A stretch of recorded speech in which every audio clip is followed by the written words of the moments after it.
How's Dick short for Richard? Richard's got a short dick. Garrett Easy. or Garrett? Come on. Give me a hard one.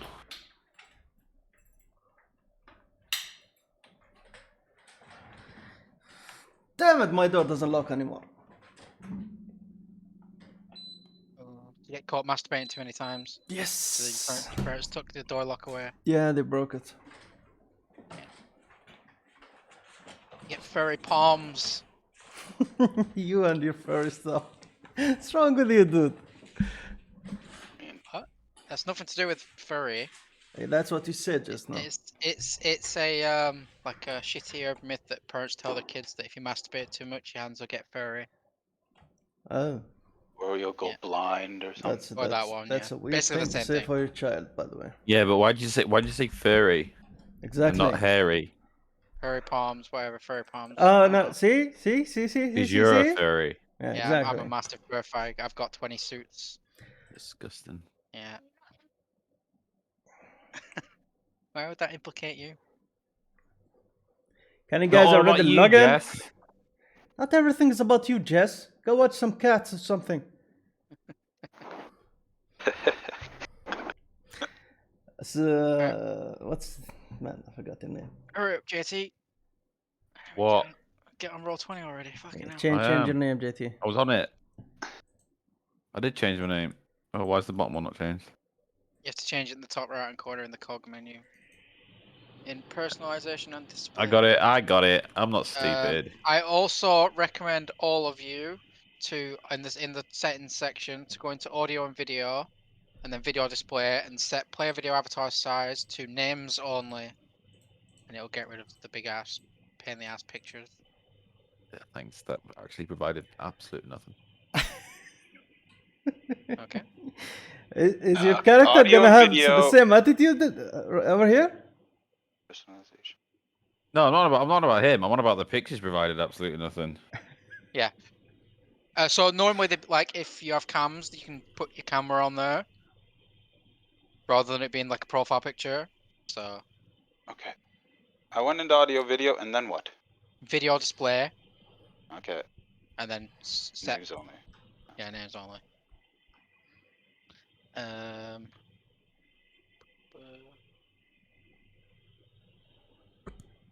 Okay. Right then.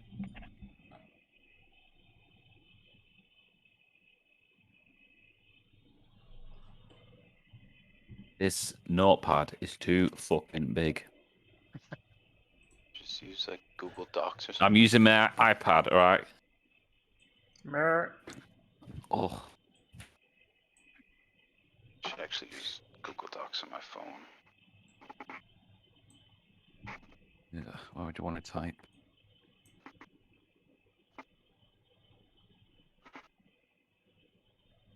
Pardon me.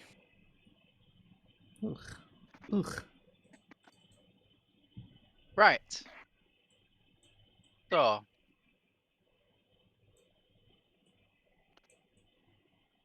Oh no, take your Three time. of you. I'm. Please be quiet, please. Silence in the room.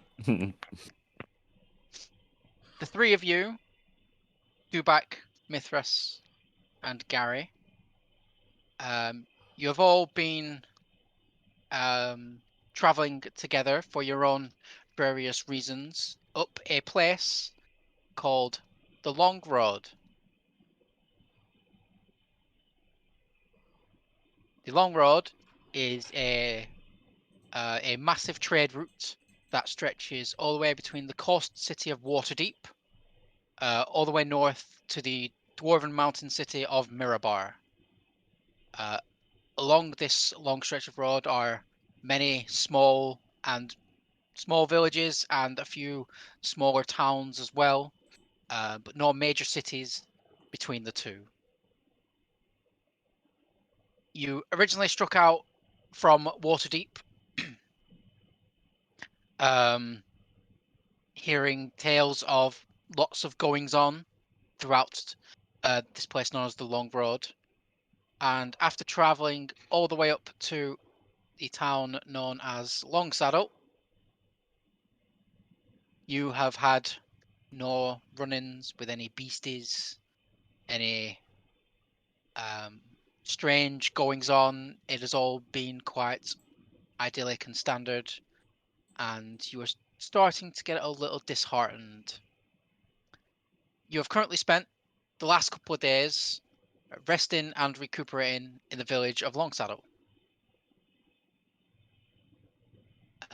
This evening, you're all warming the benches of a tavern called the Gambling Golem.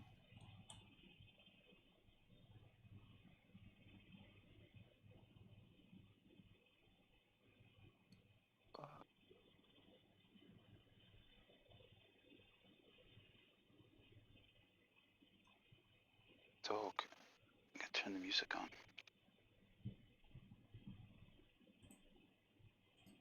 Not exactly what I was after. This is better. Oh, I know. That's fine.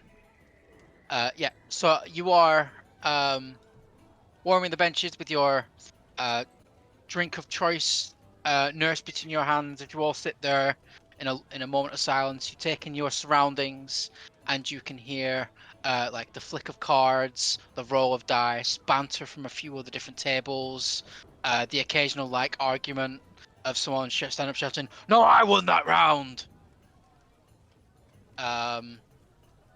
And as you once again, the two other people sat across from each of you. You take in your compatriots. Gary, if you want to describe what your two fellow compatriots see when they look at you. Very drunk, nearing adulthood, a wood elf, with long brown hair, pointy ears, obviously, golden brown eyes, and built like someone who's been in the wilds for a while, very long while. So, kind of lean, I guess. Average musculature. Yeah. Yes. Is that good enough? What do your compatriots see when they look at you? Um, a huge guy. He's 180 tall centimeters. His muscles are very jacked, like heavily jacked, and his skin looks very roughed up. But you can see some kind of sadness through his eyes. He's a kind of talkative guy, but not much. He's good with everyone else. That's it. And Mithras, what do they see when they look at you? They see a young man with brown wavy hair and a well-kept brown beard, regular adventuring clothes, like a tunic, gloves, boots. They see someone that wants to prove himself and is very frustrated at the fact that he hasn't been able to yet. So he's drinking away his sorrows with a cup of wine. Cup of wine. As you're all sitting there, this is not the first night that you've spent in this tavern. As it's the only one in town, as it is a very small village. But it does seem quite lively this evening. As there's quite a number of like gambling games and stuff going on nearby. And quite a lot of drinking. Can everyone tell me their passive perception, please? Perception. Your passive perception, so it should be under your saving throw section on your main section of your character sheet. So it'd be passive wisdom. Okay, in bracket 15 perception. is 15 Gary's. for you. Yeah, I'm 11. 11 I for don't you. remember where can I find it. Yeah, passive is. There are three of them. Passive Yeah, so the wisdom, top one. Yeah, passive wisdom 13. perception. 13. Okay. Yeah, so the top one. Yeah, passive wisdom perception. You, Gary, are the first to notice this. As you're like slowly like swaying slightly in your seat, enjoying your mug of relatively cheap ale. You notice a lady approach the barkeep, who then points at the three of you, or at least to your table, and says a few words that you don't quite catch. And then he says something to him, and he begins to pour a couple of drinks. And she's just like nervously waiting, like looking at your table and then looking back to the bartender while he's pouring the drinks. She looks back to the table. Hey guys, there's some lady looking at us. Maybe we should speak to her. I don't know. Maybe she's looking at my muscles. Maybe. I mean, they're nice muscles. They're due back. I don't like you saying that. Don't say that. Guys, please stop flirting. It's compliments, sir. Still, don't just have a beer. Beer! Have a beer! So we gotta Cheap bastard. go over there. Not. You go ahead. I'm fine with my wine. You gonna go over there or not? Alright. I'll go over. You go ahead and have fun. I'll go over. Yeah. In my previous encounters with anyone, they don't usually like me much. So yeah, let's go there. I couldn't tell you why. Okay. So as you go to stand up, as you all like lean in slightly to have this like ever so slightly hushed conversation with clearly Gary not understanding stand up quickly, ever so apart. As Gary goes to stand up, three mugs understanding the hushed part. As Gary hit the table, mugs hit the table. Guys, Lady that you saw. See where the mugs came from? It is the same lady that you saw. Cooper. Yes. It's duplicating the words for me. Oh, it's probably coming through D&D Roll20. How about now? Oh, that's music.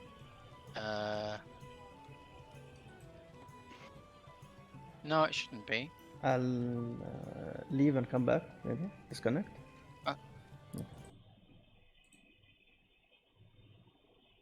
But Alright, go now. Is it still duplicating the words? No, not at the moment. Sorry about that. Go on. That's okay.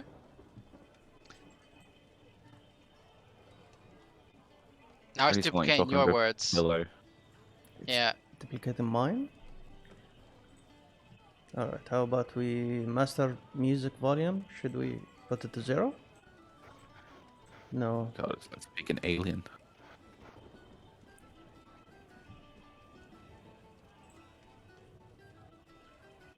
I am feeling the effects of masculinity right now. I feel the testosterone. I want to go to war! I want a I thought I lightsaber! heard mine multiple times. I'm a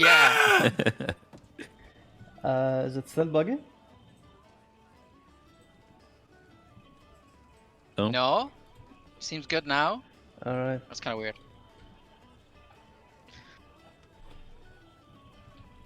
Okay, so as the three mugs hit the table, you look up and you see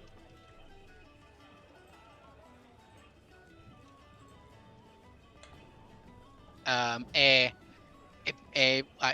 dark brown haired female. Her hair is in a loose pony, but it's quite frazzled. She's wearing like a thick leather apron, and there's like a bunch of like grey dust on the front. Her hands are coated in like a greyish dust, so she's got like lines on her face where she's clearly like wiped her brow, and like smudge marks have come across her face. She's quite tall. You suspect she's almost as tall as you do back, but she's quite like thin, but has quite pronounced muscles. So she's well built, but she's not like hench. So she's really lean. And she slides a drink to each of you individually, and it's the same thing that you have been drinking. So it's a mug of wine for you, Mithras, and then for you and Dubak and Gary, I assume like ale or beer. Bear. Yeah, is slid across to you, Doesn't matter. and then she turns to you and says, "Do you mind if I sit with you a moment?" Well, I don't oppose. No idea. Yeah. Do whatever. Fine with me. Go Thank ahead. you. And Have a seat. she takes the empty seat across the table from you guys, and she like runs her hands through her hair a little bit and just like tries to neaten it up a little bit as she gets the feeling that she's not very well dressed. So I heard from the barkeep that you guys are new in town, and by the looks of you, you're looking for some sort of adventuring work. Always. Yes. What do you have in mind? Perfect. So I'm Kat. I'm Katethra, but everyone just calls me Kat.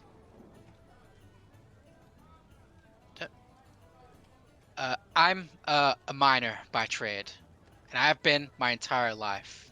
It's the only work I know. I'm with a group that has been working up and down the long road for years. We've been mining, working a bunch of different mines, up and down the long road for years, mining a bunch of different mines. A couple months back, we reopened an old mine in the Star Metal Hills, not too far from here. It's about a day's travel. And we were mining silver, and she swallows. You can see she's a little nervous. And she's like not twitching, but she's got like quite clear nervous movements. Like she can't sit still. Her hands are constantly moving. You look nervous, Kate. I am. What's wrong? For the last few weeks, it's been my turn to look after the storeroom here, and usually someone from the camp near the mine brings back ore, and Hello? okay, music stopped. Yeah. Weird. Okay.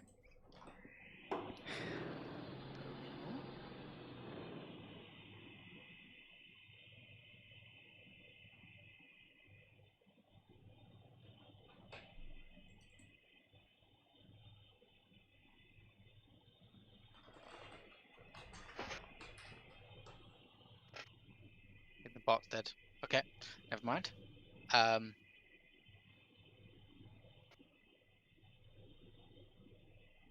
Yeah. So the last few weeks, it's been my turn to look after the storeroom,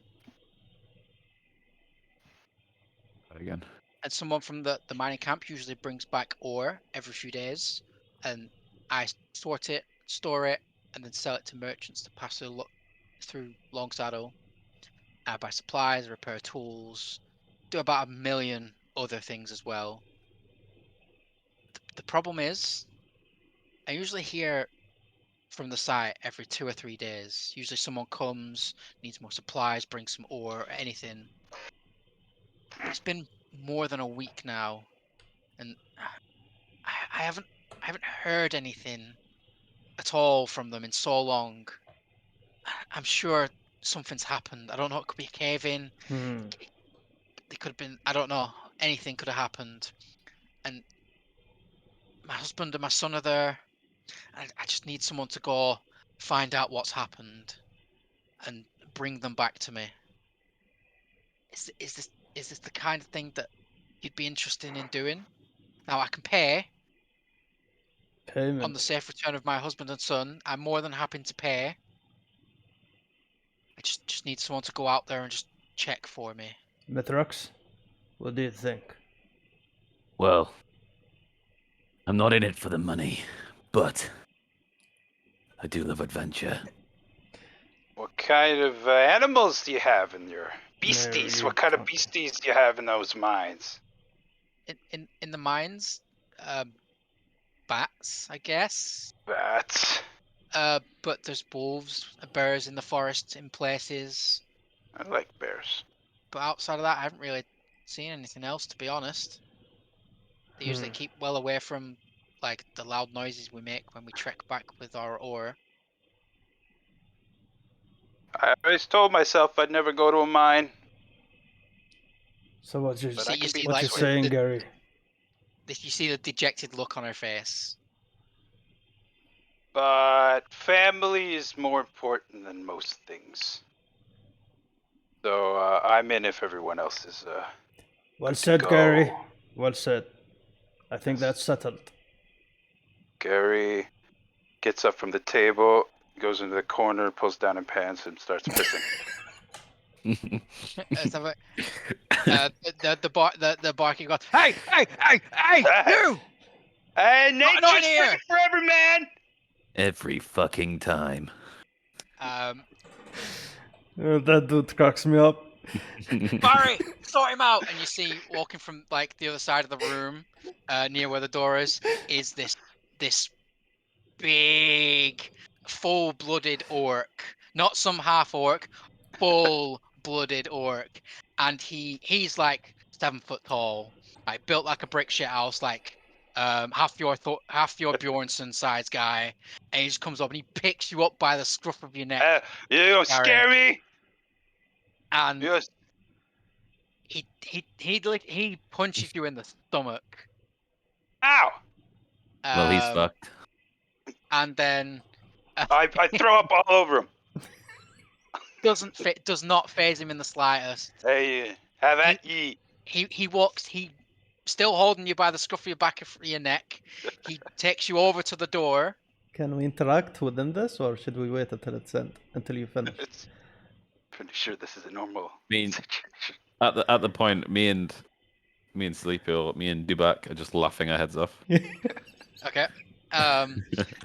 Pepper's just like a cat's just like sat there in like a little bit of shock, and like the two of you still at the table kind of see just flash for a second like inner expression.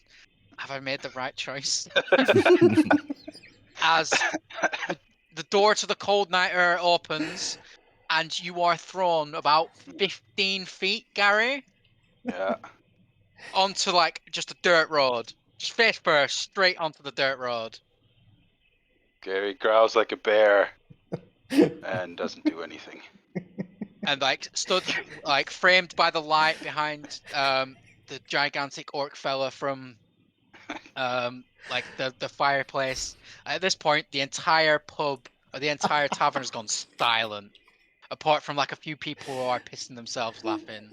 Everyone's just watching. Which is me and Mithrax. Gary stands up and walks back towards the pub. As you do, the orc holds out his hand and says, "You're not welcome in here anymore." Hey, walks back towards the pub. As you do, the orc holds out his hand and says, Hey, "You're not I welcome was just in here watering the anymore. plants, man. You come back in here." And like you see at his hip, it looks like a pretty small sword for him. Looks like a toothpick on him. For you, it's a pretty big sword. He pulls it out. I don't like. You'll get a bit of this. I don't like those metal things you're holding. Yep. Gary walks around the pub and stands by the window so you can see the table. Just like scratching the window. Like, and then he turns around. The bartender throws like a rag at him, grabs it out of the air, and starts wiping off the vomit. All right. I will say, you take from the punch. Damn it. I'm gonna say 4 points of damage. I mean, it's barely scratch. Take How from do the I do punch. Yeah. Like Damn it. I'm gonna say he didn't pull no punches. My I say God. 4 points of damage. 4? I mean, those. I'm good. You don't know. I'll be good once my berries kick in. Yeah. You don't know. I'll be good once my berries kick in. So So don't. Gary pulls out his notebook. No pissing in taverns. yeah, no pissing in taverns. So as like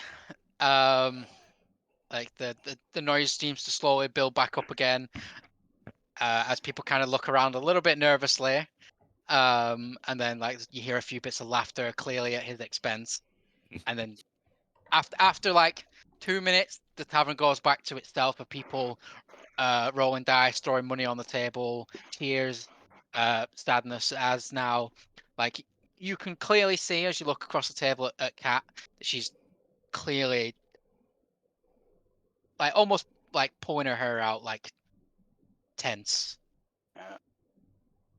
So, Listen, right. um, I apologize for my friend, okay? He's had one too many, and he's shown it, okay? He's a bit of an idiot, but he means well. Now, what we can promise is that you've got two very sensible gentlemen in front of you that will keep him in line, and we will also make sure that your family is returned to you at whatever cost. oh, thank God. Okay. So here, and she pulls out like a bit of parchment, and she slides it across the table. And says, "This is a map that will get you to the encampment just outside the mine. It is about a day's walk from here. To the southwest." Can you show us the map? Or it's not necessary? Yeah. I don't have one. That's fine. There's no handout for it. But it's just a little hand-drawn map with some directions, some basic landmarks to watch out for, and yeah, in a southwestern direction. Yeah. Gary! Hey, Gary! Look, Yeah, it's the map. I can't hear you, but It's the map. Thumbs up. Let me just show him when he's looking through the window. Put it up to the side of the window. Good. You are like the two of you look around, and you are getting like the orc bouncer is watching you. The two of you. Beer, more beer. Then I He quickly stares longingly at the beer. Yeah. All right. Being in the corner. So, I really appreciate this, and I can pay you, let me think, about 200 gold on the safe return of my family. 200 gold, you say? Well, Yes. Rex, I think that's a good amount for a small favor. What do you think? How about 50 now, and 150 when we get back? Make a persuasion check. Yeah, he has to do it, right? Yes, he has to do it. Yeah. Could you? 3. Yeah. Fuck. Look, I'm not a wealthy person. This is every coin I can scrounge up. Can offer you a small amount of assistance, but I can't afford to give you any money in case you run off with it. I'm awfully sorry, but No, that's fine, considering what our friend has been up to tonight. What assistance are you offering? so while on one of our previous mine trips, we came across something a little special. When you finish your drinks, I'll take you to my house and I'll show you. Then I just kind of like eye her suspiciously. It's honestly, it's fine. Okay. It's fine. Like there's only 3 of you, and you might need some backup, and kind of offer a little bit of assistance. Fair enough. And then we'll so I pull Dubak to one side. Yeah. And then just say, listen, right? Yeah. Just make sure this isn't a trap. Got it. Okay? You stay outside. Who's gonna watch? I'll Gary? go in. Leave him. He's probably gonna end up sleeping in a ditch somewhere. All right, you got it. Yeah, I'm gonna keep an eye outside. Don't you worry. You be careful Good. inside, though. Thank you. And then we return. Okay. And she's like, all right, follow me if you wouldn't mind. And Okay. she leads you out of the tavern. Yeah, but so Yeah, and I just down my mug of wine before we head out. And then just pull like a real sour face. Like I regret it. Yeah, it's not the best wine you've ever had. It's fucking cheap. Like, it's small town, whatever they can scrounge up wine. Most people here order beer or ale. Yeah. So it was just some like dusty bottle that he brought with him when he first moved here, and has never been ordered by anyone else other than you.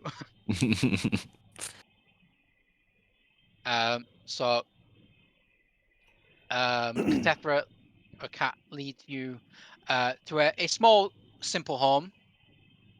Wait, hold There's up. a Gary's gonna be little- lost. Gary!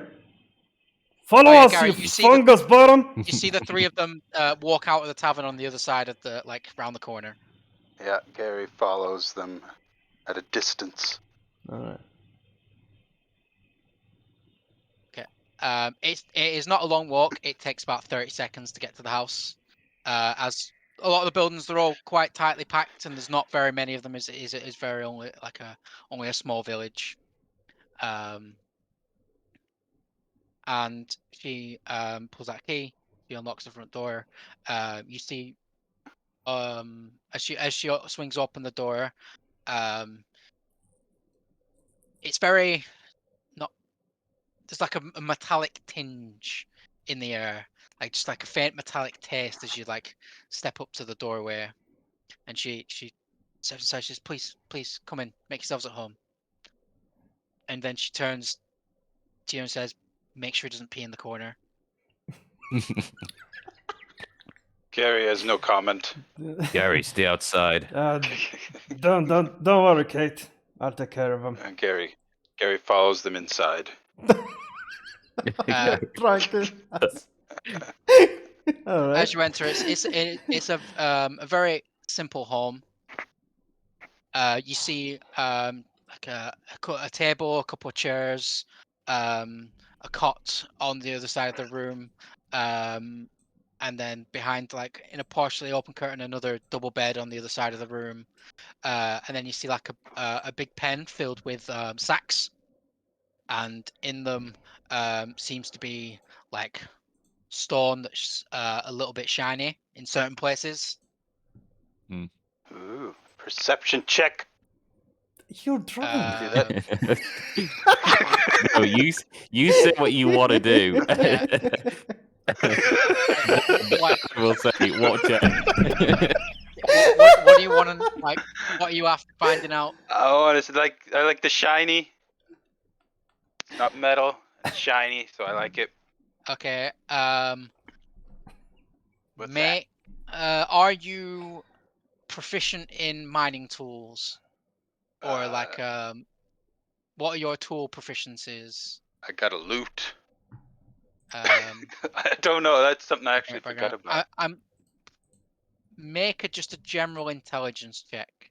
So just roll a d20 and add your intelligence modifier. So my passive int is. So you can just click int. So the button where it says minus or plus or minus whatever on intelligence, just click that. Okay, so how big is the stone?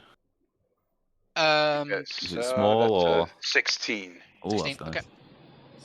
So it's like there's like a handful of burlap sacks that have, like, from what you can see at the top, there's some like bigger rocks, not like massive rocks, but like ones you could fit in the palm of your hand. There's some smaller ones, like there's like probably broken off some of the bigger ones. It's kind of like a mixed bag. Is there any way to study what they are? You would probably have to go over. Walk up to them and grab one in the hand, and then just pretty much. Yeah, okay. I'll do that.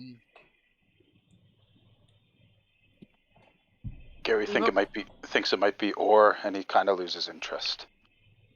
Yeah, you like what it is. It's not your wheelhouse, Gary. No. You're not entirely sure what it is. It looks like rocks with shiny bits in it. Yeah. But you're not entirely sure. As you approach, it is in like a little like cordoned off area where there's just like a few sacks and stuff like that. And as you approach it, you do notice, kind of in the shadows off to the side, is what looks like a suit of armor. What's that? But a big suit of armor. Shit. But then you I realize, wish I was inside.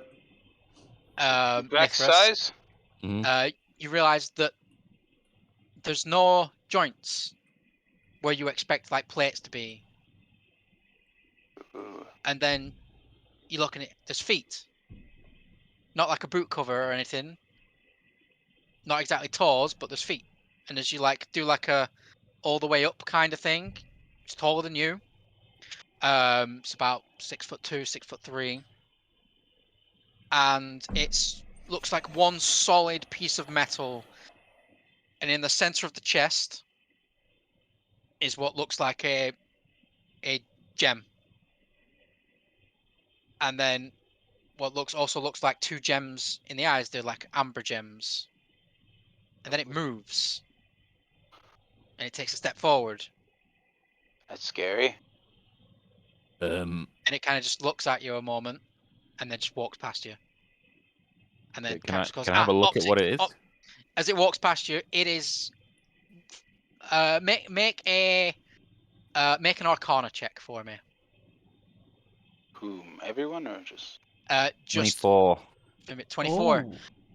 Oh. So you have never come across one of these before, and when you first see it, you're thinking it could be one of 2 things. It could be a golem when you first see it, or an automaton. And when you start to see it move, you realize that it is an automaton. Kind of like almost like a magic infused robot. An automaton is the best way I can describe it. And it kind of just like strolls past you, and then just like stands not at attention, but just like stands next to Kat, and she's like, excellent, optic, perfect. Kat, and she's like, excellent, optic, perfect. Fellas, this is the help I offered. Now, not many people know I actually have this, but we found this on in one of our digs. We accidentally broke into somewhere, something, I don't know, and we found this guy, and he helps, he mines, and yeah. We recently found out he has a little bit of combat, and yeah, he has a little bit of now obviously as a standalone thing I couldn't send him because he kind of needs direction, but I'm offering his assistance to you for this investigation. Okay. If you're willing to accept. Well, I don't know about these 2, but I'll take any help that we can get. I don't like the look of him. His metal monstrosity. I'm not really on board with it, but if we can put a cloak on him, maybe. I'm not really on board with it. Maybe I can work with this, you know? Now that like sort of. you get a closer look, it doesn't look like the plates on his body don't look forged. Like where there would be like the occasional like imperfection, like he is pristine, and you do notice there are parts of wood to his body actually as well. He's not made up 100% of metal. There are bits of wood inlaid into the armor and in some of the joints as well. And like it's such a strange sight, but you in some of the joints as well. And like they are extremely rare. And they are generally only ever in the hands of like very powerful people. I've never seen one before, but I've read about them. Was his name Optic, did you say? That's kind of what we called him. Oh god, I can't remember what the acronym was now.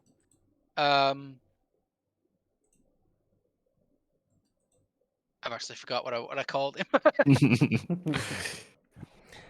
Was it?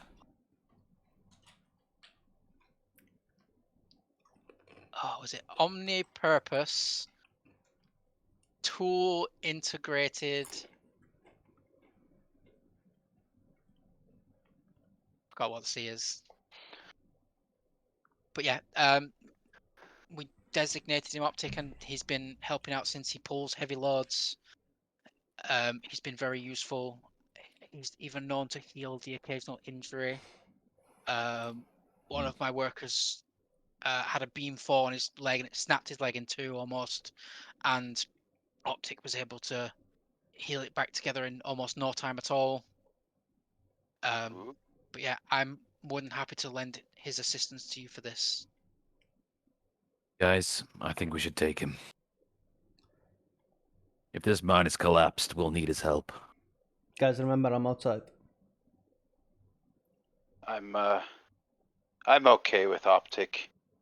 Guys, I think we'll take him. No, I can't hear you. I can't hear the conversation.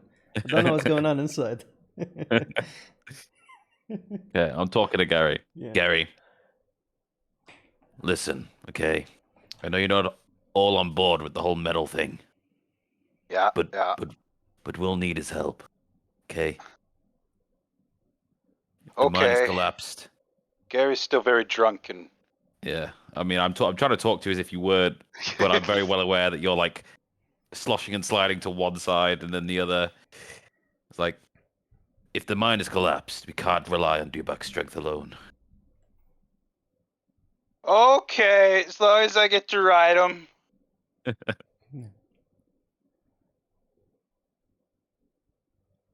we'll take him. Okay. Fantastic. She turns to Optic. So I need you to help these adventurers find Geb and Brand and bring them home safe.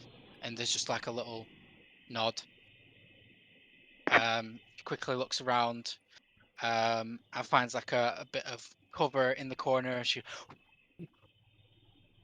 like dusts off a shield, and then there's like a little crappy mace that she just hands him, and he like stores it on his back, and it like almost sticks magnetically to his back. Just like, boom. And then he turns to you, and he just stands there and waits.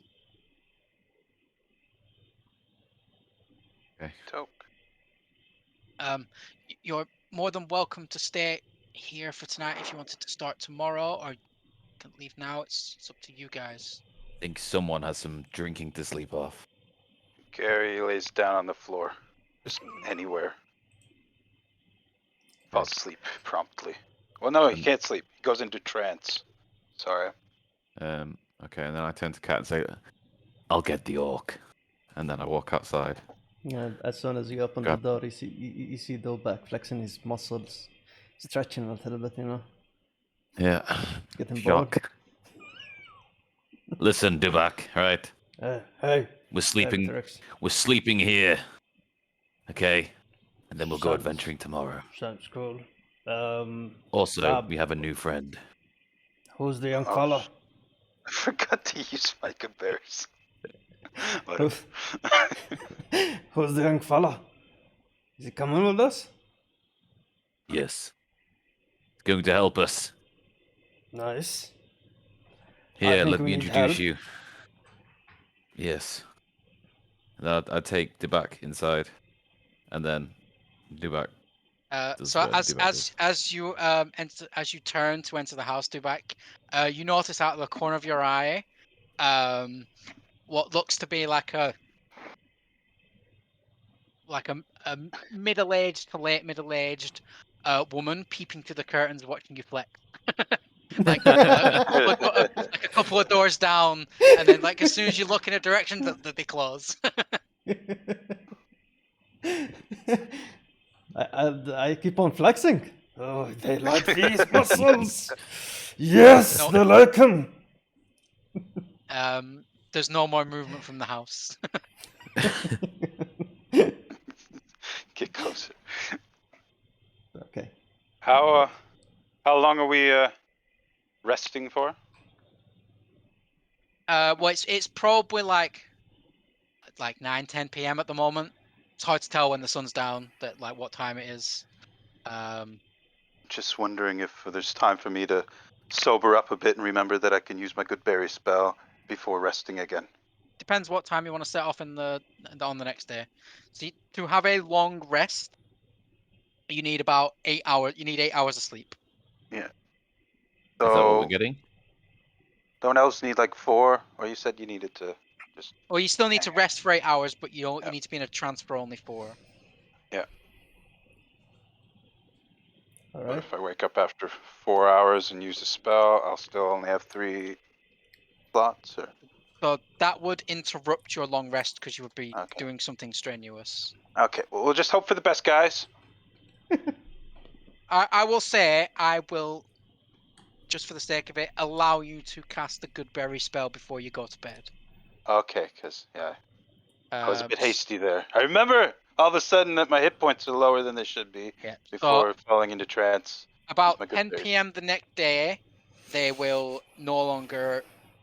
They'll still be there, but they'll be rotten. Yeah, so I cast a spell. I'm pressing the button for cast. Nothing's happening though. So all you want to do is on your actions, I think it is. You still have your spell slot buttons. Yeah, come here. Spells. Oh yeah. So at the top of your spells section, you should have your slots. Yeah. Oh, okay. Yeah. So just You just click one of those to mark them off. Yeah, and I don't see what kind of D. Was a D10 then? Because there's a 1 to 10 I can get. No, I think you just get 10. It says between 1 and 10, so that's why I guess D10. Right? Give me a second. That's what I saw. You can choose how many you want to appear in your hand. Like it's Okay. so. Why you would take any less than 10, I don't know. Yeah. Well, they're each 1 hit point, but yeah, I'll take. Oh shit. Oh, how do I? Roll. Whatever. Never mind. I'll take. 1? So I get 1 what is now, or ours? Is it what do we? 1d4? Was it D10 I rolled? Right? I saw 1. Oh, is this for the amount or? Was it D10 I rolled? Right? I figured, but it didn't say anything in the spell. Like when I was looking it up in the wiki, it didn't Yeah, really it just say says anything up to about how 10, many so you get to get. choose. It It said doesn't between say 1 and 1d10. Okay. Oh, okay, so you get 10 each time. Yeah. Then, yeah, I'll make 10 and I'll take 4. Do Save you? the other ones for later. Oh, is it 1 each? Well, you're gonna heal over the long rest anyway, so. Oh, I forgot about that. Eating berry sauce. Okay, well, whatever. Pointless conversation then. Yeah. So as you all bed down for the evening, Yeah.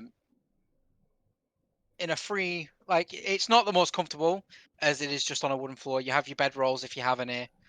So it's not in a free, like it's not the most floor. You have your bed rolls if you have any.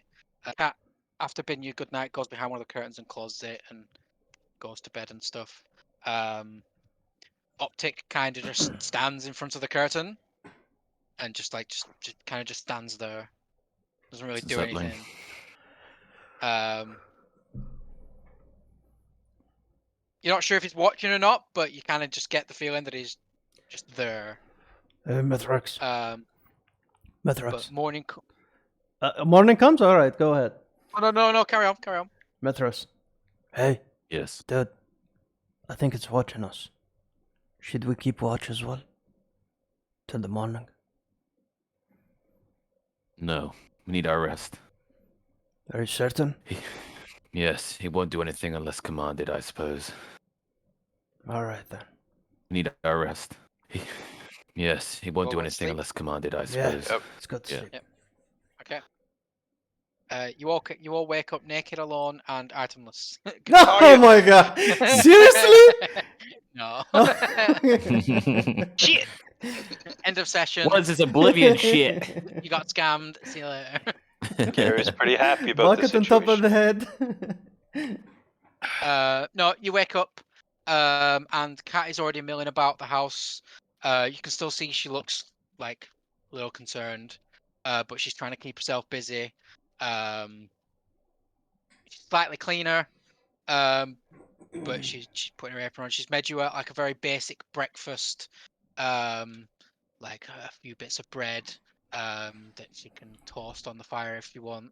There's a few bits of strips of bacon, like some hard cheese, if you want to. It's very basic, but it's a hearty breakfast if you wish to partake. So we're gonna be full with it, right? We don't need to eat anymore. For the time being, yeah. All right, cool. But like you have your travel rations and stuff like that. If you need to like eat some food, you've got a water skin full of water which you topped off before you leave. So yeah, you're all good for supplies. Is there before you make your way? Is there anything you want to purchase in town that you think you might need? You all have a bit of gold to work with, but if there's any like basic equipment you kind of think you might need, you might be able to try and get hold of it in this small village. I do have. Let's see here. Do you need anything? Got my rations. I got for my 1 berries, day. so we don't need food, guys. Yeah. Does it cover Yeah, up? berries are great. You can eat one berry and you won't need to eat for an entire day. Food, guys. Yeah, berries are great. You can eat one berry and you won't need to eat for an entire day. I suppose Berries. I'll head to the shop. Yeah, they sell a lot of just basic stuff. It's no magic items or anything like that. No potions. It's just your like a basic supply shop for just basic like just general life stuff. Do Like a they few have? tools, like mining picks, Then- like hammers. Then A couple of very basic weapons. All right. Then yeah. So are we set off, or are we still in the house? Within the I thought you'd town gone to right the now. shop. Oh, I've gone. I've gone. Right. Okay. Yeah, so it's not a far walk, and it's like this. It almost looks like a slightly just bigger house, but it's got like a double barn door, and it is kind of like just walking into a barn, and they have like a table on the far end. There's a bunch of stuff like dotted around. You see like bags of fertilizer, of like cow like feed and stuff like that for animals. There's a couple of like shoddy like short swords and a couple of daggers just like slung to the side of the room. Just seems like a very basic village store. Okay. And does this store, if I'm looking around, can I see any ink or a quill for writing? A little bit of stuff, yeah. What is the use that you're wanting it for? So if I want to, Is this to transcribe spell scrolls? yeah, into So the spell book. you ask the gentleman, and the stuff they have is very basic. It is not of the quality you need. Okay. To scribe spells, unfortunately. No problem. I will say that if you want, as you probably would have known this before leaving Waterdeep, you can spend some money retroactively to get some if you want. So I would have already acquired. I would say I would say you probably would have thought of that before leaving Waterdeep. Yeah. Okay. As it's kind of like a core thing to your class. Yeah. It'd be like if Sleepy didn't have any weapons, and I'd be like, oh yeah, you probably would remember to pick those up. Because with spell books, you don't. So there's no. I know it's all magical and whatnot, but you still need to write into it with. Yes. So you need to Ink transcribe the scroll into the book, and then. It's not like some magic finger or something. Yeah, no, unless you are a specific subclass, I think it's the scribe subclass or something. You get some bonuses, but yeah, you have to use like high quality ink and paper to transcribe it into your spellbook. Okay.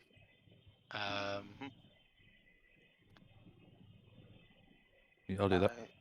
All right. Don't know what. Do I need to take gold off? Yes. Transcribe D&D 5e.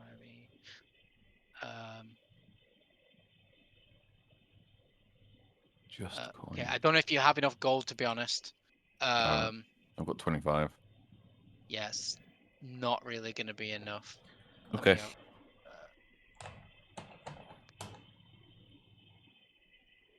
It's no problem. I mean, we're doing this and we're getting a bit of coin from it, so. Yeah. Gary's pretty happy with his traveling equipment Yeah, at the so moment. for each level of the spell, the process takes 2 hours and 50 gold pieces worth of material components. Okay. So yeah, it is quite an expensive thing to do early on.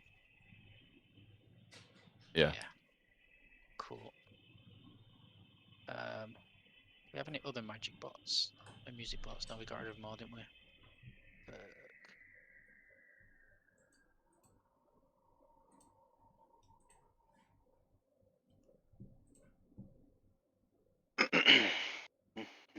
Works. Oh, it's back again. Okay. Let's use that again in a minute. Okay. So anything else you guys think you might want or need? No. Dubak is already holding his sword and great axe. Sorry, his great sword and heading toward the what's it called? The mission that they need, but not too far away from the friends.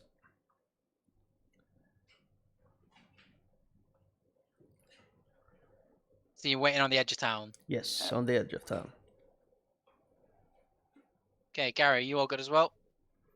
Gary's pretty confident with his berries and his nature skills of survival, I guess. Town. So yeah, he's pretty good. And you all good as well, Nicholas?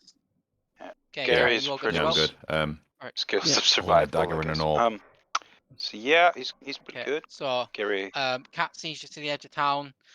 Like, good luck, guys. Please return soon.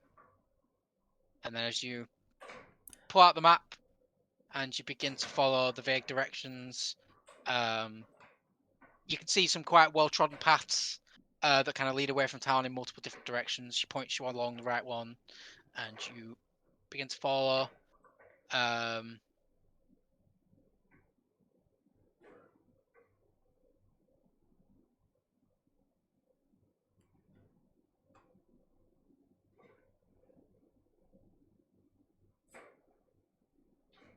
Hello? So I was just a bit reading. Yep. So as several hours go by of you trudging through, it starts off like quite green trees and like evergreens and stuff like that. But as the terrain, as you get further and further away from Longsaddle and you get closer to the Star Metal Hills, it starts to get more rugged and there's less dirt and more rocks that kind of like jut up through the dirt, and it becomes more like not exactly like rubble and shale, but like less just like dirt and moss that would normally be on the ground. There's like rocks sticking up quite frequently and stuff like this. It becomes like not exactly difficult going, but it's definitely not easy as well. As like some of the terrain is uneven. A lot of the trees are starting to become like brown and not on the verge of dying, but like it's a hard life for these trees, and there's not much like moisture in the ground and stuff like that. So quite a number of hours go by, like 6, 7, 8 hours of just trudging, following the map, making sure you know where you're going. Yep.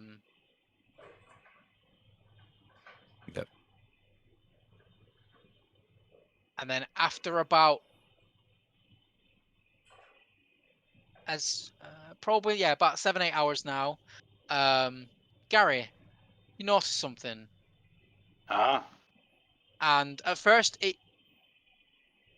like through most of the trip after the first couple hours, something's off. But you couldn't quite put your finger on it. And like every now and again you'd stop and you'd think, and then you'd just shake it off as if it's nothing, but there's just something bugging you. And then you realize you haven't heard any birds in several hours. Uh-oh. No signs of any kind of wildlife, really. No squirrels, no foxes, badgers, no birds, no nothing. And then when you stop and stand there, you realize that apart from the boot sounds of your comrades moving through, like rocks and like broken tree branches and stuff like that. It's deathly silent. The only other sound coming from the faint bit of wind that's like blowing along and rustling the trees. And the second you realize, you get this big shiver up your spine. So do a perception. How do I say this? Gary does a perception check. What Yeah. are you looking for? Just scans the environment to figure out like what it is he's feeling at some point. I mean, he's lived in the woods for 50, 60 years now, so he can probably figure out if something's off. At least the I would direction. say make a nature check. Nature check. Sure. Oh, crap, only got +1 now. 4! Yep, 5. 5. Great. You're used to nature, and you're used to going everywhere and seeing life. And while obviously the trees are still alive, the fact that there's not a single like squirrel or bird that you've scared out of a nest in a tree in the past like 4 hours, it's just that realization that's just come to you, and it's like, oh, this doesn't feel right. Guys, I don't know what's going on, but something's really off here. Mithrax, I think he's still drunk. I haven't heard a single animal, seen a single thing, and yeah, I don't know what's going on, but something's off, as I said. Now that he mentions it, no. There's no life here. I thought I've had something. Yeah, you're right. Yes, as soon as Gary mentions it, it clicks, and he's like, "Oh my god, he's right. There's nothing. Not a wolf howl, not a bird's wing flaps. Not since like the first hour after leaving Longsaddle. Just nothing. Just the sound of your boots was all you've been hearing." Does the small machine speaks? He hasn't said a word since, or at all. Does it have a you've been name? in his company. He was addressed by Optic. Okay. Optic. What's going on here? Is he the one that leading us? No. Okay. The three of you are leading. He's following you guys. We have a map. Okay. Yes. Well, still, I'm gonna ask him. Dobak is gonna ask him. Optics, do you know anything about this area? What's going on here? He just looks at you. That's it? Yeah. Okay. Thank you. Maybe Can't there's some speak, command Dubak. system. I'm trying to find a voice here. Can't speak! So, Gary, What do we do? you're the expert here. What do you think Gary, has happened? Something's scaring the animals away. That's about all I can tell you right now. Look at the trees as well. Yeah, and the trees, they're all dead. Broken branches. Should be more nature stuff here. Gary's very You would probably know from your lifestyle, Gary, that in this kind of terrain, these trees are pretty common. Yeah, they're common. I mean, What does Sorry, it smell drunk. like? You take What's a the deep. smell? It smells like Gary hasn't washed in a while. Yeah, well, that's that. Hey, I smell Fungus. But if I step away from Gary natural. and take a good whiff of the... It smells like the outdoors. You know, Nothing afoul. make a perception check. Okay. Perception. Oh. Oof, 18. Oof. 18. You don't detect. You don't smell anything outside of what you would normally smell in the woods. Like there's no like metallic scent in the air. It's just normal outdoors smell. Okay, because I think my character's going for is like rot, like a rotten smell or Yeah, like no, a dead animal nothing, or something.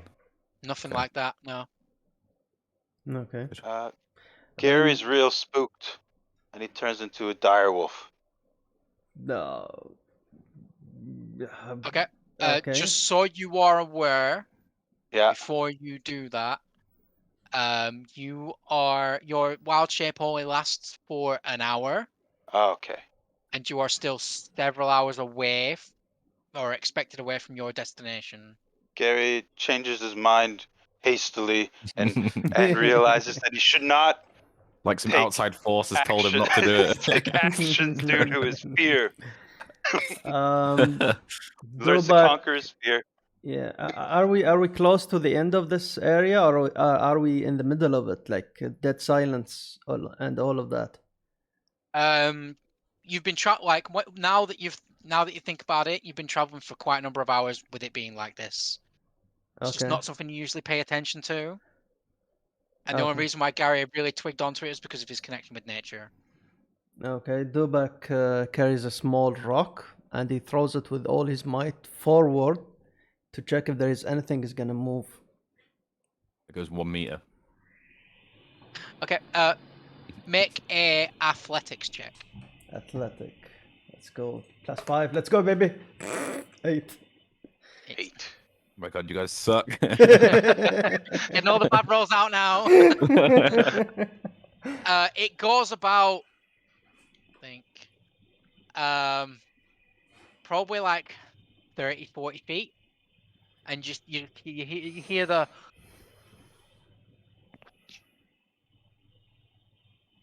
And that's it. Okay. Hear anything? So nothing. Yeah, you just hear the sound of the rock clattering on the ground. What's above us? Dubak looks up, looks around, up. You know. You can see the sky. It's relatively overcast. Doesn't look like it's gonna rain, but there's not really much. Doesn't look like it's gonna rain, but there's not really much blue peeking through. It's kind of just overcast. Must be. And you Must wait be a few Leeds. seconds. And yeah, as Gary points out, no birds. No birds. Guy. It's been like this for a while now, guys. I say the danger might not be entirely imminent. We should move on while being readied or whatever, or aware of the fact that danger might strike at any point. You're right, gentlemen. Cautiously, that's the word I was looking for.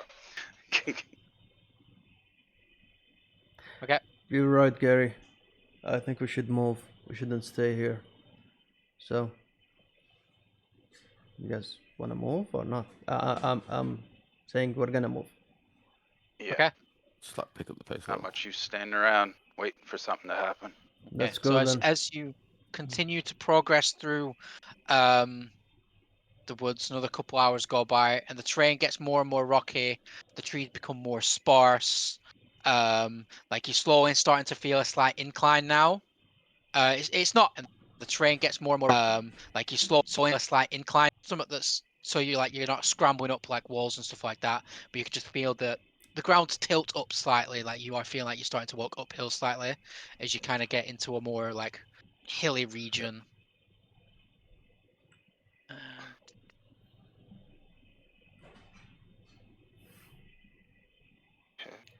All right.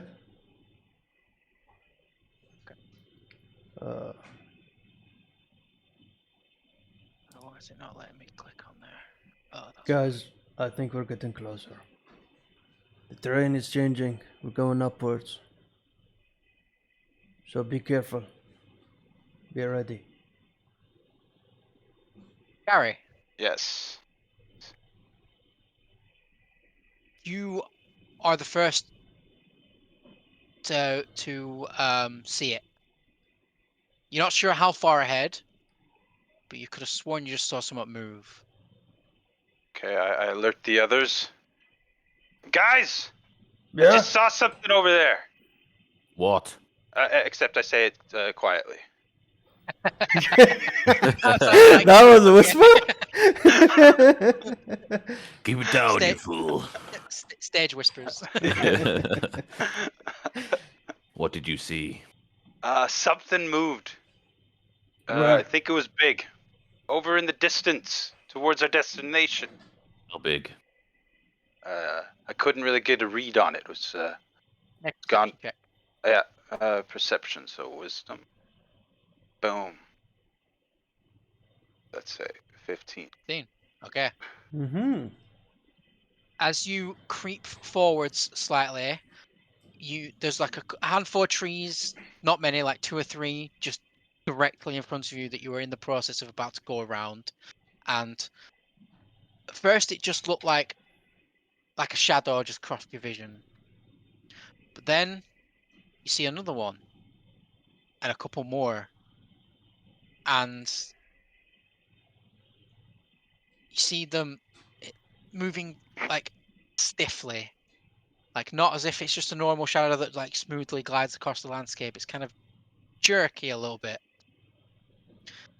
And as you wait there for a few more moments, you see it, and then you see another one, and then you see multiple. And at first it takes you a second to like comprehend what they are. And ahead of you is a cluster of the Walking Dead. Shit. Some Dude. of them could be described as juicy. Some are a little more than bones. And as you like crouch there for a second to see them, one of them in the middle seems to be dragging something. It looks like a body. It's not good, guys. There's a bunch of zombie things in front of us. Some really juicy ones. Others are pretty A not juicy juicy. zombie. But they're That's Yeah, pretty. it's got some pink trackies on that say juicy on the end. Pineapple on the fucking butt. Alright. dragging what looks to be a body A in juicy the pineapple. midst. Are they far away or close to us? They're about 60 feet out. 60 feet. Okay. Then Dubak Okay. puts his right hand on Gary's shoulder and moves him a bit back a little bit while he holds his great sword on his left hand. And then he moves forward toward them while holding the great sword by 2 hands slowly until he reaches them. Is there anything in between? I will show you. Oh my god, you should have shown us before. Dun dun dun. I see darkness, nothing else. Bear with me a moment. I've got to bring your character Hello, sheets onto it. darkness, my old friend. Oh, Can I tastes have do some look juice juicy. instead, please? Yeah, I bet you like juice. Pardon? Sure. Oh, Can I have do some look juice juicy. instead, please? Yeah, I bet you like juice. I am the Pardon? hot damn. Sure. I am the says Very random black annoying. lines. Like, I guess they're trees. Hot damn. Says random black lines. Like, Cool. I guess they're trees.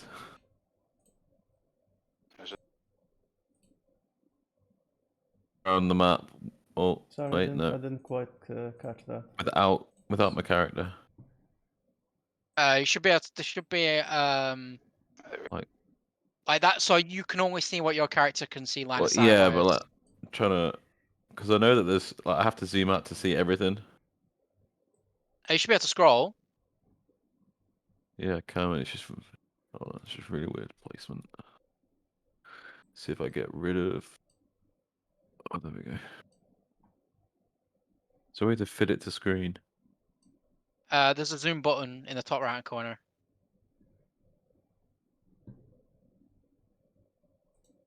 It keeps placing it really fucking up. Hold on, let me show you.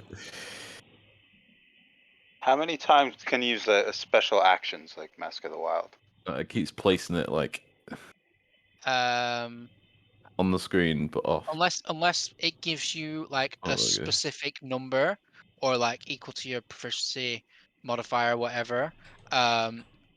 Infinite, technically. But it would be like it would consume your action or bonus action per round. Yeah. So whatever it states, it says you can use this as an action. Or if it's like, it might just be a passive effect. What's it called? Mask of the Wild. Yeah. Let me have a quick look. Oh, it's just a wood elf thing. Wood elf. So it looks like we were going to walk into a tree. We're hiding. I'm actually the tree is blocking my vision. I can only see one of them. One on the left.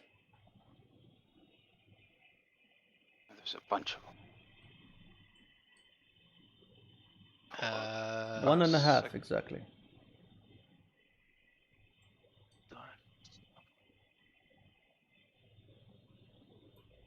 My character can see more. Okay, so normally you can only hide when like completely obscured. So like hidden behind a tree, for example, where they cannot see you, they don't have line of sight of you. With Mask of the Wild, it allows you to use your action to hide even lightly obscured, so maybe like behind a bush or like in heavy rain, stuff like that. But I can also hide the party, so there's a 30-foot radius or something like that, right? What's that from? Mask of the Wild, right? That's from what I read. No, it just says here you can attempt. It was a different spell I was thinking of. Yeah, you're thinking of the spell. That just adds to stealth checks. Yeah, pass without trace. Yeah, that just adds to stealth checks. Okay, so as the three of you kind of sit there, pushed up against the four of you, as he kind of like Optic just stands behind you waiting. Okay. As the four of you are like pressed up against the tree, you're peeking around the tree, and you can just see this small group of undead slowly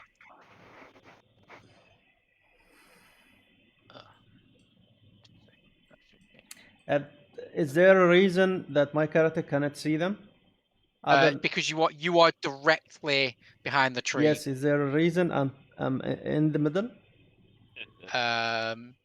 You can move around slightly if you wish. Yeah. Just to reposition yourself to position where you think you would be stood. Well, like this, because I've pushed what's his name? Yep, that's perfectly Gary fine. Behind, yeah. Okay. So as you're kind of like hiding in like the low like branches of the trees, trying to be careful, you see the small group of undead creatures ahead of you. I actually cannot like do stealth because I'm wearing chainmail. You can, but it's just harder. Yes. Okay. Guys, I can cast pass without trace on us. We can get close to them before they notice us. Maybe flank them even. Rather not get close, if that's okay with you. Well, you stay here, you I'd pussy. rather get close.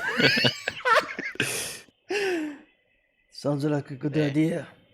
I'll turn into a bear or something big and mess them up. Yeah, that's what I'll do. Maybe. What do you guys say? You do you, Gary. But I'll be ahead of you. Gary's gonna go berry. They're moving very slowly, shambling along. We should get on this before they reach the destination. Figure out what they have in their midst. I should move, right? Cool. Aren't they heading towards us? So I can cast pass without trace in a 30-foot radius. It gives a +10 to stealth checks or dexterity for everyone that I've covered. Okay, so I can move freely? More or less, you still got to be careful about it. So you want it to be sneaky? Yeah. Well, if we can get close to them without them noticing us, we might be the advantage, is what I'm thinking. Okay, so if you want to everyone make stealth checks for me, please. I should cast pass without trace, though, right? Yeah, so you use your second level spell slot to cast pass without trace, and then whatever total you get from your rolls, everyone can add 10 to them. Okay. So don't need to. Wow, 20. Oh, that's a 30. Do I do dexterity I'm roll? invisible. A stealth check. So that's a total of 20 for Dubak. And when it gets to combat, I'm gonna do so shit because all my good looks are running out. And 21 for Gary.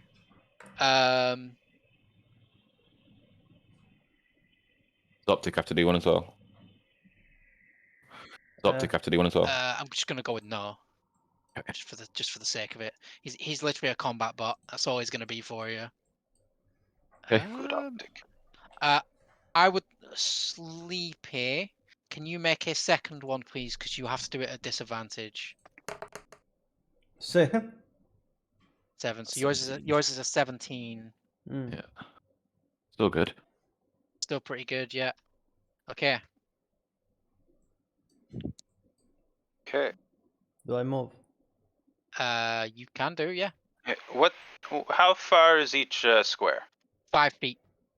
Feet. So as long as you I keep move 10 feet 6 squares per forward. meter. I move as well, following closely behind. Dude. Does the combat or optic, does he follow us? Maybe?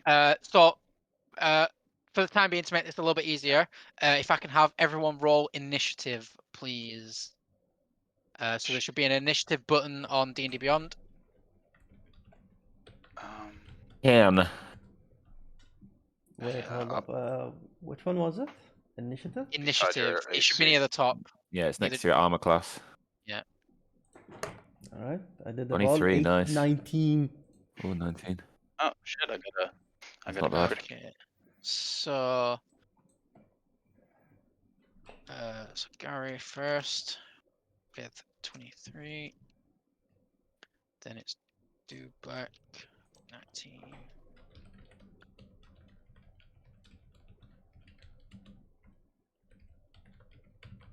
With Russ with Is optic just always going to be last? no, I'll roll initiative for Optic now. All right.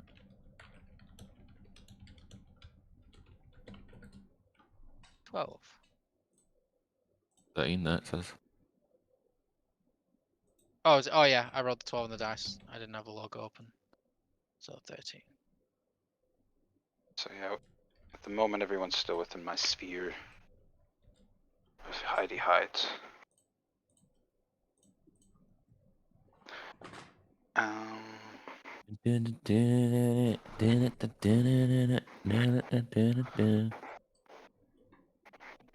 This. Oh, What the fuck was that? don't worry about it. So their initiative is 3. Oh, that's Yeah. Oh, you're rolling for them. okay.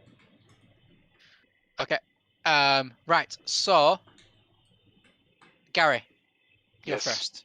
So you have an action, bonus action, and movement. So I believe your movement's probably 30 feet. So you can move up to six tiles around. Okay, well, I don't want to move too far away from the group. So, You can also use your action to dash to use your action to move as well, which gives you an additional 30 feet. So I figure we'll just kind of keep together at the moment. That's that one. And I'm just trying to figure 1, 2, 3, 4, 5. So he's still within. I can move one more, and Vinmir's still hidden though.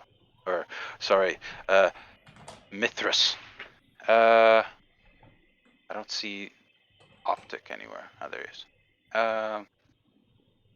Okay, so this is a concentration spell. So if I do anything else, then I'll lose concentration. That's good for now. the only way you lose concentration Yeah.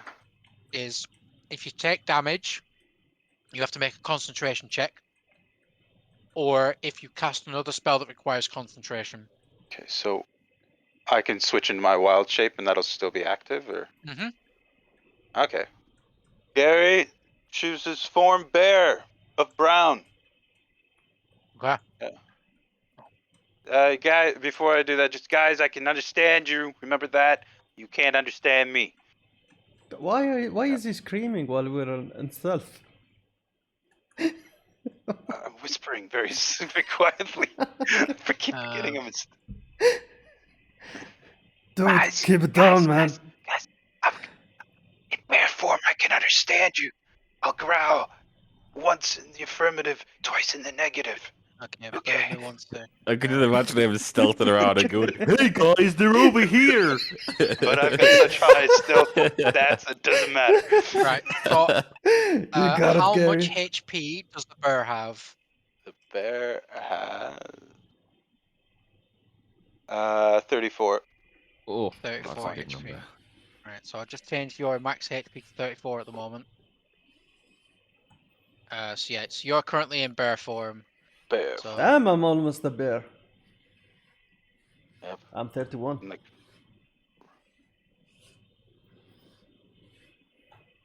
Say that each square is 5 meters 5 feet. or 5 feet. D&D Yeah, works in feet and in feet. So Oh yeah, it does. Yeah. uh, I think 12. hey, maybe we have the direct optic. Oh shit, I can't speak. Sorry. Rawr, rawr, rawr. gonna give you the wrench thing to say you're in bear form because I can't find a good little thing. That's fine. Okay. So Go you've like used a your man. bonus action to transform. You've used your movement. You have an action. Is there anything else you want to do as an action? I think I'm good for now. We're still kind of, in my head, getting closer to things, so. Okay. Then up next, Dubak. Dubak. All right. How many tiles I can move? 30 feet. isn't it? So yeah, 30 30. feet. Each one is 5, right? Yes, Yeah. each tile is 5. That's So the fine. way diagonals work is the first diagonal you take on your turn is 5 feet. The second diagonal you take on your turn is 10 feet. So it's like at plus 10 feet. And then the third diagonal is 5 feet, the fourth 10 feet, Okay. so on and so So forth. So 15 for 2, this is like 20 10. for 3. So if you move diagonal, the first one would have been 5 feet to move that first diagonal. Okay. Or No, this is the no, you second moved diagonal. forward, didn't you? You just I move can't. forward twice. Yeah, you move forward twice, so that's 10 feet so far. Okay. Like I if can't see move... where you're clicking. I can't see where you're clicking and dragging. You see? Okay. So you have to use the arrow keys for me to be able to see the register. What the arrow keys? The arrow keys on your keyboard. Have you ever used a keyboard before? Oh, oh yeah. Yeah. This guy. So yeah, so I'll that's move 15, like this. 20, 25, 25, 30. 30. Yeah. All I right. think I preemptively shifted. I'm gonna cast my manifest echo. Okay. Give me a second. I will just put. So it gets 1 HP, doesn't it? Yes. Play characters. I'll put a second Dubak token on it. All right. Rename it. I can cast it a bit far away, right? Yeah, just give me 2 seconds. Like Just Echo. yeah, echo. It has 1 HP. What's its AC? AC is Oh shit. what? Oh my god, you're gonna kill me. No, it's fine. You have 31. Wait, what? God, there's 2 of them. Got 95. 11, okay.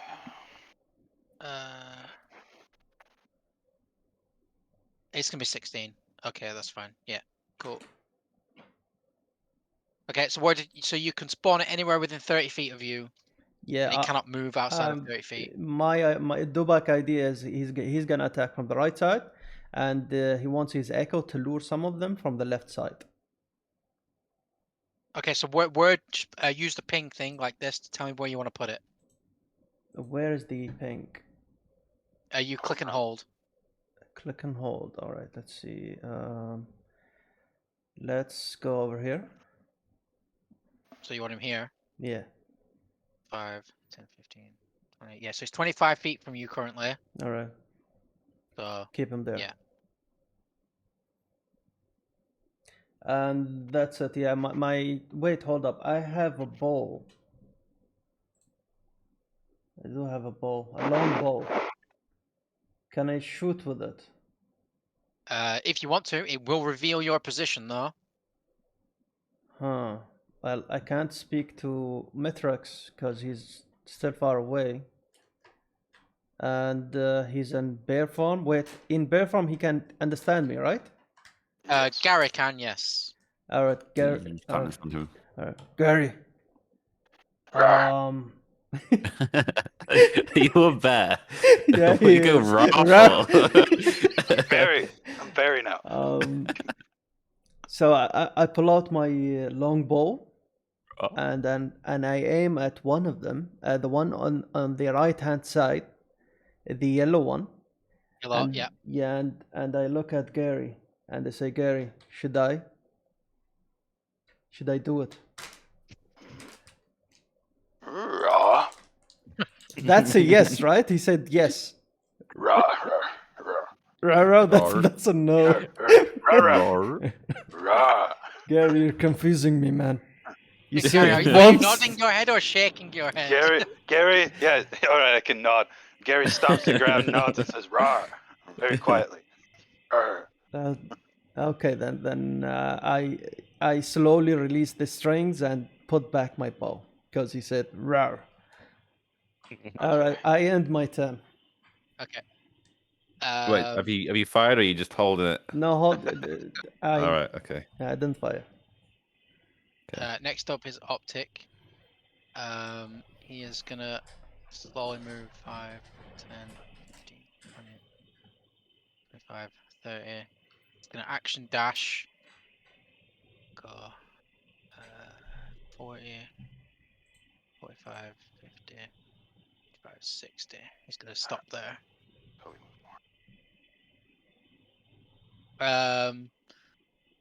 Mithras.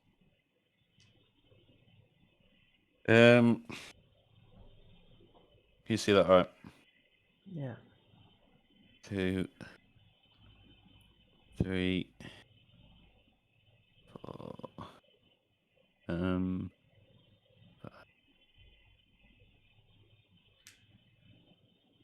6. What am I gonna do? Hold on, let me count these. 15, 20, 30. You're about 65 feet from the nearest zombie. Yeah, so that's loads. I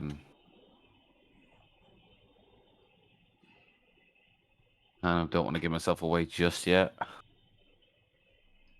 because then that's just going to bring them to us, and some of us are stealthing. So, actions.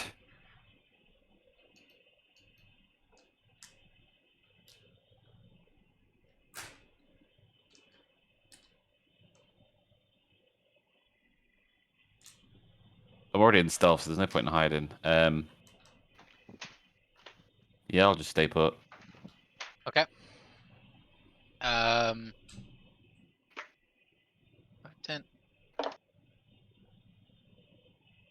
Okay. Back to the top. Gary Bear. Si, senor. Very Spanish. So Gary's thinking Spanish that it would be bear. a good idea, yes, to get close at some point. And since everyone's kind of hidden behind this tree, are they hidden behind this tree? So most of the stuff you see treated like branches, like the trunk in the middle, Yeah. is let me see if I can draw. It's like that. Yeah. So Gary's bear form does not take, well, he doesn't take actual HP damage if it dies, so he can kind of act as a bait of some sort, I'm guessing.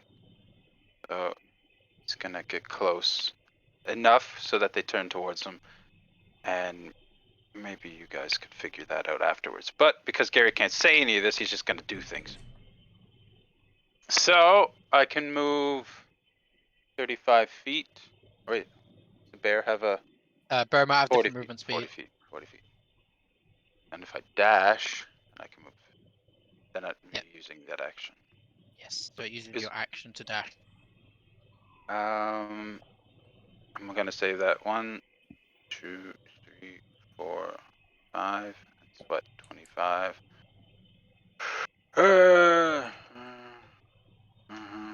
40. 45. Okay. Oh, does the bear have 45 foot of movement? Sorry. 40. The bear have Yeah. I thought 45 was too much. Trying to cheat the system, are we? Hey, 5 feet here, there. What's that to bear? Bears can't count. Barry. Okay. Anything else you want to do as a bear? Like the only thing you can really do is attack and smell stuff. Pretty much. I'd like to do a smell check on that thing in the middle if at all possible. What thing in the middle? You said they were carrying a The body body. of some sort. Oh, okay. What do you want to like? What are you trying to find out? Ooh. Like, do I recognize the smell in any way? Have I smelt it before? Like, have any kind of knowledge upon on what it is? Make a perception check using. So what you're gonna have to do is you're gonna have to roll just a d20. Don't click perception, and you would Okay. have to use the. Oh no, actually no. Yeah, no, you make it yourself. That's fine. So But it just might. normal. This perception.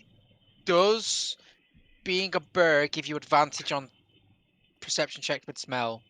It's a perception +5, so it's the same as I have. There's passive yeah. perception 15. But does the burr? So when you open the burr character sheet, Yeah. when it has its like abilities near the bottom, like multi attack, does it No. have anything to do with? Does it say keen smell? Yeah, keen smell. The bear has Okay. advantage on wisdom perception checks to rely on. So make 2 perception checks, Okay. and we'll take the highest result. So it's a +5 anyway. So Yes, do I because just you keep your own mental stats in wild shape. It's always your checks for the mental stuff. Okie doke. So I get a good one. 10. 10. And the second one is 22. Okay, 22. So it's really hard to focus in on the thing that they're dragging, because at this distance now, all you can smell is rotting flesh. Okay. However, you power through, you concentrate, the bird's face scrunches up slightly, like proper thinking, and it smells human. It smells alive. Oh. That person is alive. Okay. So Barry can't speak and say this to anyone. Yeah, so we don't know. Yeah, so you and Sleepy don't know this. Oh, Sleepy and Vinmir don't know this, so. Yeah. Barry makes up his mind to try and protect the. Is it the one in the middle? Yes. Has he got So an ice on? this one, Protect yeah, him he's somehow. right here. Right, Yeah. okay. Protect him somehow in hopes that his actions will elicit a reaction from his friends and they realize what's going on a bit. But he doesn't do that this turn because he's already moved. Yep. So I don't have anything else I can do, I believe, as a bear. Yeah. I think I turned too early. That's fine. My turn. Yes. So I move 1, 2, that's 10. 1, 2, and then I'll move one more. I still have 5.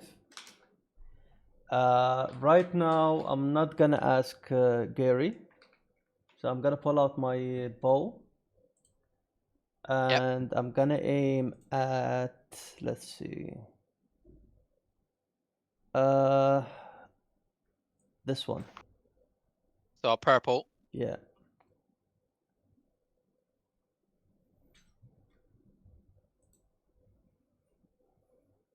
And then what? Then So make an attack roll, please. yeah, I was waiting for you to say it. Oh, that's damage. Oh, That's sorry. not the attack roll. Okay. This one? Yes. So. Oof. Oh, natural 20. Jesus. Right. So I was gonna say it's with advantage because they don't know you're there, but no, it's not necessary. Okay. Right. How do I do this on D&D Beyond? Let me just check something real quick. I didn't see Dubak's roll. Okay. They On saw. D&D Beyond. Okay, so what you want to do is on the damage section next to your longbow. Yeah. A right click where you would roll. Click is on the damage section next to your longbow. A right click where you damage, and then roll it. So it should roll the crit hit. Say it again. Okay, so on D&D Beyond, yeah. Yes. So the damage box that you would normally click for the longbow. Yeah, right click on it. Right click it, and then there should be a section that says roll as crit damage or Oh. flat roll. Okay, then Didn't know that. keep it on crit, So right? Yeah, so stick it on crit and then roll the dice. Right now, roll the dice. And this will do crit 16. damage. Damn. Oh, that didn't appear for me. Weird. 16. 16. Yeah. Saw it this 16. time. It's on appear for everyone. Oh, there we go. I just refreshed the page. 16 points of damage. Fuck. Okay then. Does my arrow has pierce? Can it pass through and hit someone else? No. All right. Unfortunately not, I'm afraid. I mean, it's thankfully no, because I might kill the one behind it, the human, since he's alive. He's being dragged. He's like on the ground, being dragged by his arm. Oh, okay then. Good.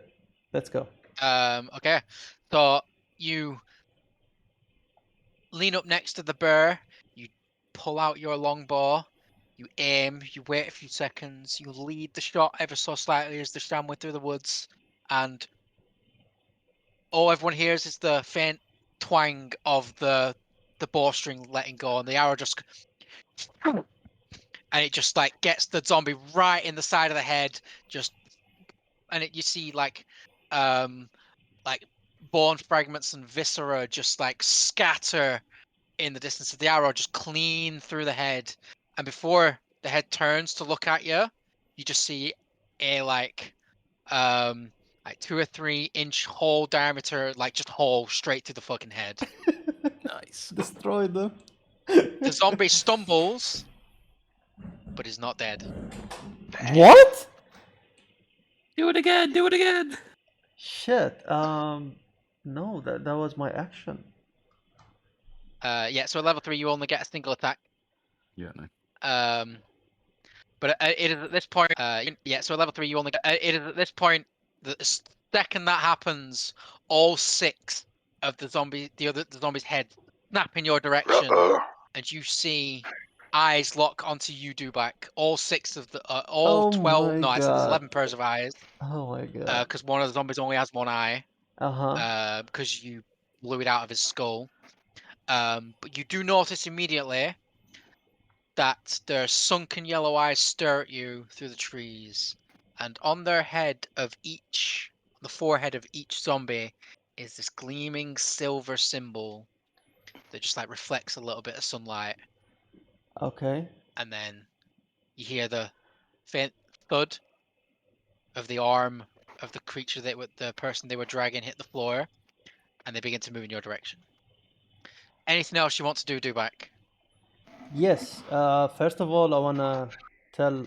Is Mithras out of stealth, or is he still in stealth? Or is it on me?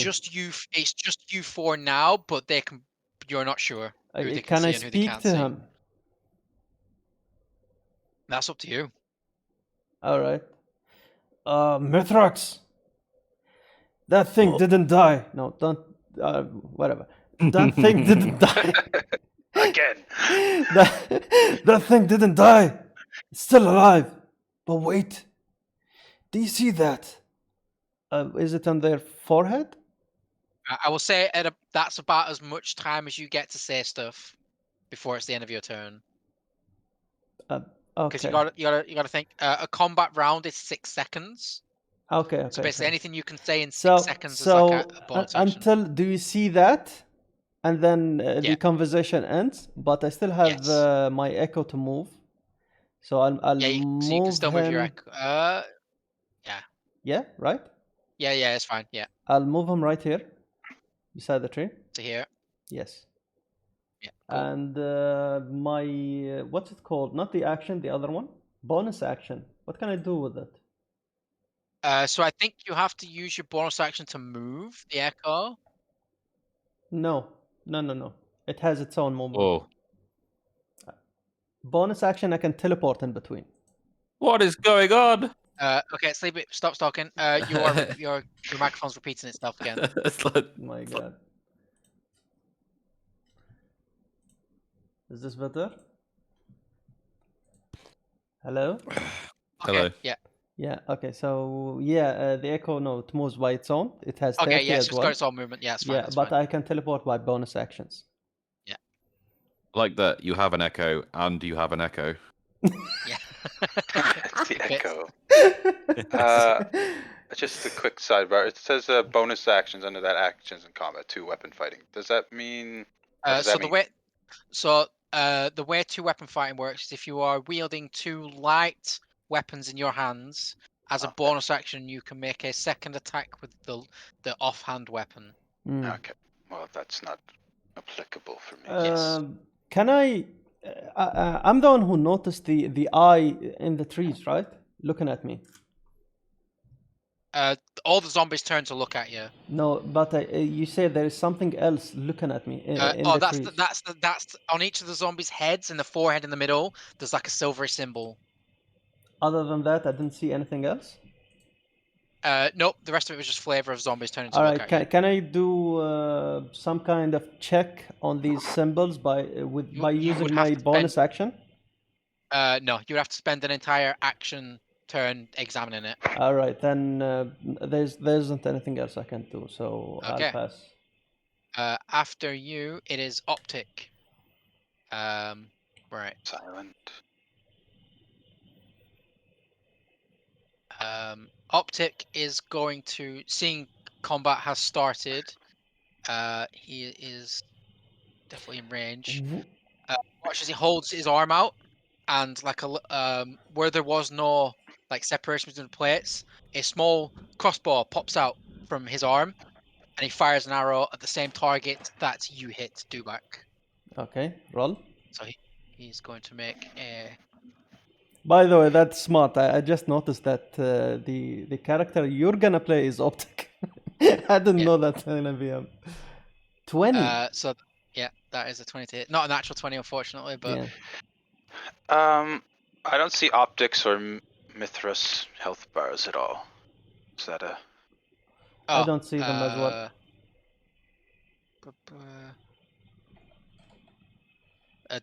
Don't worry about it. I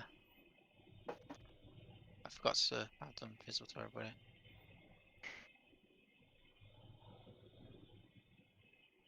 Can you see them now? I'd have to No. reload the page. They should just automatically appear, but it's Yeah. fine. Don't worry about it. It's not super important right now. Yep. So yeah, that is 9 points of damage. Real quick. Okay.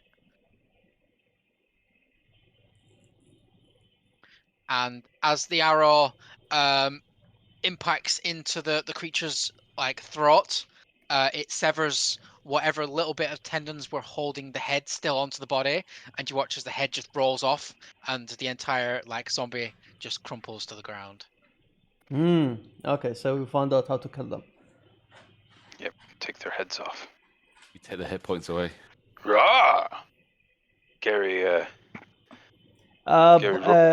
Cooper, by that, can we see their actual HP right now? What the zombies? Yes, because I did 16 with the crit, and they didn't die.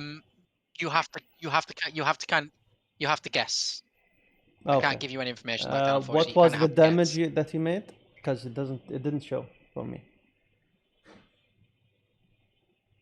So you did 16 points damage. Yes. And Optic did 9. 9. Okay. If you look on D&D Beyond, where it says the campaign at the top, there's like a little speech bubble, which is the game log, and it'll tell you what each person's done. Yeah. Campaign. So I can see Optics done 20 to hit and then 9 damage. Yeah. So along the top next to like short rest, long rest, campaign new one shots, there's a little speech bubble. Click that and it brings up the rolling log. Yeah. So you'll see what everyone's done. Cool. Yeah, most monsters get bloodied, right? I'm not sure if zombies do. When they're below, what is it, 50%? Yeah. So if you ever ask me how they look in, I'll be able to tell you. Okay. And I can give you like a vague estimation of like, how they're looking. Okay.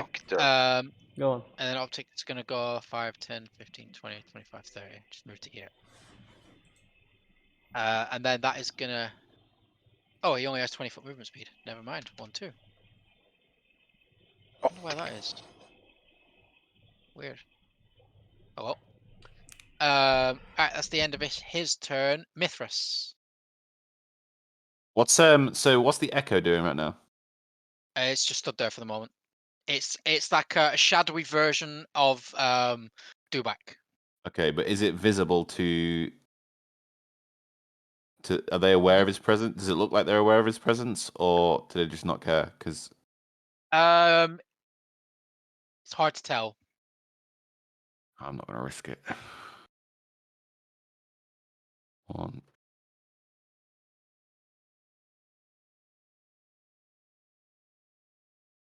I'm gonna move my character there to be behind everyone. Also, so I've got a what's it called? Arcane Focus. Do I have to hold that in my hand when I cast spells? Or can it just No. be on me? Right, So okay, it'd be like a necklace or a ring or something. It's just the caveat to casting spells is you have to have a free hand. Okay, so I think I've got my character's got a ring. Yeah. So it was a noble ring that was given to me. Can I just have them both be the same thing? Like my Arcane Focus is my signet ring or whatever it's called. That is not a Cool. problem. Okay, so hold on, let me have a look. It's just going to determine if I cast a spell.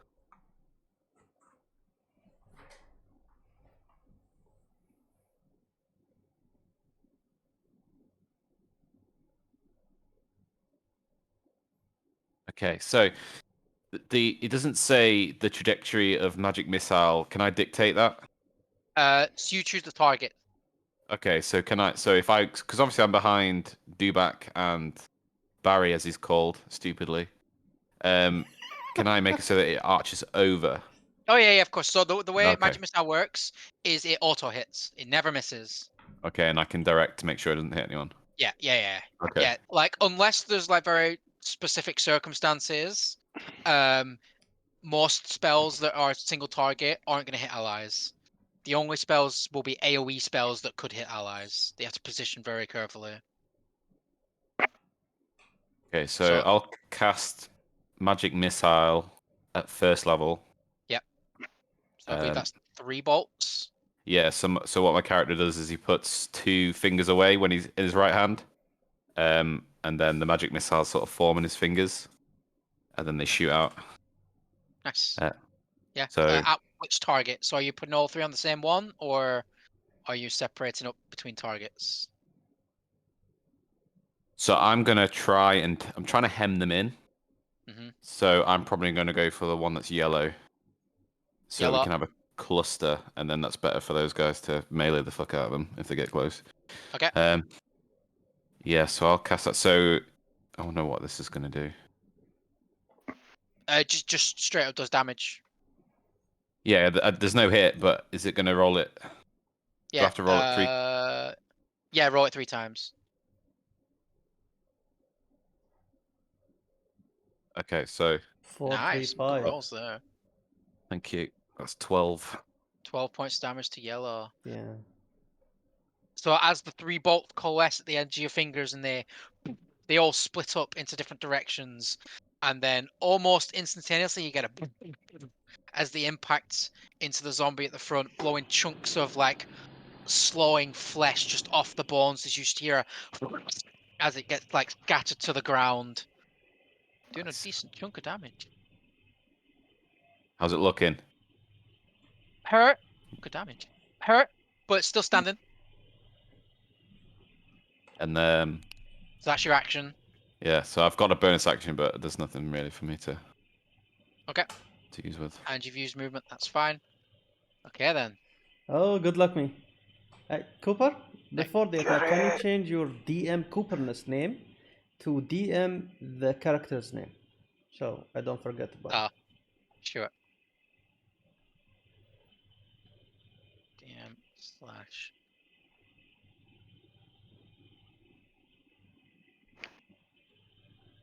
There you go. Optic, alright. Okay. Okay, Go next on, up lad. is the zombies' turns. Right. Okay, so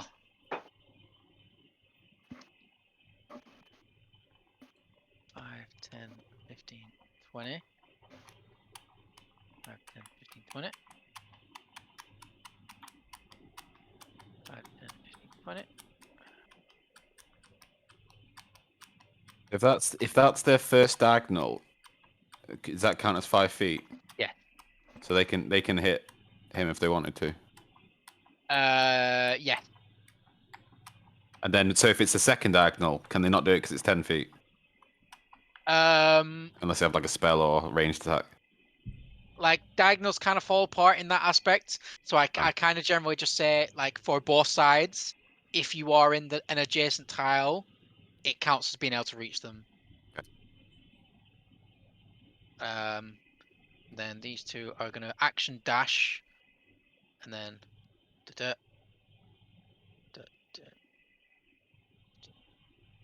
15. I can't get there. Oh, I can. 20. And then 5, 10, 15, 20. And that's going to end their turns. Gary. Gary. Now, it was the yellow one that was slightly wounded, right? Yes, the yellow one you can see is now missing like multiple like areas, like circular areas where flesh has been like scattered to the ground, and you can see it just dripping off the body. How much damage had he taken? How much was it? 5 times 3, so 15. That was 4 No, plus 3 plus 5. Oh, okay. Okay. I will go. I guess multi-attack the yellow one. He's within 5 feet, right? Yeah, go for it. Make your attacks. How do I roll multi-attack? So you roll one attack, which would be, let me see. Let me just check real quick because I don't know if you can roll off their character sheets. Yeah, I don't think you can. Would be great. Extras, brown bear. Okay, so what you're gonna have to do is in the bottom left-hand corner of D&D Beyond, there's a little dice. Yeah. So roll a d20, and then we'll just add 5 to it. Okay. Plus add 6 to it. So wasn't it D8? 2 1d8 attacks plus. yeah, no, we need to roll to hit first. Okay. And then we'll roll damage if you hit. So roll the d20 and then we'll add 6. Oh. So that's a total of 11. Yes. I think it's enough. The zombies are super slow. Which hits. Oh, cool. So now you roll a d8 plus a d8 plus 4 for the bite. Okay.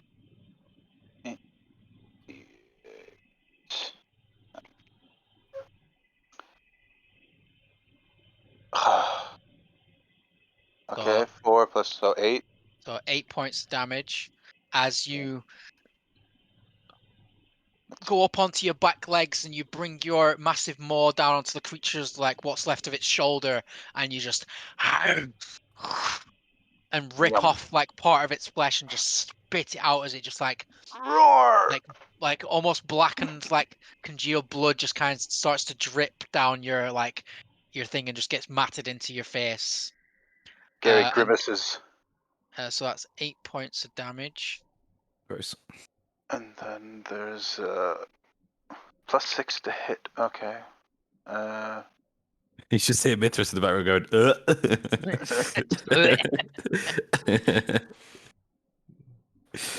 So then you roll d20 again for your claws.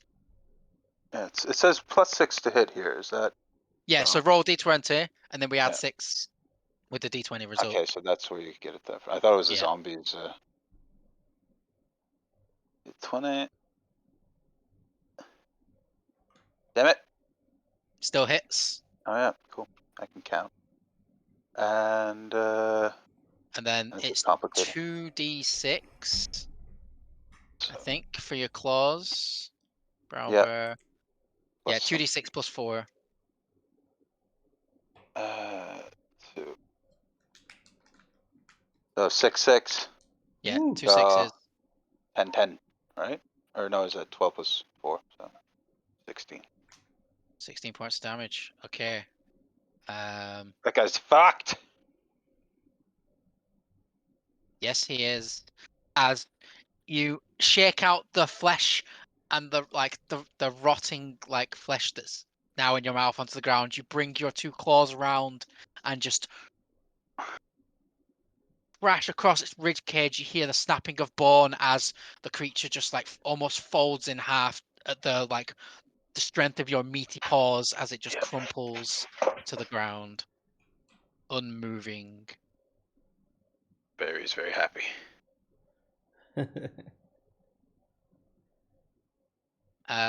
Anything else you would like to do? Oh, shit. What can I do? That's a question. Don't think you have much you can do as a bear, No, unfortunately. I don't think so, no. You do still have some movement. All right, I haven't moved yet.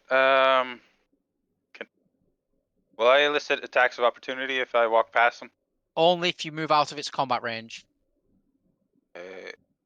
So if I just, I don't know how smart this is. Can I walk like this?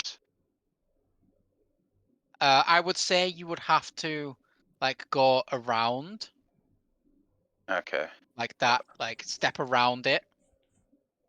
I'm just thinking it'd be nice if one of them turned around there. Oh, yeah, that's kind of where I wanted to stand anyway. Yeah, Hopefully, so that's 15 foot of movement to get I don't there. get fucked. But yep. You can move through allies generally, but you cannot move through enemies. I just took a big step over the zombie. I mean, a big bear, right? You're not massive, but you're big enough. Hey! Hey! Size is subjective. Oh, actually, you count as a large beast as a brown bear, so I have to make you a bit bigger. I'm huge. How does that work with movement? You get the same amount of movements. You have a base, basically, this is 5 feet. Okay. No. But you are considered a large beast at the moment, so you do get extra size. Roar! Anyway, yeah, that's cool. So I guess that ends my turn. Very limited, but this is a good thing for noob. So. Yeah. Okay. Cool. Next up is Optic. Optic. Oh no, sorry, Dubak. Sorry, yes, you Dubak. All right. So can I hit the purple guy? This one, where I'm standing. So you currently do have your longbow out. So you would have to drop it on the ground to draw your greatsword. That doesn't cost me an action or anything, right? No, if you wanted to store your longbow on your back and then draw out your sword, that would cost you an action. But just to drop a weapon is fine. All right, then Dubak drops his weapon, his longbow. He pulls out his great sword and holds it with 2 hands, and then he aims at the purple one, this one. Yep.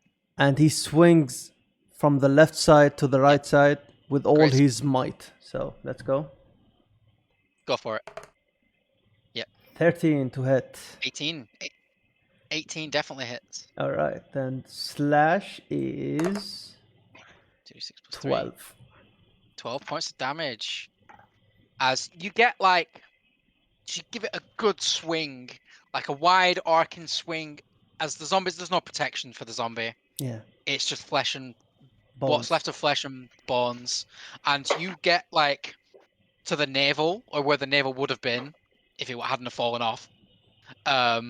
Before your sword stops, you hear the cracking of bone and the crunch of bits. And as you pull the sword out from the front, just the guts just pour out onto the ground, just the intestines just slop down onto the ground as they just kind of fall out the body, and the zombie just looks at you and gets ready to attack you.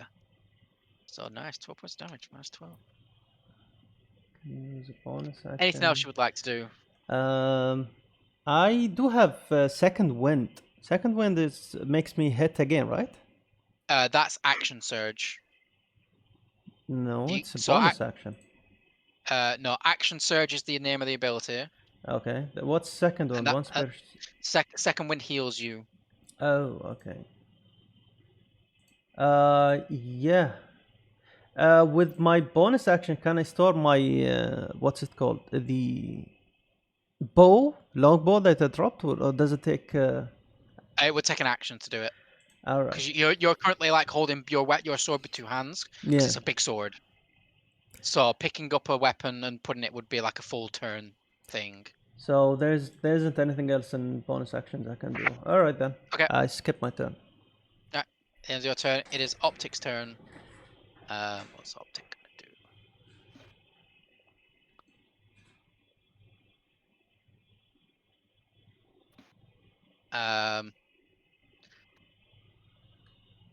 That is a Dex. Why is snowsie huge now? Because that's the size of his burr.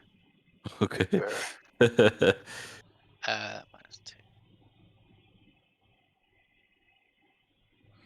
They succeed. So Optic holds out his palm, and a little circle opens up in the end of his palm, and a little like orb just pops out and like hovers a second over the pink zombie, and at the last second, when Dubak jerks his sword out, the zombie moves, and like a little spark comes down from the little like buzzing thing, and goes a bit of fire, and then it zips back to Optic and misses, unfortunately. And then that is the end of Optic's turn. Next up is Mithras. Yep. Right, so I'm going to carefully step 3, 4, I'll do. And then I will use the cantrip Firebolt. Yep. At which target? At this fella. Pink zombie. Yep. Pink zombie. So the one that goes roar. Obviously, yeah. I'll roll to hit, but like, obviously put my hand out like I'm gonna like your traditional firebolt kind of palm out. Firebolt. And then natural 1. Yeah, boy. So that is a 6. Nothing. As you shimmy to the side, you hold your hand up and getting a little overconfident with your last spell. You're still moving as you do it, and your foot hits a like a little bit of a tree branch, and you end up in like a tiny little divot, and it puts off your aim, and it just flies over the gigantic bear looming behind the zombie. Gary, or Bear Gary, you swear you can smell a little bit of burning hair. I growl in a way that it makes it sound like I'm saying retard. Anyway. He'd be going, ah, fuck. Like holding my leg. It shakes my head condescendingly. Okay. So that's oh my god, I completely forgot. Give me a second.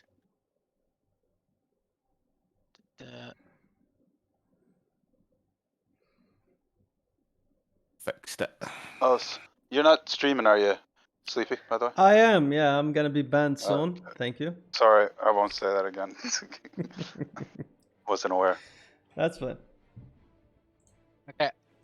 Anything else you want to do on your turn, Mithras? We have music after the miss. I forgot to put combat music on. Damn.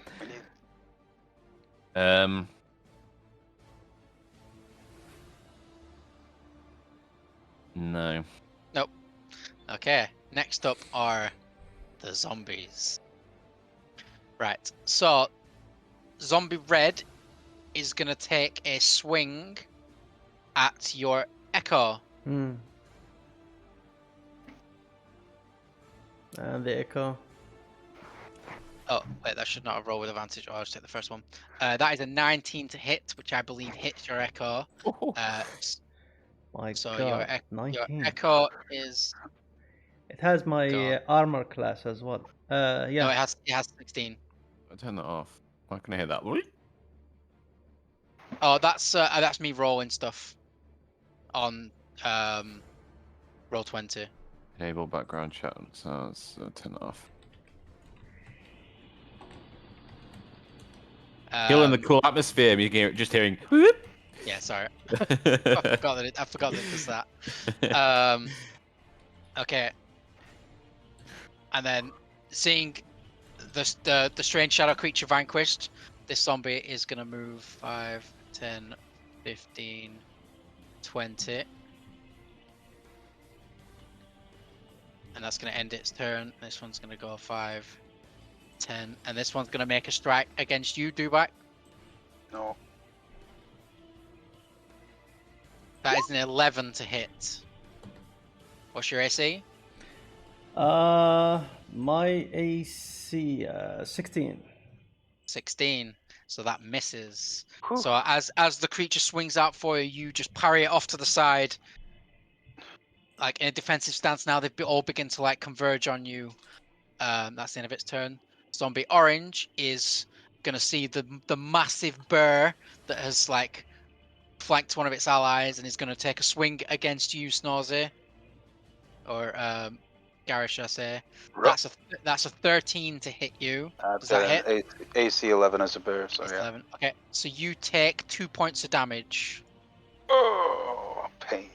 So -2 for you. Points of damage. See, so you've gone. There's no one under snows, is there? No, okay. And then the last one is going to be Zombie Pink, which is probably going to perceive. Ooh.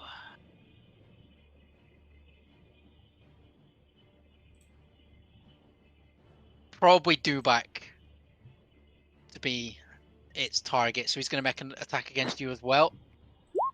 That's a 14 to hit, which also misses. So as you parry one, you see the next one coming, you bring your sword, the flat end of your sword down onto the zombie's arm, and just parry it off to the side.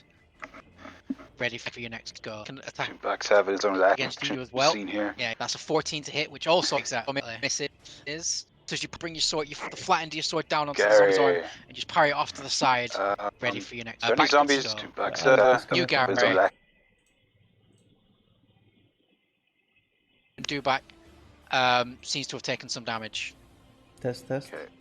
Well, I'll go for pink. Yeah, I was gonna go for pink. Yeah. And multi-attack. So you can either do the bite or the claws first. It's up to you. I'll do bite. Those D8, right? No, those D20 first. Yeah, always D20 first. Yeah. Then +6 for the bear. Okay, miss. That's a total of an 8, which just hits. Oh shit.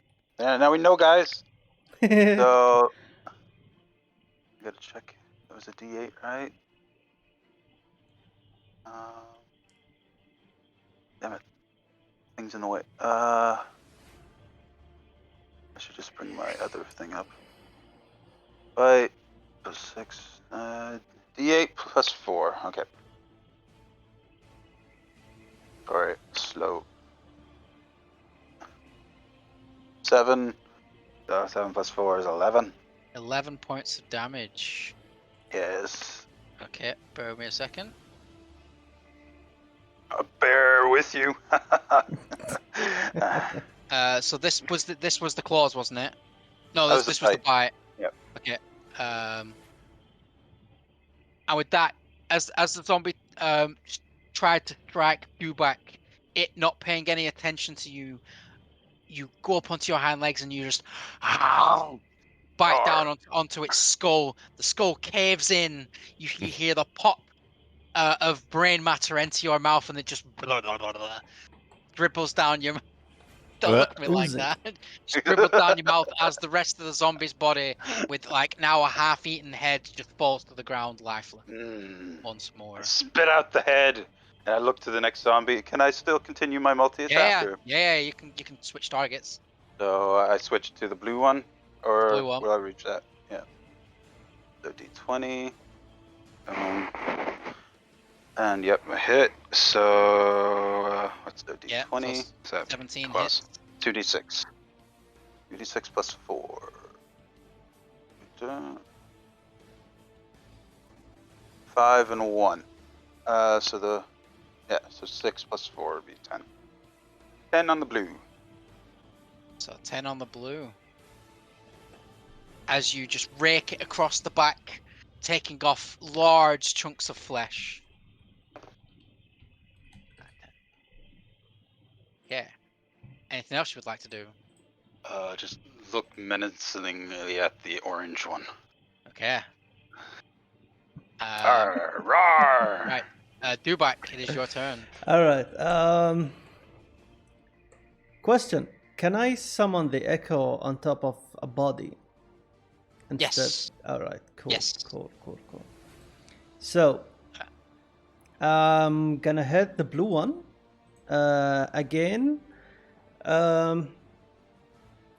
Let's say this time he leaps to the air and he swings his sword on his left shoulder, on the zombie's left shoulder, going through to the side of his what's it called? Trying to bisect in a diagonal movement. Yes. Got you. Is that a Got you. dexterity check? It goes. Ah!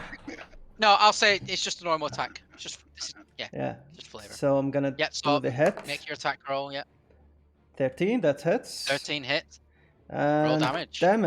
Damage is 9. Shit. 9 points damage.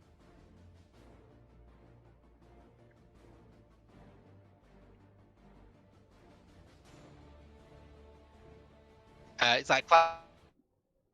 Oh, hold up. Wait. Yeah. So as you leap, you do a quick standing leap. Wait. It's cutting off on me. I think we're getting duplicate voices again. Something is wrong with the Discord, man. It's annoying.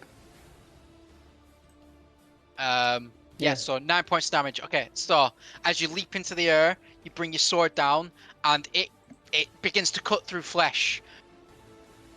But then you hit that collarbone, and it stops your sword dead. It bites into it, doesn't quite reach any of the main inner organs, and as you rip it out, like there's a spray of like black goo of like coagulated blood that just kind of follows your sword out as you go back into a defensive stance, ready for any attacks.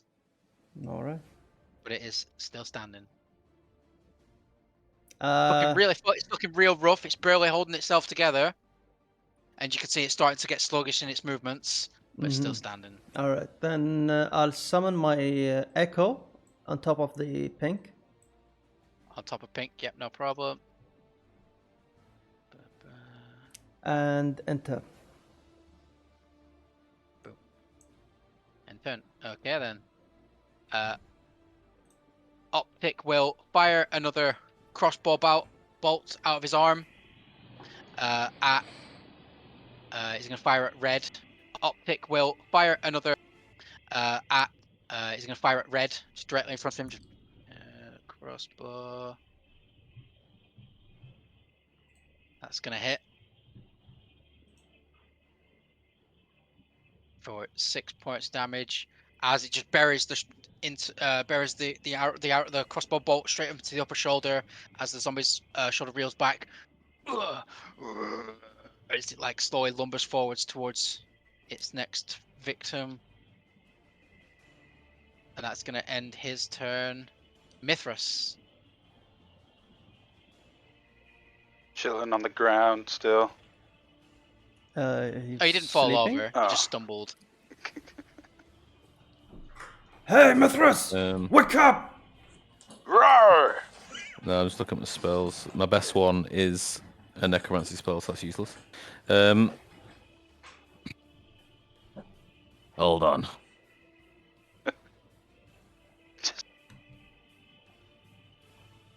On. Just gonna start moving forward again. 2.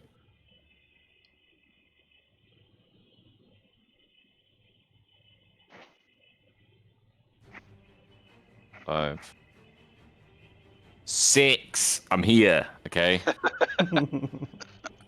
And yeah, okay. Fuck, what am I gonna do?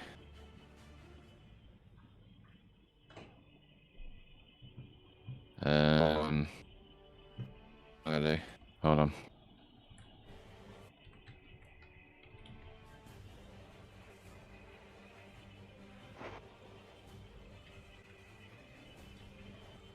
Right, I'm going to fuck it, cantrip. Let's try Firebolt again. Well, yeah, make an attack roll.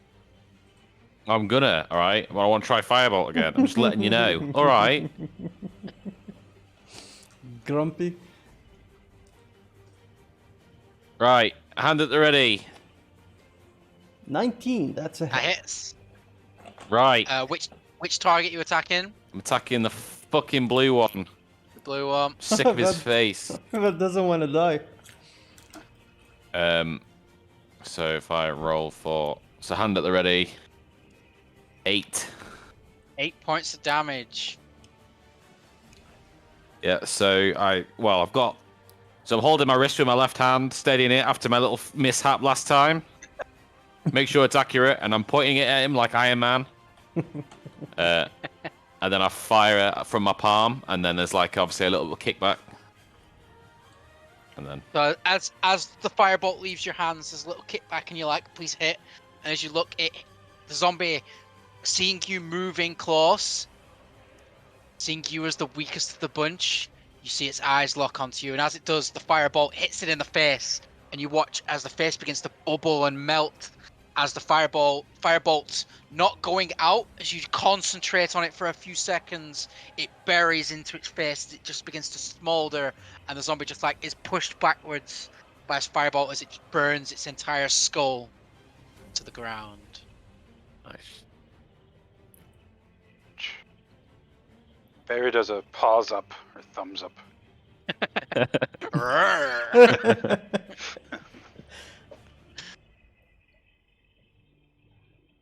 Okay, anything else you want to do? No, I think that'll be it. Okay. Next up are the zombies. Okay. Seeing... Ooh.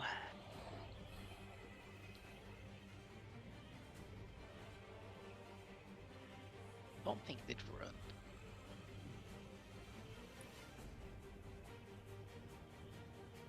I mean, they are like dead in the head.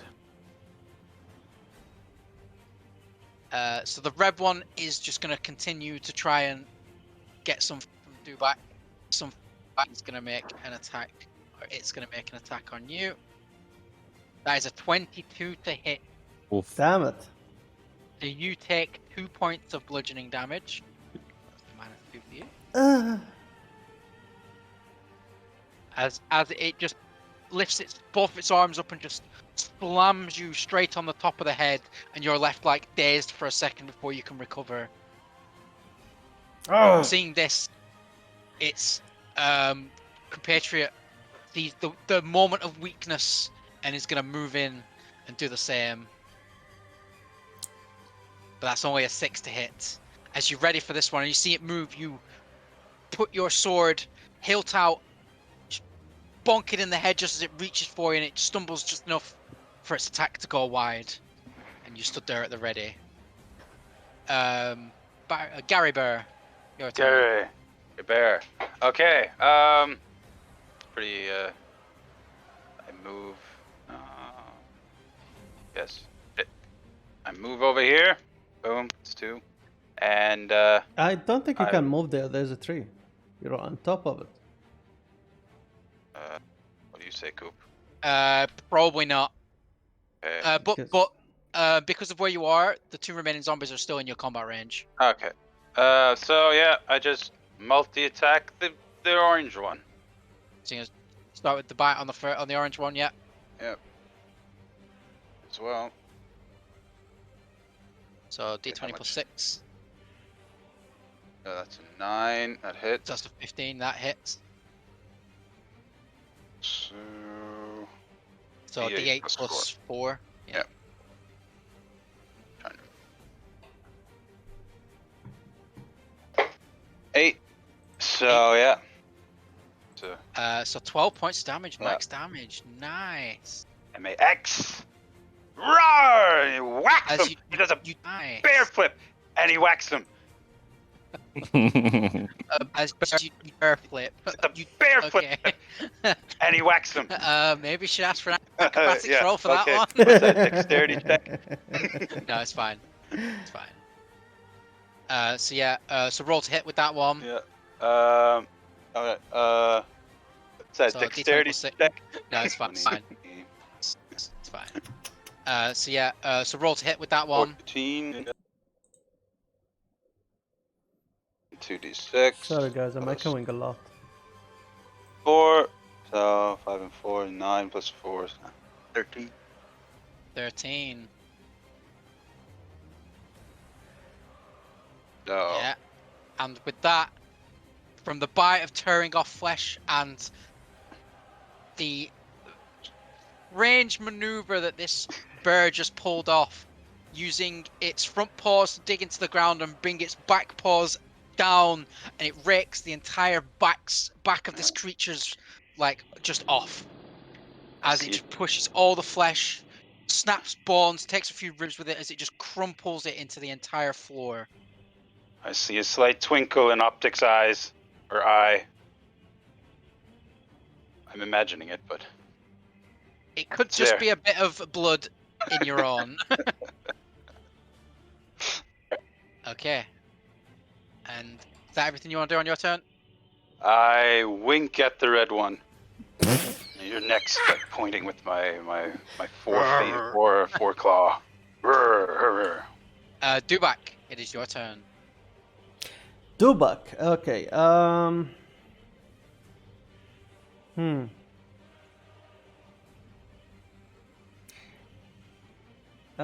Let's see. If I do this, no.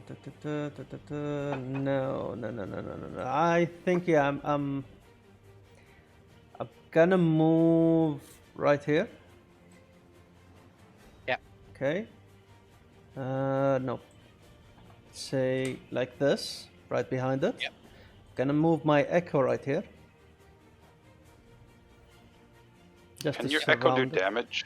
Yes, if I want to, but I don't want to. Not yet. So yeah, I'm gonna roll hit with my greatsword. Yep. That's a 10. 10 hits. And slash. That's 11. So Dubak goes like since he was running, he stops running with his force and he stabs the zombie through his head as fast as possible. Okay. You know.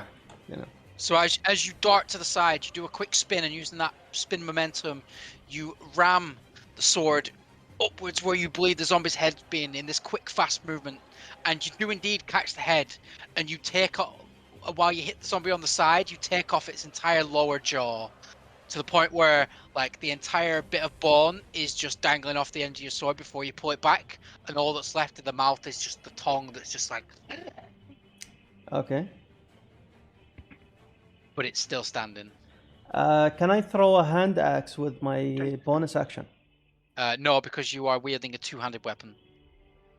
Ooh. Okay. And it's not light. And it's not what? Light. Oh, L-I-G-H-T. Yeah, alright. Yes, it is a heavy weapon. Then I end my turn. Okay. Optic is going to do the same thing as he did before. He's going to release a little ball that zips out above the creature, and it's like a flash of what looks like fire. Dex save. But it succeeds as the zombie, taken aback by getting its lower jaw removed, it moves out the way, and just the last second before the fire can engulf it, it is perfectly fine. Did he That's miss? His turn. He did. Oh, damn it.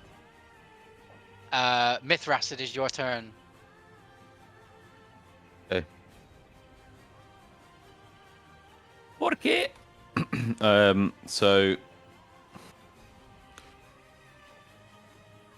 I'm going to move around to get a better look at our jawless friend. A better look at our jawless friend. And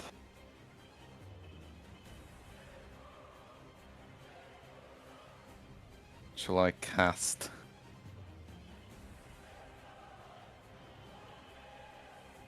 I'm going to cast Ray of Frost. Ray of Frost. Boom. So that's 20 to hit. And then the dice was right on the fucking button I need to push. And then I'm going. The dice was right on the fucking button to cast for. And then I'm going to cast for 7 damage. Yeah. So same. So the hand gesture is like I'm gonna like punch forward, and then the frost sort of like it gathers around my knuckles and then just shoots forward. So as you pull back, you clench the fist, and like a bit of mist appears around your hand. And as you push it forward, it seems to cool the air around it. And as you reach the apex of your punch, the mist coalesces into a ball of frost energy that just streaks across the air, hits the creature straight in the center of the chest. And you watch for a few seconds, it kind of disappears. And then you watch as ice crystals seem to pop out of parts of its chest as it expands bigger and bigger and bigger before its entire chest is almost frozen, seem to pop out of parts of its chest as it expands bigger and bigger and bigger. And then the entire chest is shattered, almost frozen, and then you see little form torso before it shatters to the ground. It's heading into the dirt. The entire torso now in a pile of just frozen bits. And the final zombie is dealt with. And with that, combat is over. Or is it? No, it's over. No, it's over. It's over. For the time being. All right. First thing I'm gonna do, I'm gonna grab my longbow. Yeah. Okay. Optic is gonna head over to the 2 zombies he hit with arrows, and he's gonna attempt to recover a couple of his arrows. I'll do the same. He got both of us. Roll a d20 for me. Who? Basically, or roll any dice, and if you get above 50%, you get it back. If not, it's broken. Oh, okay. So it doesn't matter which dice you roll. Oh.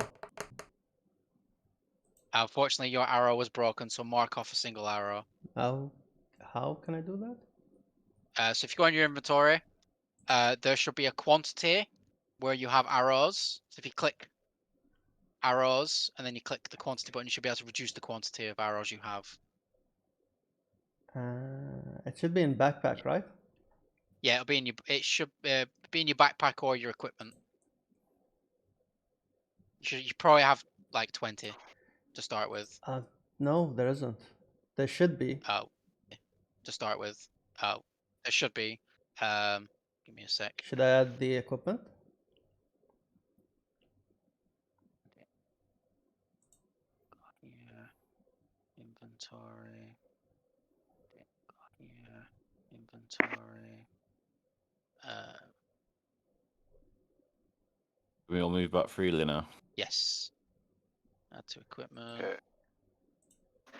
There you go. I gave you some arrows. Yeah. I'll just mark it down for you. There you go. So you got 19 arrows now. Let me refresh and see. Guys, go and do your thing until I'm done with this. Yeah. Gary. Head over to the thing that they were dragging. So I still don't know what it is, and then I see that it's a... Yes. Okay. So as you approach, you see like covered in a little bit of crusted blood, like down his face, where it seems like a cut has like scabbed over now, and mostly stopped bleeding. You see what looks like a man. Is he conscious? He is not. He is quite clearly unconscious. Gary sniffs him a bit and then moves on. Because he figures you guys can do this. He wants to check out if there's any loot in these guys. Your guy does not act like a druid at all. Make an investigation check for me, snowsie, please. I mean, they might have stuff that druids like, right? That's what I'm thinking. I don't care about the coins. I remove my echo. Drinking, bar fights, looting corpses. I'm thinking about you guys. For now. I'm my own druid, man. I'm gonna. I guess I have to read up on the lore a bit, but 13. No, you don't. You do what your character wants to do. 14. It's just funny. 14. Apart from a few mostly ragged claws that are covered in blood, guts, and bone shards, you don't find anything on the corpses. The only thing of note is the strange, like, silver symbol in their forehead. Hey, can I do an insight check on that, or That's not what insight is for. whatever? What kind of check would I do to figure that out? If you wish to try and think on what it is, you can make a Arcana check, please.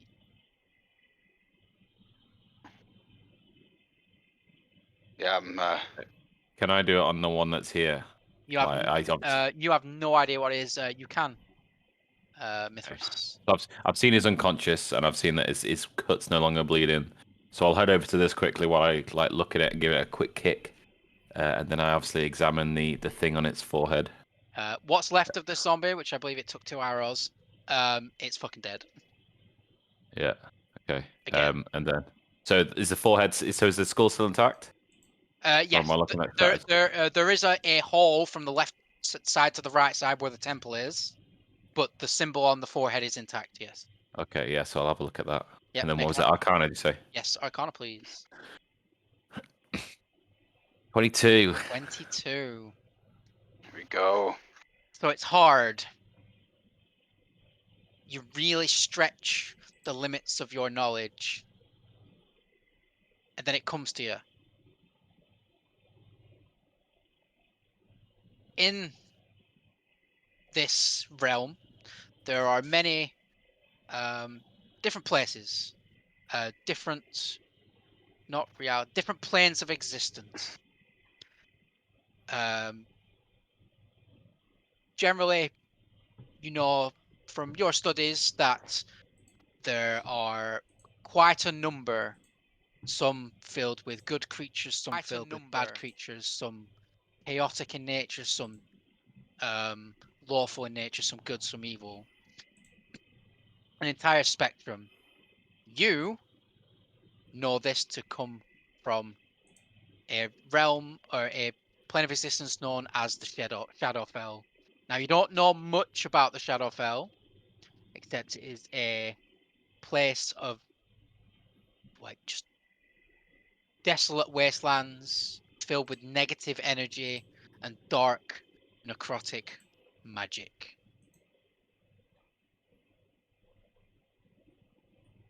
And is that everything? You know that as someone who's never been, and you've never met anyone who has been, the amount you've studied on the Shadowfell is very little. Okay. I just know of its existence then. Pretty much, yes. If you wanted to find out more, you'd have to do a little bit of research. Can I? So I've got a dagger. Can I chisel it out of the forehead? Or can I cut around the bone? Yeah. So I'll just smash it in. You managed to cut the flesh out of the creature, and as you do, the symbol dulls. So it looks like the lights have gone out. Kind of, yes. Okay. And what does the mark look like?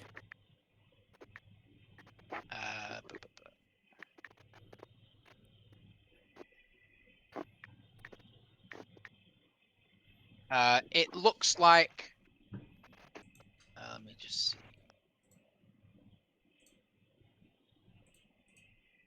Let me see if I'll just do a quick drawing on here. So yeah, while you're doing that, obviously I tell Dubak and Gary where this is from. This is from the Shadowfell, and obviously, and that I don't know much about it, but I'm taking a piece. to study. Kind of looks like that. Where do we go to look at this? I drew it on the screen. It's like a big purple drawing. Oh, okay. To your right. Gary changes back to druid form. Or person form. People. People Gary. By the way. Let's copy this. Right, I'll send a better. I'll put it in pop a symbol in Discord for you. In Dungeons and Douchebags. It looks like this. Cool. Close. Yeah. See. So I should still have 6 berries left, right? Yes. Yeah. So once I transform back, I go up to the unconscious So dude. just make sure on your character sheet you mark off one use of your wild shape. Yeah, sorry. Yeah, it's okay.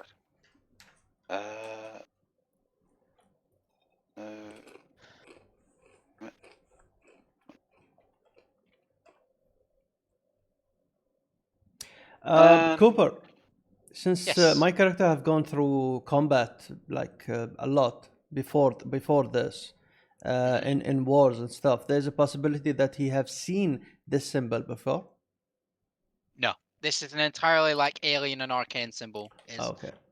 You would have like in your like the only reason why Mithras knows about this is because he spent a long time studying stuff. Like this is not something that you would come across every day. It is very alien. Okay. Okay. So, yeah, go over and give a couple berries to him. Do they have any effect? Yes, actually, they do. So, as you almost force feed him because he's unconscious, Have some berries. The first berry, you're like using his jaw to like chew for him, and like as the berry is ingested by the unconscious man, you at first you have to do most of the work, but eventually, as like a faint bit of consciousness comes back to him, his body instinctively feels the nourishing energy from the good berry and begins to like do it himself before his eyes snap open. All of a sudden, he like and he like backs up like 5 feet in like panic because the last thing he remembers he was being attacked by zombies. Come back. Then I get close to him and hold him and just to calm him down. Just and say, kind of sensual. easy, Like, get off. easy, take it easy. We're not the enemy. He's like oh, yeah. We're here to help you. What happened to you? What has happened? Oh my god, thank you. Oh, thank you. Oh my god. Like you can see, like he's in a real bad way. Like his eyes are like sunken. He's got like heavy bags under his eyes. He looks like he hasn't eaten properly in days. Like he's very gaunt. Like he looks so ill. All right. Then I pull out from my inventory some water and give it to him slowly. Yes, Here. he takes sips. Yeah, I help him take the sips. Yeah, all right. Breathe. Take it easy. What's my name? I'm Rohan. Rohan Graysmith. Rohan. I work at a nearby mine. I was trying to sneak out of the camp to try and get back to town to get some help. What? They were waiting for me. What happened in the mine? I don't know. They were in ambush. They were just lying on the ground like logs. The zombies? Yes, they were just waiting for me. And then I didn't know until it was too late when they rose up all around me, and I don't remember after that. I just remember waking up here. Were there anyone else in the... Yes, there was still a few of us left when I left last night. There was... How many? 12, 13. There was so many more before. There was There's 30 of us. Are they trapped inside? They're not in the mine, they're in the camp. In the camp. Every night they come and they take a couple more of us and they drag them away to the mine, to somewhere I don't know, but they drag them away and then they come back, but they're dead. And they come back and then they take more people. It's been over a week. Every night they come, and then the people that try and escape, they never come back. I thought I could make it, but they captured me. A few of us, we've managed to hold them off for a little bit, but they keep whittling us down. Oh God. I think they take the bodies back to the mine and turn them into those horrible creatures. Take it easy. What's your name was? What the Rohan. name? Rohan? Take it easy, Rohan. Yeah, Have a seat. my name's Rohan. Sit down. Just sit down. Let me see. So, what are you guys doing out here? We Just, have you our know. own business. Just wait a minute, okay? So I pull Gary and Mithras to the side, like, let's say, over here. Come on, guys. Come. Can you diminish me, by the way? Yeah. Oh, yeah, sorry. And then you have 24 HP. So I walk over, just staring at the symbol. So, Gary, Mithrax, you've heard the situation. So what do you think, guys? Mithras, you might have some information about this.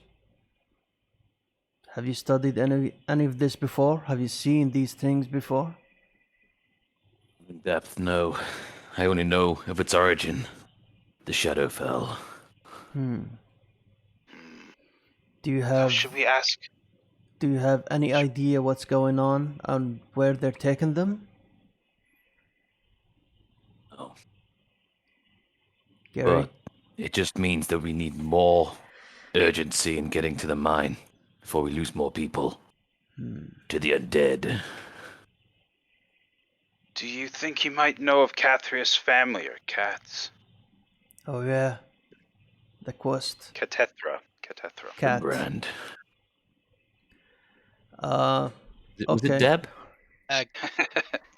So the two people she asked you to find were Ged, her husband, Ged. and her son Brand. Yeah. All right. Should I ask him or Gary? You want to do it? What's your charisma? What's your charisma, dude? Wait, I'll do it. All right. So I'll go there. Wait, hold up. All right, guys. Guys, I'll go ask him about them. Wait, hold up. What's their name again? I'll follow you. Gedden Brand. Gedden Brand. All right, got it. I'll stand close enough to give you guidance.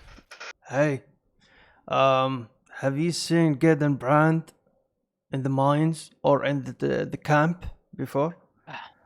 Yeah, when I left before nightfall, they were still there. Yeah. Okay. Yeah.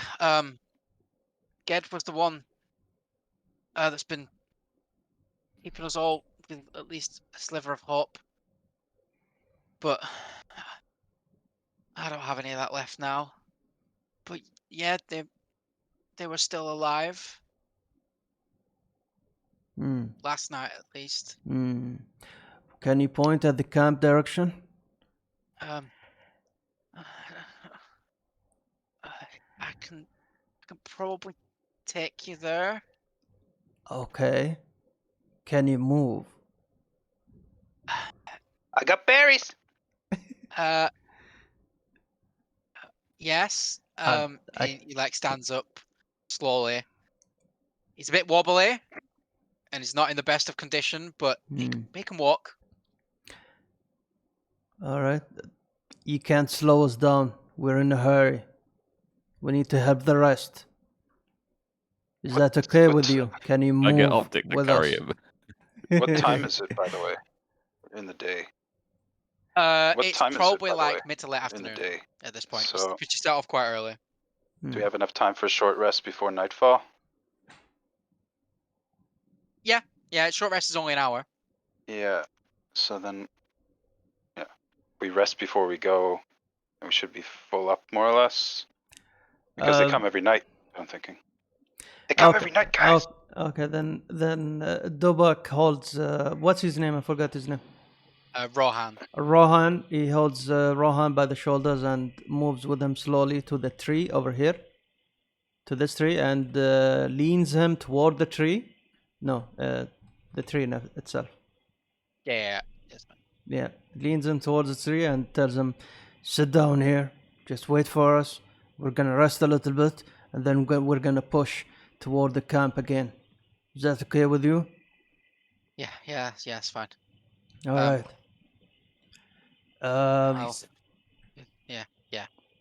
Yeah, it's fine. All right, then I move and search the red one. They've already been thoroughly gone through by. Oh snowsie. my god. Okay. I smushed them a bit, but yeah. Yeah, he went through them as a bear. He was not subtle. So since this is my first combat, is there like anything like loot and stuff? Do I have to search for? Snowsie already searched for it. He didn't find out. Okay. So you can Keeping try and search them again if you want. My value senses are a bit off. Yes, I want to search them again. Yeah, so make an investigation check, but with disadvantage this time. It's 'cause already they've on been minus. thoroughly searched. What's the, how? So just roll twice and I'll take the lower result. Get high. 9. 9. Take the 9. There's a lot of rotten flesh, a few scraps of like clothing that's been torn asunder by both weapons and bear claws. Hmm. You do notice that the symbol on each of their heads has dulled quite significantly as well. But that's all. That's all you find really. It's just flesh and scraps. Okay. And a few broken bones. Scraps of what again? Scraps of like little bits of leather clothing, some just like plain material. Generally, you assume that it's what these poor souls were wearing before they died. Okay, then I'll leave it. So my last thing I want to do right now, I'm gonna summon an echo and elevate it 30 feet above us, so it can scout the area for me. They can fly too. Gee. Yeah, they can elevate. I don't think it can make checks. Let me have a look. Yeah, it can't really make checks. It's like got combat uses and teleport uses, and that's about it. All right then. Then I won't. Then that's it. Anyone else want to go do something before we rest? But if you want to have a quick like look around just to see if there's anything else around, you can make a perception check if you like. Yes, I do. Yep. Perception check. There we go. 13, which is 16 total. 16 total. You have a look around. Like it's a sparsely wooded area. So there's like rocks and like leaves and stuff on the floor. You see a few mushrooms nearby. But you see no other signs of any undead creatures or any other movement at all nearby. It's just that eerie silence has kind of fallen over the woods again, and like all you can really hear is like the faint rustling of like leaves as your compatriots move, and then the heavy breathing of Rohan sat next to the tree as he's just like coming to terms with his like extremely close to death experience. All right then. Yeah, I've got the death thing. Oh, that's it. Okay. So you guys taking a short rest? Yes. Okay. Do we get a spell slot back, or how's that work? No. So all of your spell slots come back on long rests. Okay. But I get my wild shape back anyway. I believe you get your wild shape back, yes. So it's 2 per short rest, so. I get one on arcane recovery. Yeah, so you can use your arcane recovery over a short rest to recover a spell slot. But that uses your arcane recovery for this long rest. Well, what about my HP? Does it come back? So with short rest, that uses your arcane. Use what is called a hit dice. So on D&D Beyond, if you hit short rest at the top, it'll bring up a little tab on the side. Short rest on top. Yeah. So what you can do is there should be two buttons. And there should be 3 little boxes near the bottom, just above the take short rest button. Yeah. So you can use hit dice. You have 3 of them, which are d10s to heal. So if you want to use those, you fill in one of those boxes and then click take short rest, and then it will heal you back up to full. You are only missing 2 HP, so it's not really a big deal. So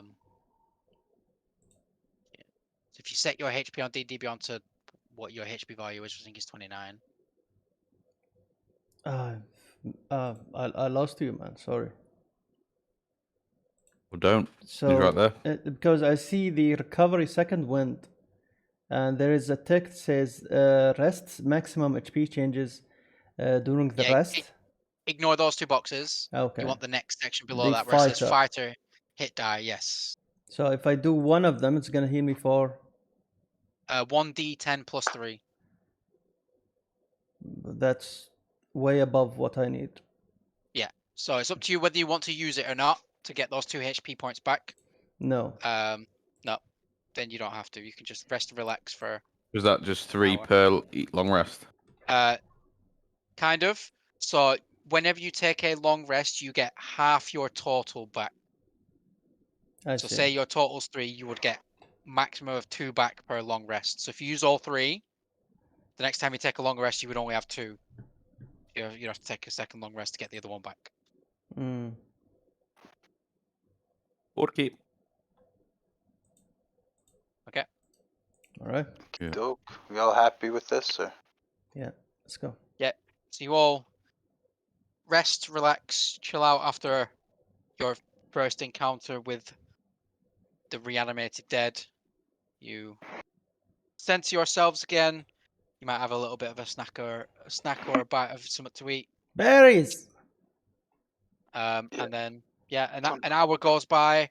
Rohan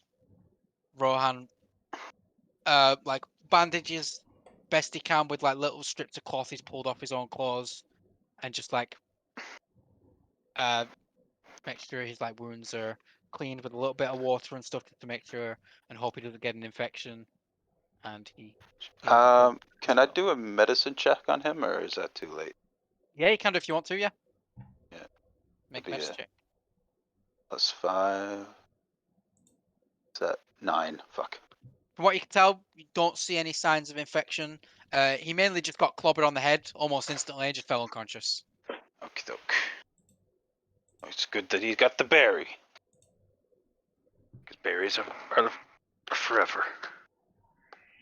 Okay. So an hour goes by. You have rested, so snowsie, you get your wild shape back. And vinmir, if you use arcane recovery, you can get a spell slot back as well. Only use one. Only One use one. first level. So there's no point. Fair enough. Okay, cool. Okay. So, what's next? So they were heading. So which way are we going now to the mine? Is that left of where our characters are facing right now? If up is north, we'll be looking westward. They were heading in the direction of that, in that vague direction. Yes. Rohan mentions that you are about an hour's worth of travel from what he can tell, about an hour's worth of travel from the camp, which is like, according to him, only about a 20-minute walk from the mine, and the camp is where the remaining miners are holed up. Where? So I asked Rohan. Where? So he was pulled from. What was it? The camp. So he tried to run away from the camp and head back to town from the camp. Okay. To try and get some help, and he was captured along the as he was making that journey. And then I asked him where. So they were taking him back to the mine. He believes so, yes. So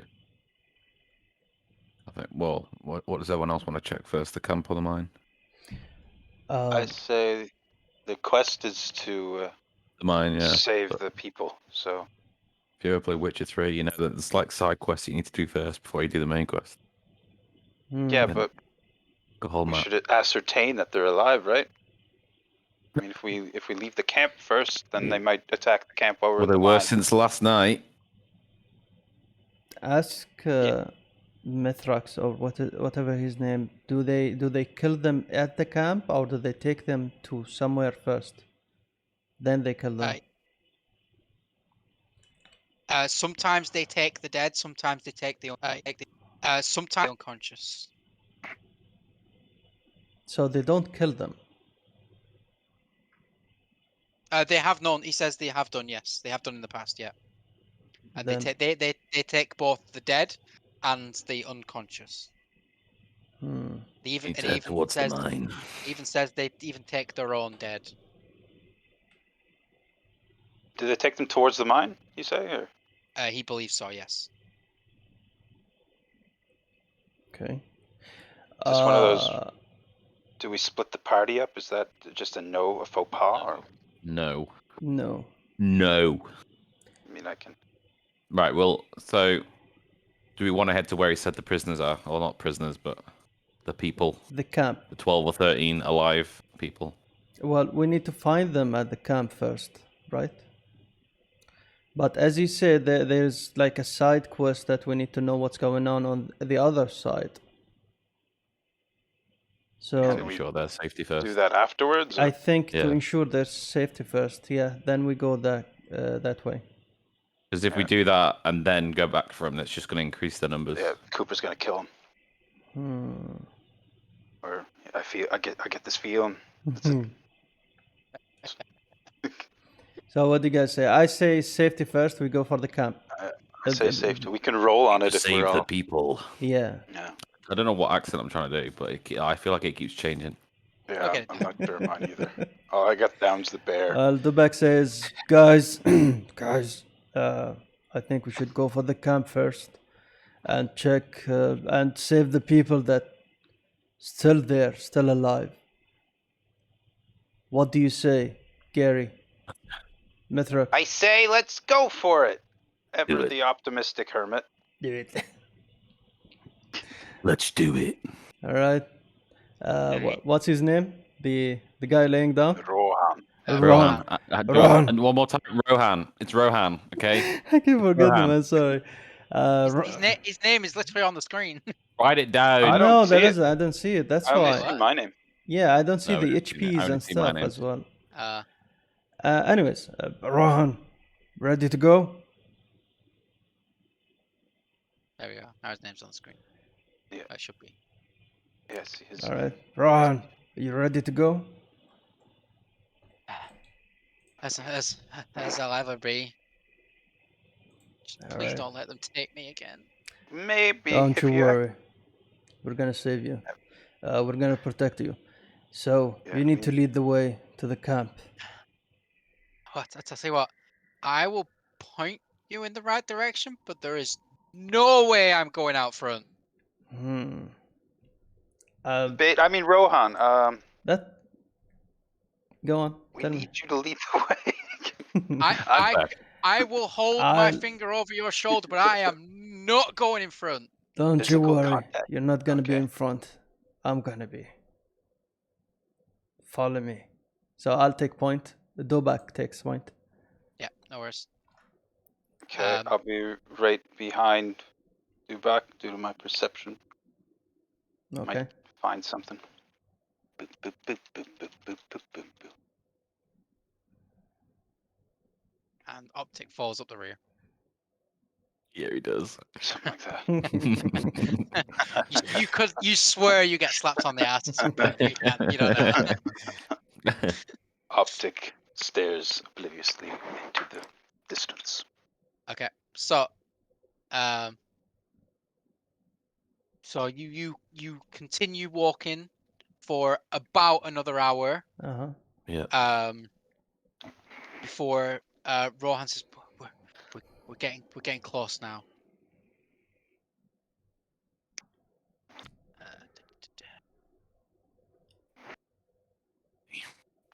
boy. Before you come through a couple of trees, and you look down, and you're on a not exactly a road, but a more used like path, and you can see like there's like divots in the dirt where it seems that like heavy carts have been pulled along. And he takes a quick look left to right, left to right, left to right, takes a deep breath, and he steps out, and he goes, okay, and he points to the left hand side, and he says, the camp's just a couple minutes down this way. The sun's still out, so there hopefully isn't going to be any more around, but yeah, the camp's just down this way. I mean, Okay. has anyone thought of doing a perception check on this guy? I don't want to be the one that's not trusting, but That would be an insight check. Insight. Insight. Let me see. Where is it? Insight. Yeah, so if you want to see if this guy's like telling the truth and not bullshitting you, yeah, you can make insight checks. Well, I'll One cast it or just one person? So roll it. one person can helmet, and someone can assist by giving them advantage, or 2 people can make the roll. yeah, I use guidance on whoever. Or Okay. yeah. So if you're doing it as a group, I will give you advantage as well as an extra D4 on top. Okay. That's So who wants to be the person who's rolling? can we say what kind of buffs we have? Like pluses? Can we say that? Kind of do it vaguely, like are you good, are you bad, insight, that kind of thing. I'm not Rich. I'm not bad on the insight. What about So you, it's Mithras? Rich. Rich. All right. I'm adequate. You're casting guidance, Yeah, so you you can can't do it. Yeah, that's check, true. unfortunately. So I will stand beside Mithras. What about Optic? Optic just stands there and says He's nothing. got a 0 and everything. Fuck. I'm gonna get you to open up, boy. So how do I cast? Guidance is a. It's just something you say you're doing, and then whoever you are guiding gets to add a D4 to their next check. It's a cantrip, so it doesn't take anything yet. No. Okay, guidance. So who's making the rolls? Mithras. Okay. So make 2 insight checks. Well, a insight check, add advantage, and add a D4 to the highest result.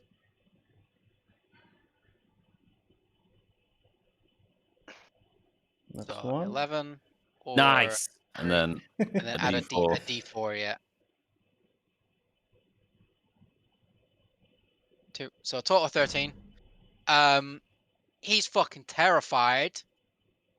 He's not as scared as he was when he first woke up, but you could definitely see he's extremely nervous.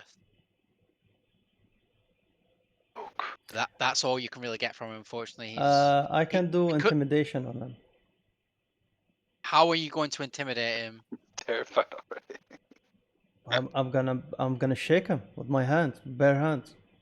Okay, so you grab hold of this guy. Yeah.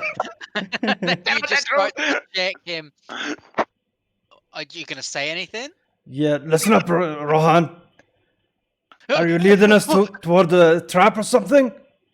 No, Speak up. no, sir. No, don't hurt me, please. Oh God. Can I do intimidation check? Sure. That's a 6. Gary Still cackles. fucking terrified. But you do notice he's less terrified of you than he is being hurt by the fucking zombies again. So like, even though he's like worried that you're fucking shaking him, he's still looking around. Okie doke. Okay. I think I believe him, guys. Let's do a perception check on the area. He's fucking crying. Okay. I want to do a perception check on the area. I'm rich in perception. How are you feeling about perception? Medium. I'm better than good. Okay. So I will do a perception check. Yeah, make a perception check. Yeah, I'm average. 16. Lovely. Nice. Okay.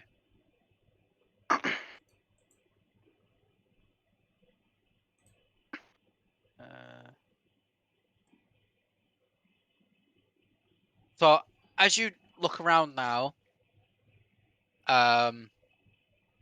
this is quite a well-worn track that you're on. You're not sure where the other way goes, but as Rohan said, the path to your left. So as you stood in the middle of this road now, this roadway now, the path to your left goes towards the camp. And as you take a more in-depth look around, you start to pick out little details that you didn't notice before. The occasional, what looks like a drag mark, that something heavy has been dragged across the road.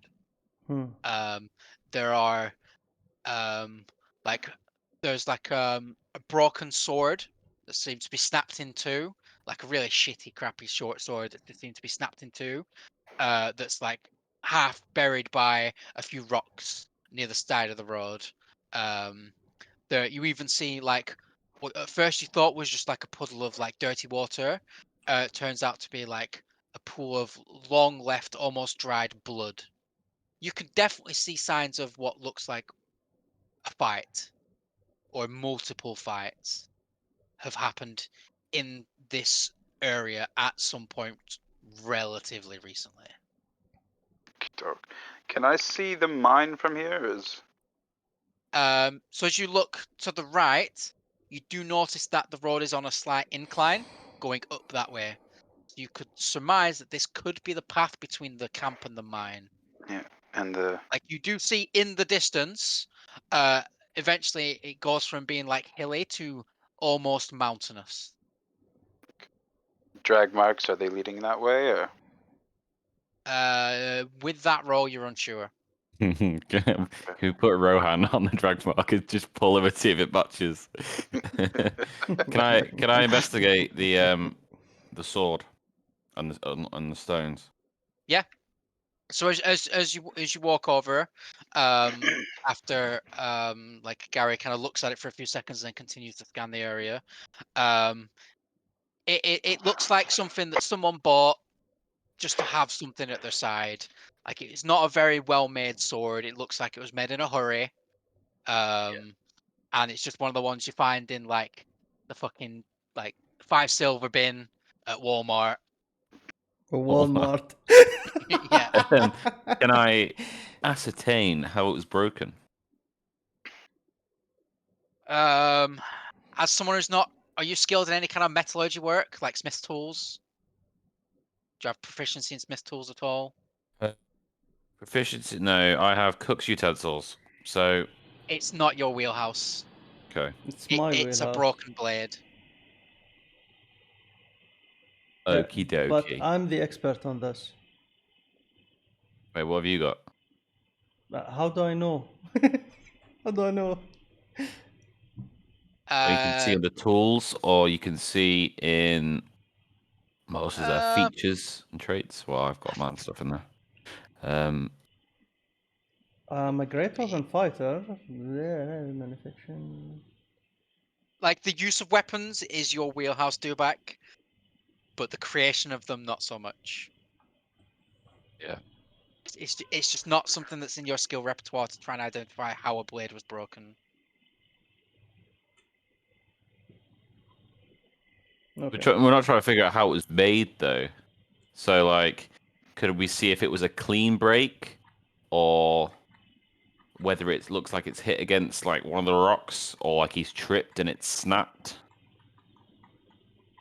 It's kind of hard to tell, because it was not a good quality sword to begin with. It was dinged and stuff. It could break from anything. It was obviously still a sword and it would still work, but it's hard to tell, unfortunately. Ooh, a wind tunnel. Where's that on the map? Mood music. Right, okay. And then could I also have, so while Gary's looking everywhere, I'm looking at the facts. Okay, I'm looking at the facts. Can I have a look at the heavy drag mark? Yeah. Have a look at like its depth. So what it looks like is, so most of the tracks on this path are along the road. Yeah. So from the left side all the way to the right side, there's like wheel grooves that are almost firmly indented in, like they drop like a couple of inches into the hard ground. As it looks like heavy things have been taken this way repeatedly and quite frequently. You also see like the faint looks of like horse hooves that may have been trodden in there and stuff like that. But what this drag mark does it is literally perpendicular to the road, like it is dragged across the road. So like it muddies all the tracks that could have been there, and it looks like something relatively heavy, hard to pinpoint how heavy, was dragged across the path. And can we see, so with the drag marks, is there any sort of distinct starting point? Like if I follow it in a direction? Nothing specific. Okay.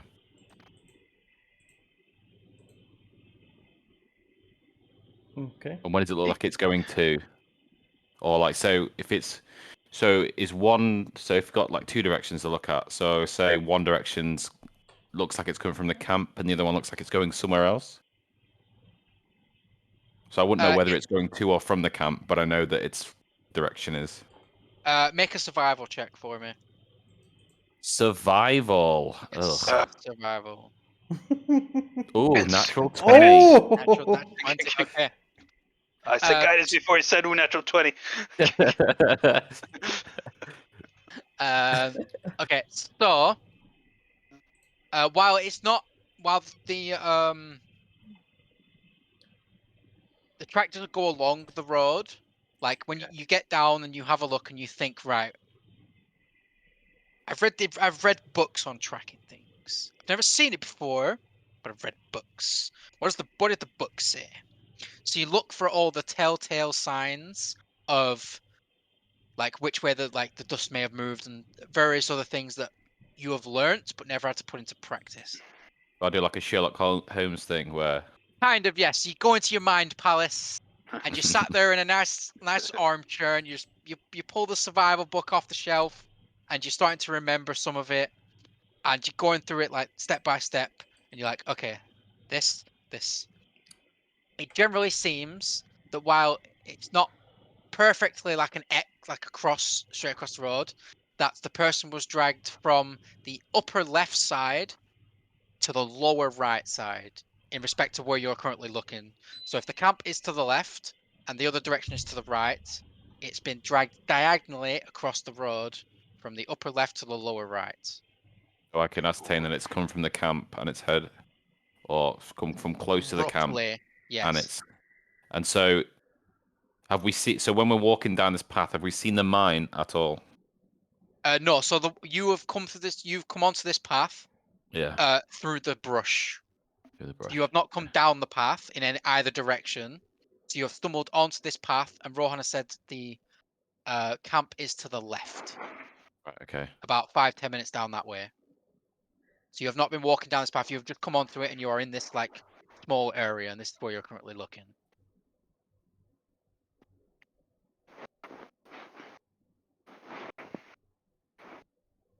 Drag marks lead away from the camp.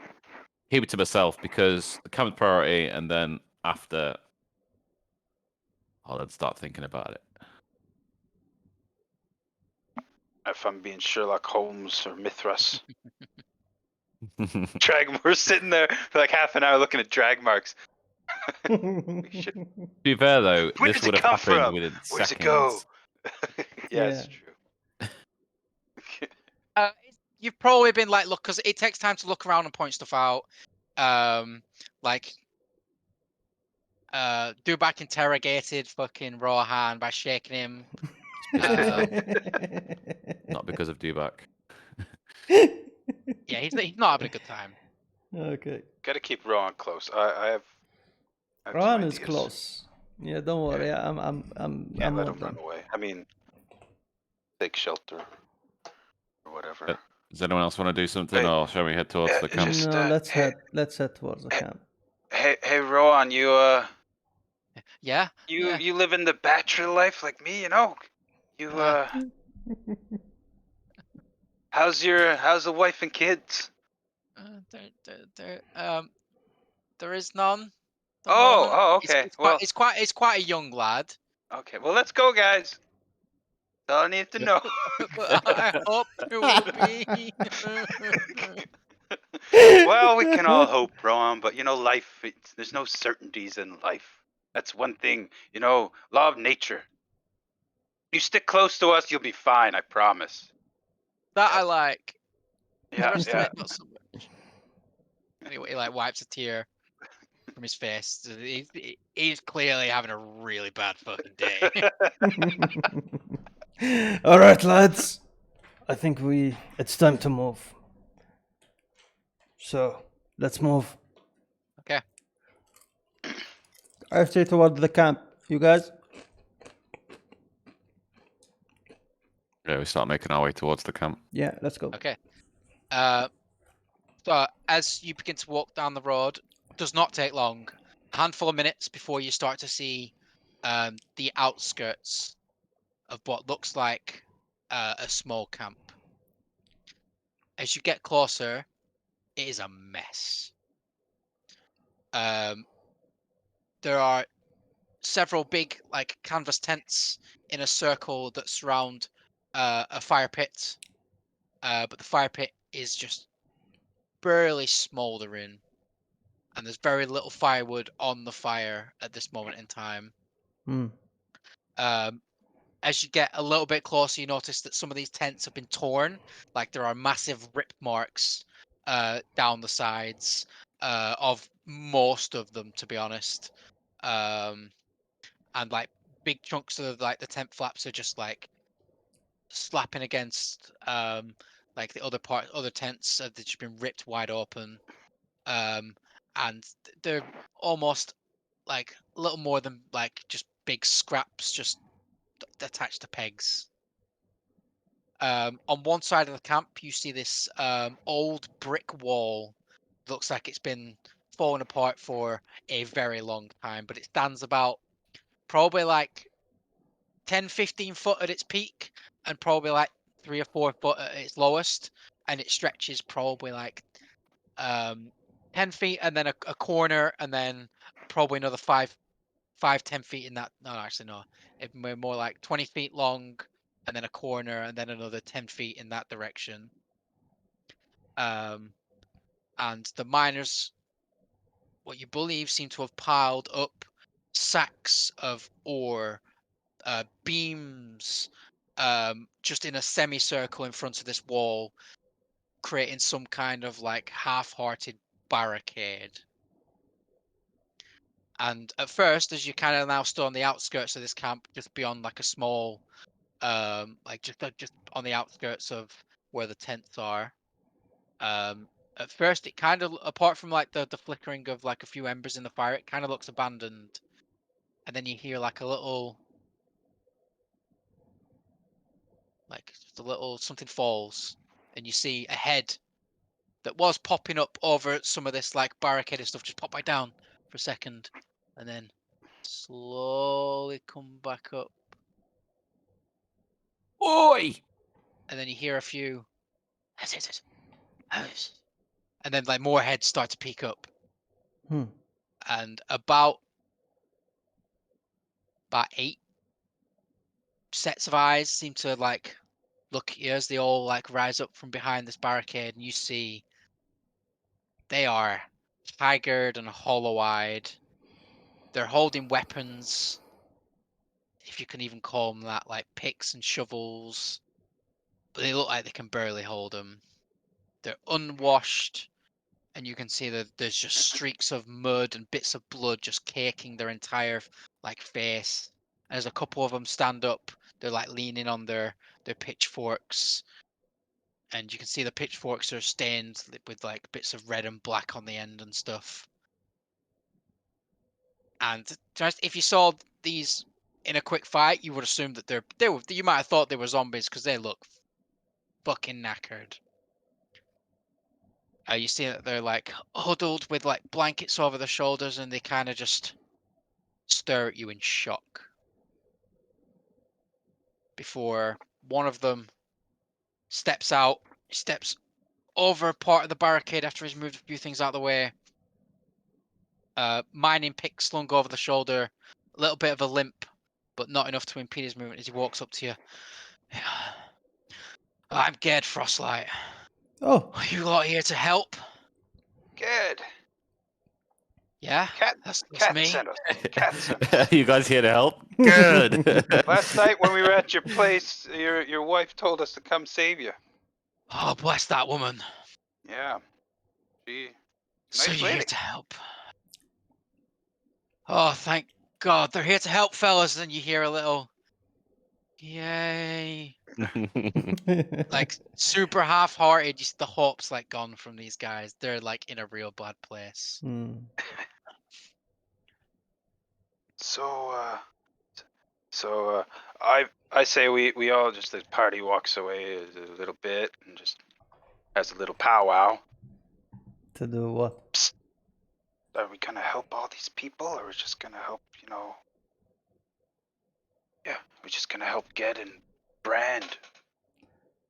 What do we need? Well, hey, come this way. Why, like, we're still Just a in the second, forest. guys. I have no Wait, idea. still- Gary pulled us there. like, So come there. We've moved. The skeletons and zombies are still there. Hang You on know. a second. Meant to put you on here. There Okay. we go. Okay. So Gary pulls us to the side. Yeah. Look, I'm all up for helping these guys. But I don't need to feel good about myself. But I mean, if you guys want to help. Of course we're gonna help them. Okay. We can't leave them like this. Look at them. You're right. Gary, what are you saying, man? They already look like zombies, is what You're I'm a thinking. fucking monster, They man. might as well. I'm not a monster. I'm chaotic. You're still that beast that you turn into. Old dickhead. Hey, I'll stomp you, bitch. Shocking grass. Bang. No, I'm joking. All right. No, we need to help. Seriously. So. Okay. We'll help them. All right. I was just asking.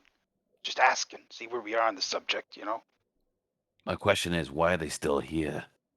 Yeah, they could leave it during the day at any time, right? But we did fight those zombies during the day. We should ask. Yeah. Go ahead. Ask them. And then I just beckon. Was it Ged? Is that the one that's welcomed us? Yeah, Ged. It's the father, Yeah. I'm guessing. He seems to be the only one with a modicum of energy left. Okay, I beckon him over, away from everyone. Over. Like, why is everyone still here? Huh? Well, and he turns and sees, oh, Rohan, you're alive. Excellent. Good. Sorry. Yes. Well. I try to match. Right. So, here's what happened. Are we listening to this, or did you pull him far away? You can see he's trying to get his thoughts together. Because like he's thinking, like you can see just like a calculating look on his face. Yeah. So this started about 10 days ago. Perception check. On what? Insight check. Insight check. Performance check. Guidance. Make an insight check. No, I'm not gonna do it, man. I'm awful. 10 days. You said, right? Yes, 10 days. Where was I? And that's the time we got attacked. They came in the middle of the night. They took so many people. And then every night they'd come and they'd if we managed to beat them back, they'd leave. They'd take their dead with them, and then they'd come back the next night. And then if they got some of ours, they'd take them away with them, and then a night or two later, they would come back with them as well, but dead. And just, well, I assume you've seen them. Horrific undead creatures. People I've known for years turned into these monsters and used to take more of my men and my friends. And now my son. No. You have your son? They got him last night. Okay. I hate to ask this of you, but I need to go get my son before it's too late, before he becomes one of them. I want your help. Okay, but you're not moving. Too No, weak to do okay. anything. We have No, Rowan. I can fight. We have Rowan. He's eating berries. He's fine. You look at Rowan, he's just like, no. No. Rowan, you should come with us. No. I see potential. I see potential in you. He is moving to his old friends. He's already halfway between you Run! and them. No. Rob, buddy! No,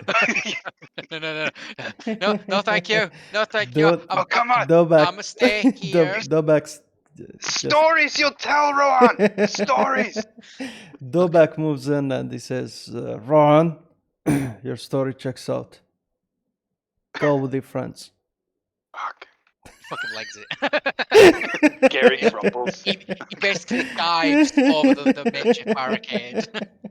My plans. Gary, you're okay, bad like, news, no. man. No. My son, I'm coming with you whether you like it or not. I cast sleep How long does that last? forever. Wait, how long does sleep last? Like a minute. Are you wounded? Yeah, it does, but then it yeah. gives ample time to get a head start.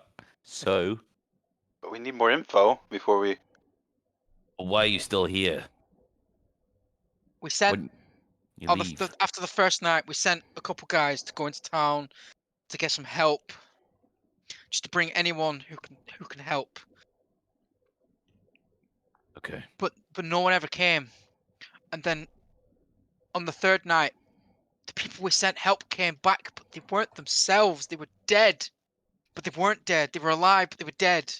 Did you They say were the on the living dead. fourth night? Please stop Make up saying your mind, dead. man. On the third night. Third night. Okay. On the third, so he said on the third night, the people they sent to go get help came back, but dead. Okay, After so 2 days? there's a possibility that his son is still alive. Okay.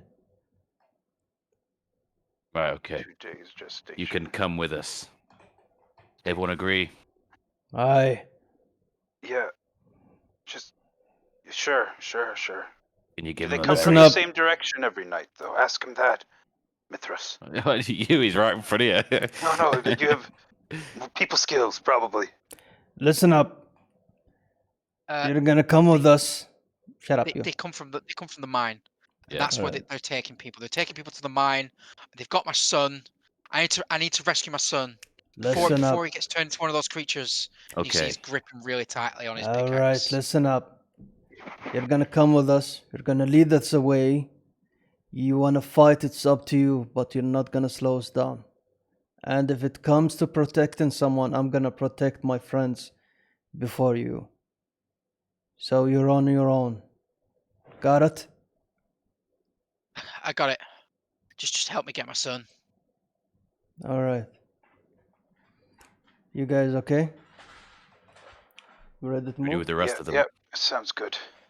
As long as he okay. sticks to Sure, the back. Mithrax. Just give me 5 minutes to have a word with my men, and then I'll be with you. Just give me 2 moments, please. And he turns around and walks back over to his men. And you hear them having like a hushed conversation. Barry. Give him a berry. Yes, Mithras.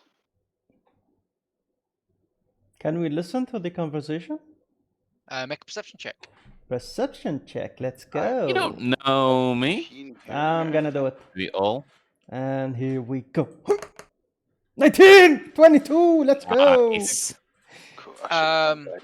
So he's basically just telling them what he's gonna do. He's like, you guys stay here, stay safe. I'm going to the mine. I'm gonna get Brand back. We're gonna sort this out. We'll come back for you, and then we're all gonna go home. That's basically what he's saying. He's basically giving a pep talk to his men, because like he's the only one that seems to have any kind of energy. Like everyone else is just. All right. Then Dubak looks at Mithras and Gary and nods, as in, okay, it's fine. How okay. many berries did I give to Rowan? Just the one. Okay, I slip a berry to Ged. Eat this, buddy. Throw It's it at his head. Sure. And like he takes a bite, and it's kind of like a small, like you know when you bite into a mango, mangoes have a lot of juice in them. Yeah. It's kind of like that, but in like a small berry form. So he takes a small bite of it first, and it just like explodes into like juice. I wink And, at like, him. Because it's magical? Yes, it's a magical berry. Okay. It gives you sustenance for a day. It's a perfect berry. They might want to give us as well. You guys don't need it yet. I'm gonna use. Yeah. But yeah, he eats it, and you see it revitalizes him a little bit. He looks a little more full of energy. He's like, right, okay. Just down this road, about 20 minutes. And then we'll be at the mine. I don't know what we're going to find there, but... Zombies. Please, zombies. All right. Before we move, Probably. my mother called me.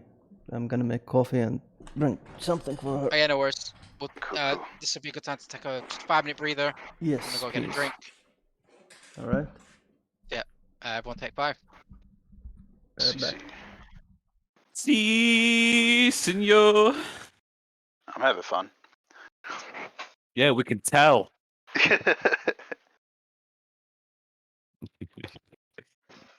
Fucking clown. Hey, I'm a hermit that's lived in the woods for like 50 years. I live life the way I live it. My terms. Yeah. What, like a uni student? Well, technically not a full adult yet. I'll be an adult next year. So yeah, I guess.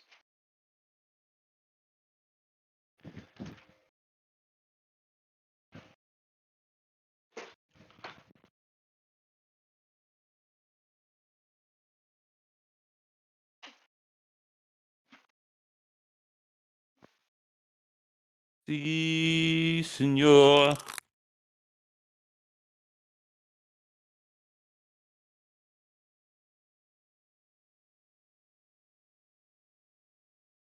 So, these undead aren't creating themselves. Or they would have done it at the camp. Someone's in charge. Agreed. I don't think it's a undead plague. It's a necromancer of some sort. The charm is in the forehead.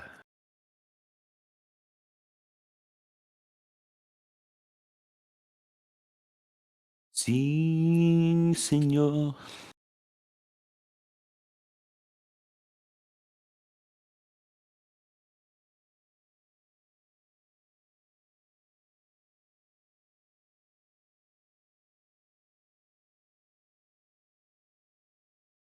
You have no power here. Oh, Expelliarmus. Yeah, I'm still trying to decide what accent I want. Yeah, I haven't really thought that far. Just been using my own. I'm gonna go for, I don't know, like Just low. Something. Yeah, I just want something that can be consistent. So an accent, I don't think that'd work. But higher pitch, maybe something. But yeah, I don't know. I don't know. Why don't you do Scottish? That's more for dwarves. Oi! Get over here! Yeah, that is more for dwarves. I'm not confident enough in my accent.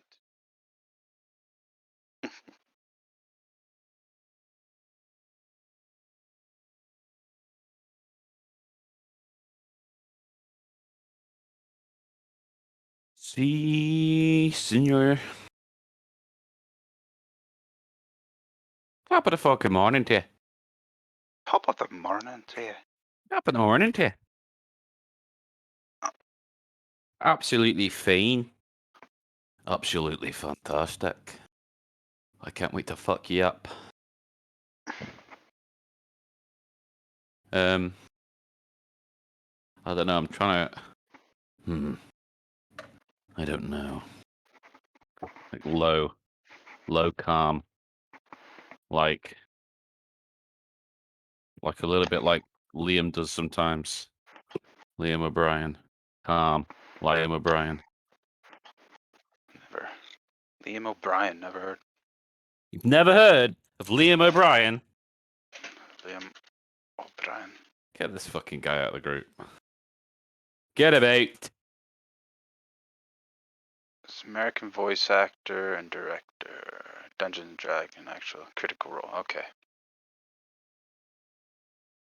Yeah. So his character in the second campaign is like German, and he does a really good job. Sounds fun. You should see some of the stuff he does. Like, if you look at his filmography, he's in a shitload. He's a voice actor. Yeah, voice. Yeah. Yeah. I'd like to be able to do his oh fuck, which one is he? Vex? Or Vax? Is he Vex or Vax? It's Vex.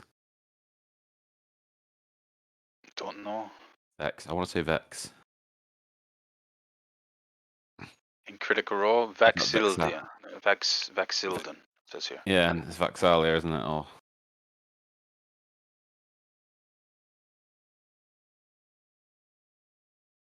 Oh, it's Vaxildan and Vexalia. Other way around. Yeah, Vax. I like his Vax voice. Critical Role is an actual TV show? I thought it was just like a... Yeah, it's like a YouTube. Oh, yeah. Wait, yeah, it's a YouTube thing that explode, like kind of like lifted off the ground. They do like well, they do like live shows and shit, and like not concert, like concert halls, theaters, That's cool. halls, whatever you call them, and they've all got like they're all mic'd up and they're all dressed up. It's really cool. Like if you want to check out a campaign. Yeah, so Adam introduced me to it. Years. I used to watch a couple different campaigns, but not Critical Role, but Acquisitions Incorporated. Like I want to watch the first campaign so it's like it's a lot lower quality than the second one, but like there's a lot of quality there. The characters are really cool. Have you seen the thing on Amazon Prime? The Legends of Vox Machina? No. Alright, so that's the first campaign. They've animated it. Entirely? No, so it's like so they've done one season and it looks like they're doing a second one. Obviously it skips out a lot of the smaller stuff. Because like what we're doing now. Yeah. Like looking at everything and doing stuff like that, but they do cover the big events. Hey, I'm back. Hello. Hello. We're just saying that we think something is afoot. Yeah. It takes too long for them to turn. Bites don't do it, so it's no disease. Yeah, I kind of have an idea, but I don't know. Should we say it here? But I'm not sure if my character. What would our characters know? From what I see, there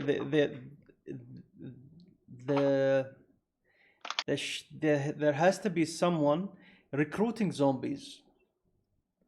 Yeah, because otherwise they would have revived them at the camp. Exactly. Get it. Do those. Smashed things. So what we're heading is gonna be the source of the trouble. Maybe. Two of them, all three are the same. Two of them are the same, just rotated. So, where Man, the DM's voice is different.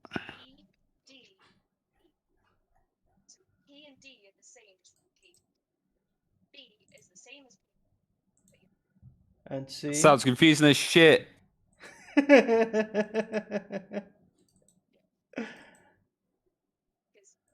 DNP are the same. Look at this, you're like,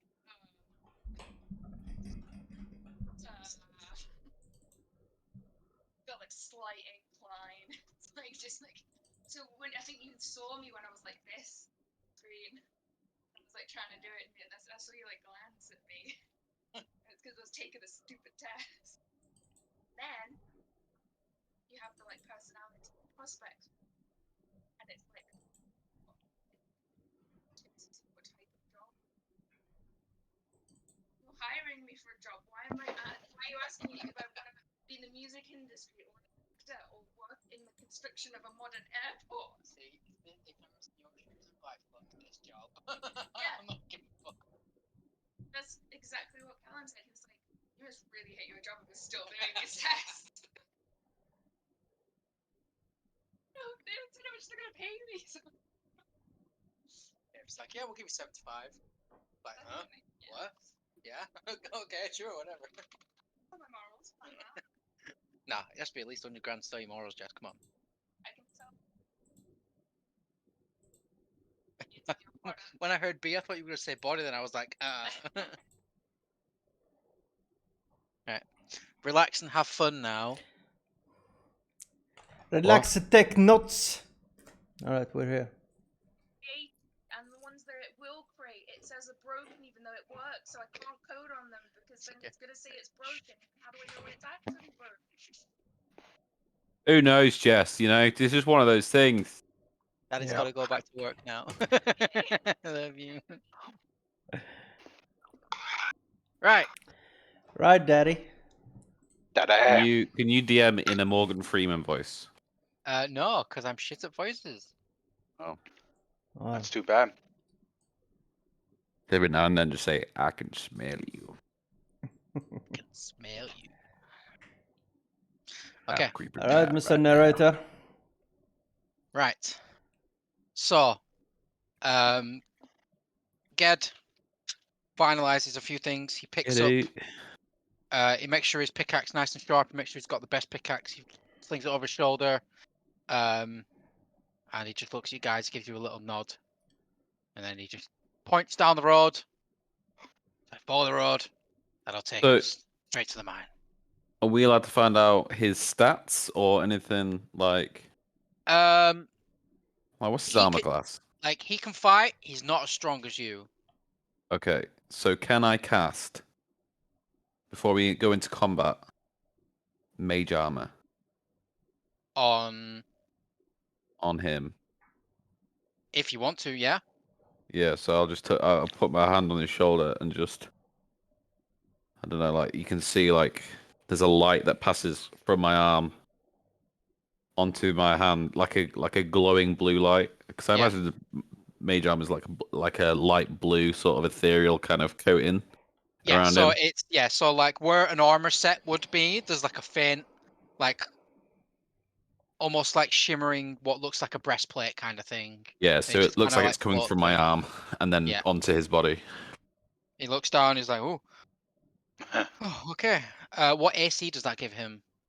So that gives him 13 plus his dexterity modifier. Okay, let me just check his character sheet real quick. So I'm giving that fucking more AC than me. Like an hour or what? 8 hours.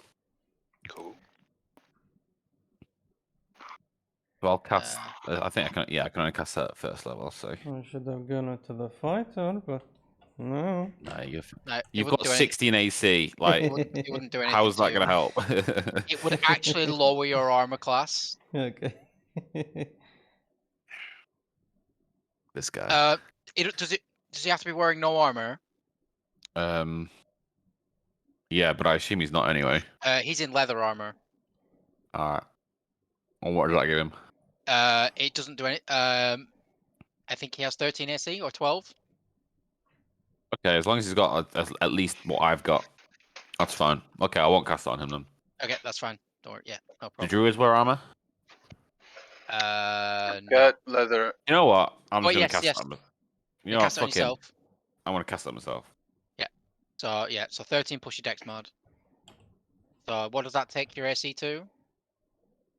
15. You sure? Oh, well, Is your dexterity +3? No, it's 13 plus dexterity Plus modifier. 2. And my Oh, okay, yeah, dexterity so 2. 15 AC. Yeah, I got Nice. 15 dex, boy. Nice. So if I'll cast that and then. So well, it didn't change anything, but 15. It'd be cool if it had like a update on the armor class on D&D Beyond, but it doesn't. That's fine. I've got it on Roll20, so I've updated that for you. Go. Yeah, carry on. Okay. So he says his goodbyes to his compatriots as they're all like huddled behind the barricade again now. Rohan joining them as well, pitchfork in hand, and they're kind of just like keeping an eye out on the surroundings. There's a couple of them are like eating a bits of food as you walk along the road, and you slowly leave the camp behind. It doesn't take long to eventually get to the Mine. mine. It takes about 25 minutes or so, like close to about half hour. Cool. It's Still starting to get a morning. little late now.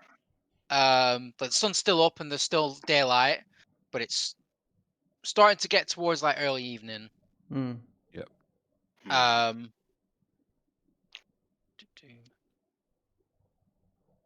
So as you walk on this slight incline, like you start to come to what looks like a pretty large cliff face. And as you come over a small rise, there, about 100 feet in front of you, into the side, in the side of the mountain, is this, like, probably like 10 to 15 foot wide hole, basically. And from this distance, it is completely dark. But you can tell just outside of it is like a little rundown shack. Can't really see much from this distance. It's like vague shapes. But yeah, as you come over this little rise and you see it, Ged just stops and says, "That's it. That's the mine." Okay. I can see in the dark. You can, but so you know when you look at like in a dark house from a distance and there's no lights on, but it's really bright out, you can't see anything. Yeah. It's like that. You would have to get closer to be able to see into the mine. Okay. So the mines that don't have lights on them, right? Not that you can see. Like the entrance to the mine just looks completely dark. Alright, so Dobak kneels down and does a perception check.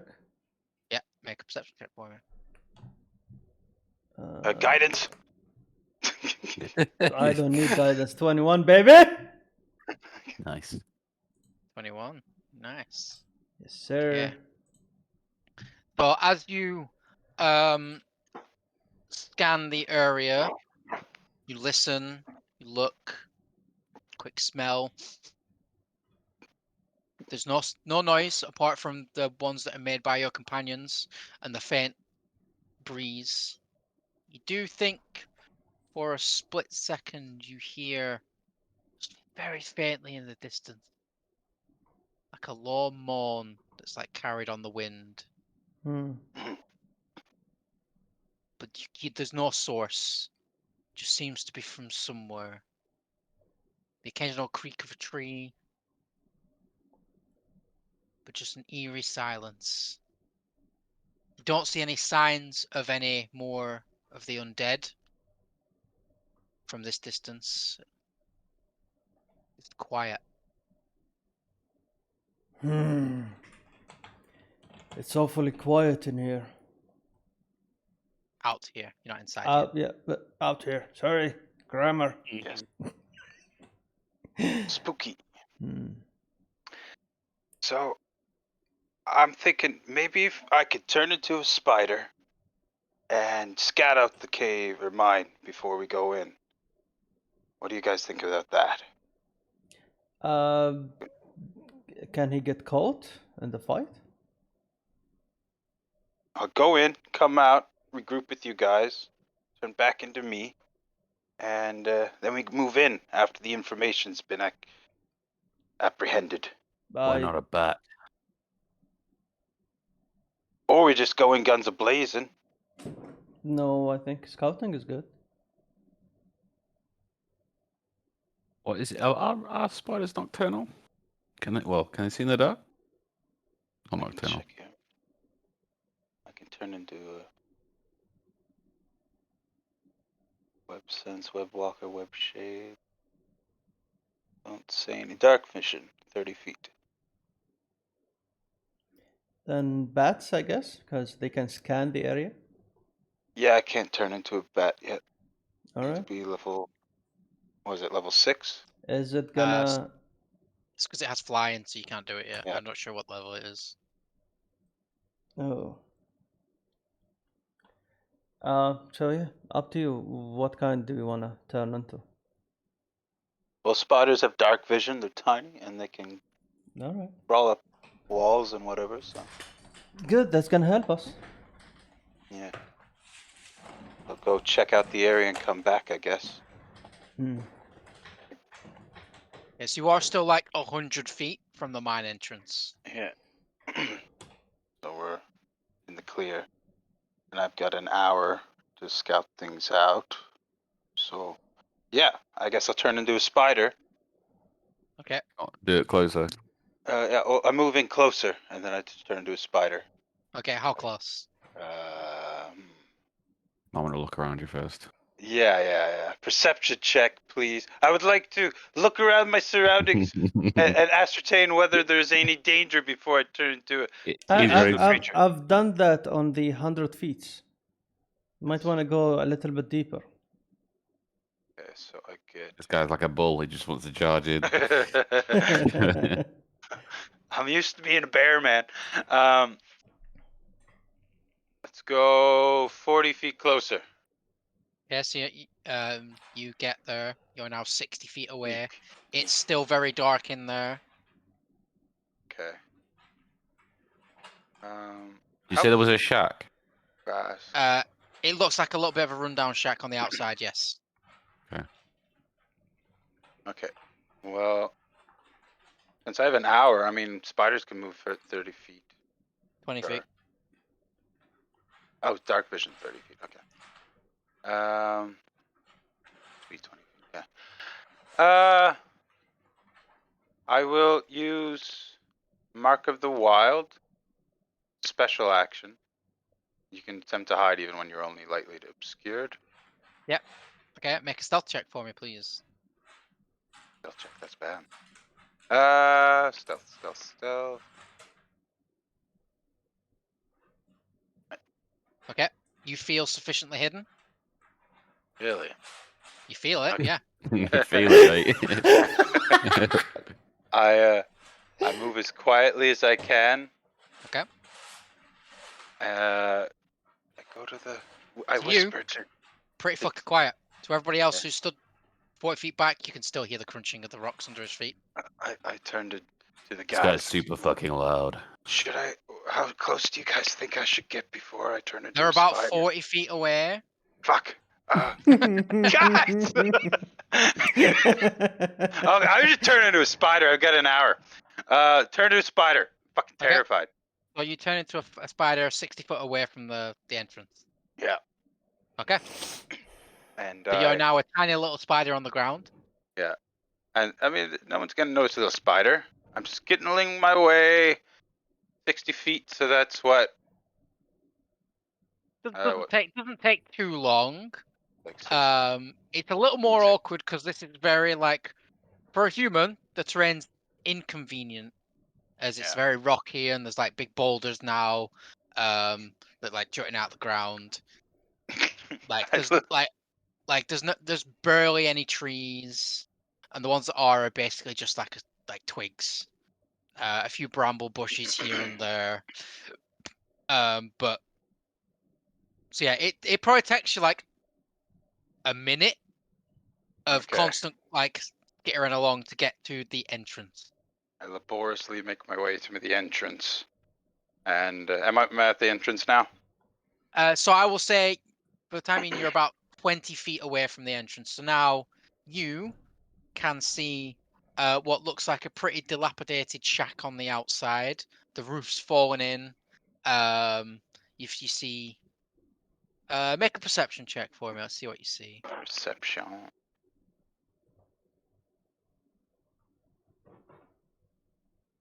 25. 20. Okay. Yeah, it was not 20. Cool. So yeah, you can see a few old spider webs like hung up in the rafters of this little shack. It's no more than like 10 feet across in either direction. And even at this distance, you can barely pierce the darkness inside this mine. And while you have like dark vision and can see in the dark, this mine is unnaturally dark. Ooh. Mm. I note that in my brain. Okay. Can I use Mark of the Wild again? You are a spider, so therefore you do not have that ability. Okay. Then I'm just naturally. But you stealthy. are tiny. Yeah. Um. Not sure how that works exactly. I would like to go onto the ceiling, at least, of the mine. So you want to approach the entrance? Yeah. Okay. Well, wait. Fuck. You were describing the shack. Web shape.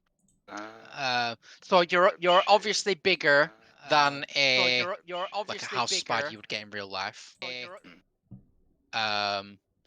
You are. It's first like for a real person it'd be kind of unnerving. But you're about a foot across, so you're a pretty big fucking spider. Big Spider-Man. Yeah. Like Okay. you're not like actually tiny. You're just designated as a tiny creature, which is about a foot or two across. You're still like a big ass fucking spider, but you're not a giant spider. Okay. Well, I move into the ceiling, and I crawl cautiously in the mine. Hopefully. Okay. Also, I have. And he's dead. Scary guys. I don't know what the hell I'm doing. I have 1 hit point. Yes, you do. Nice. A gust of wind. He's dead. The DM says that happily. No, this is bad. Yes, you do. I go. Okay. Gonna fuck me up. You continue to skitter along the floor. Ceiling. And then when you get to the entrance, you go up the wall and onto the ceiling, and now you're upside down in the very entrance of the cave. Do a perception check. See if I can see anything else. Yeah, make another perception check for me, please. While he's doing that, I'm going to head towards the shack. 21. Let's go. Okay. So as you begin to move forwards towards the shack, while you see the spider disappear into the darkness, Mithras, you begin to move up slowly. 21. Do you not see much, actually? It's kind of unnerving. Still. Because while you are a spider, and you do have dark vision, but because of your druidic abilities, you maintain your own mental faculties, so you can still think like a normal person. This place is too dark. Darker than it should be, even with no light. You can barely see 15 feet in front of your face. So as you're looking into the pitch black darkness ahead, you can see the walls as they begin at just the edge of your vision to widen slightly. So it goes from like a 10 to 15 foot passageway, and it starts to get a little bit wider, and then it's just pitch black darkness. I don't see any creatures or anything, no animals or. Nothing from where you are currently stood, which is you're basically, if you're looking at the image you're on now, you're basically like at the very entrance of the thing, just on the inside. I cautiously move 10 feet into the mine and see if I hear or sense anything, I guess. My spider senses. Okay. So I'll keep the same perception check for now. So as you slowly move along the roof, the faint pitter patter of your feet on the ceiling, little tiny bits of rocks onto the floor, just fall off slightly. The walls begin to widen out again, even more slightly. Nothing new. Nothing. You can see the shoddily made like minecart tracks that ran from the entrance continue to go forwards into the darkness as well. Dubak asks Mithras. Did Mithras move? He's slowly walking towards the outside of it, yeah. All right, He's probably like following about him 30 feet in front of you. with our guide. And I ask Mithras, I think he's taking too long. Been like a minute or two. Let's follow him. What do you think? It's only been like 2 or 3 minutes. Been a minute. All right, keep the fucking still, you fucking idiot. He's fine. That's famous last. All right. So Spider Gary is thoroughly spooked by this pervasive darkness. Nice. But he chooses to forge on anyway. He sees nothing within his 30-foot radius of dark sight, so he chooses to move 30 feet very slowly and cautiously. See what comes up. Okay, we'll get to you in a moment. So, yes, Nosy, wait your turn. So sorry about that, guys. That's right. So Mithras and Dubak, after waiting a little bit, and then you decided you're going to start walking towards the entrance. Eventually, you get up to the outskirts of the mine. You see the dark hole in the wall where you believe that your compatriot Gary has entered. You do not see him at all. For you, Mithras, the entrance to the mine just looks like a sheet of black. Yeah. Just as if there's nothing there apart from black. For you, Dubak, you can see a little bit further in before it just becomes complete darkness as well. Okay. As for the shack, most of the roof has already caved in. And it looks like it was once used as like a little, like maybe guard post or something originally for the mine, but it's now in a terrible state of disrepair. Does it look like there's anything in there that might be of use? You can make an investigation check if you like. Okie dokie.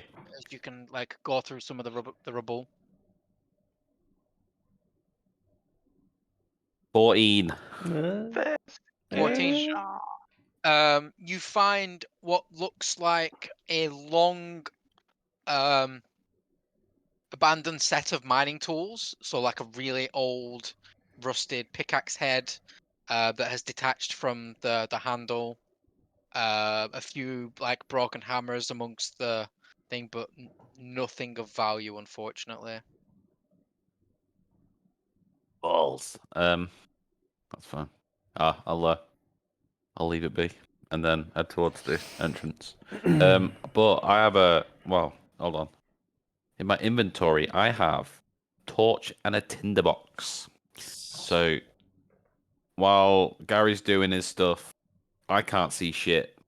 So I know that I need to get a torch out, and I get my tinderbox out, and I just start trying to light it. But before that, I think we should discuss this, like, because Why do you want to talk all the time? Just get in there. No, because your character is magic, right? Yeah. And if your character somehow can tell what kind of magic we're facing right here. I need to get in there and have a look first. I can't see shit. That's what I mean. The darkness itself, it's unnatural.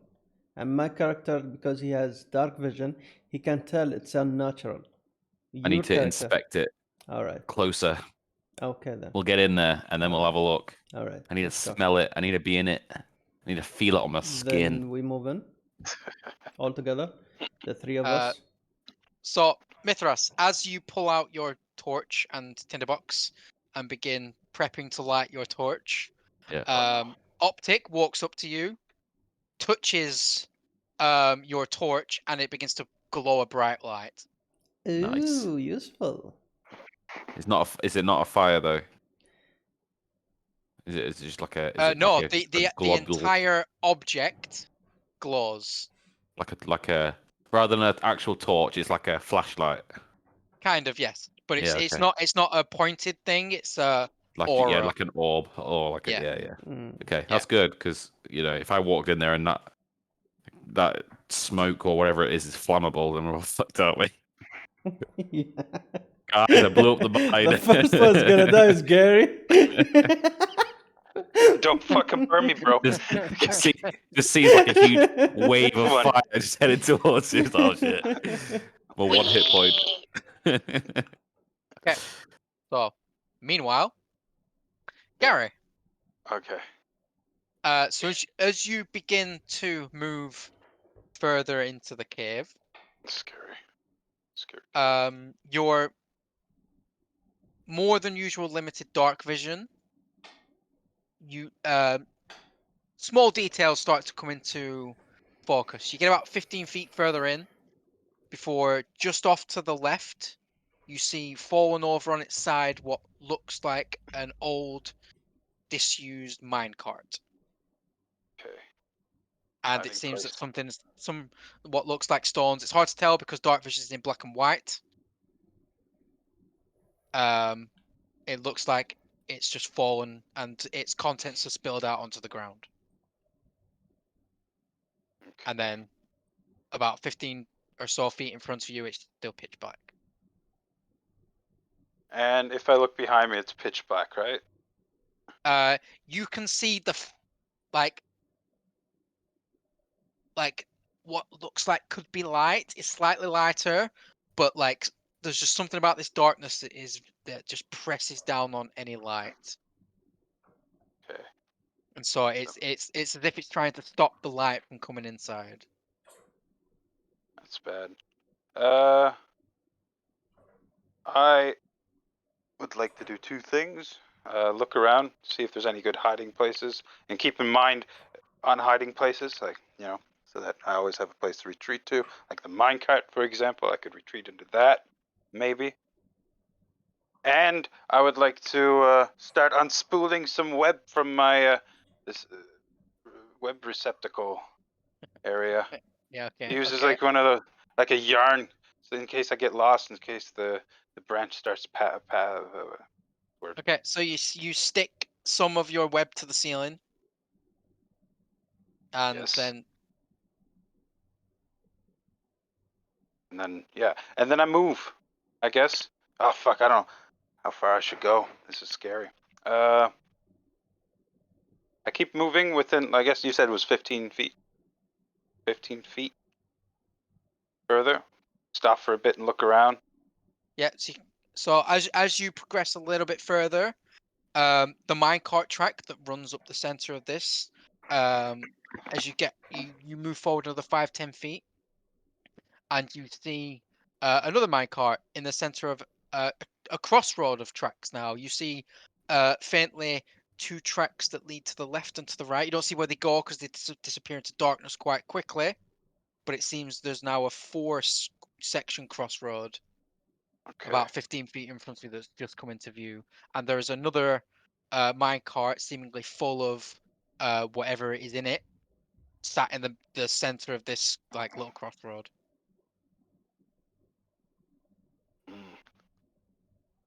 Can I do a perception check on the area, or have I done that? I'm still going off your past perception Okay. check for the time being. Okay. So Of this I'm out in the feeling area. like branching paths are a bit more dangerous. Yeah.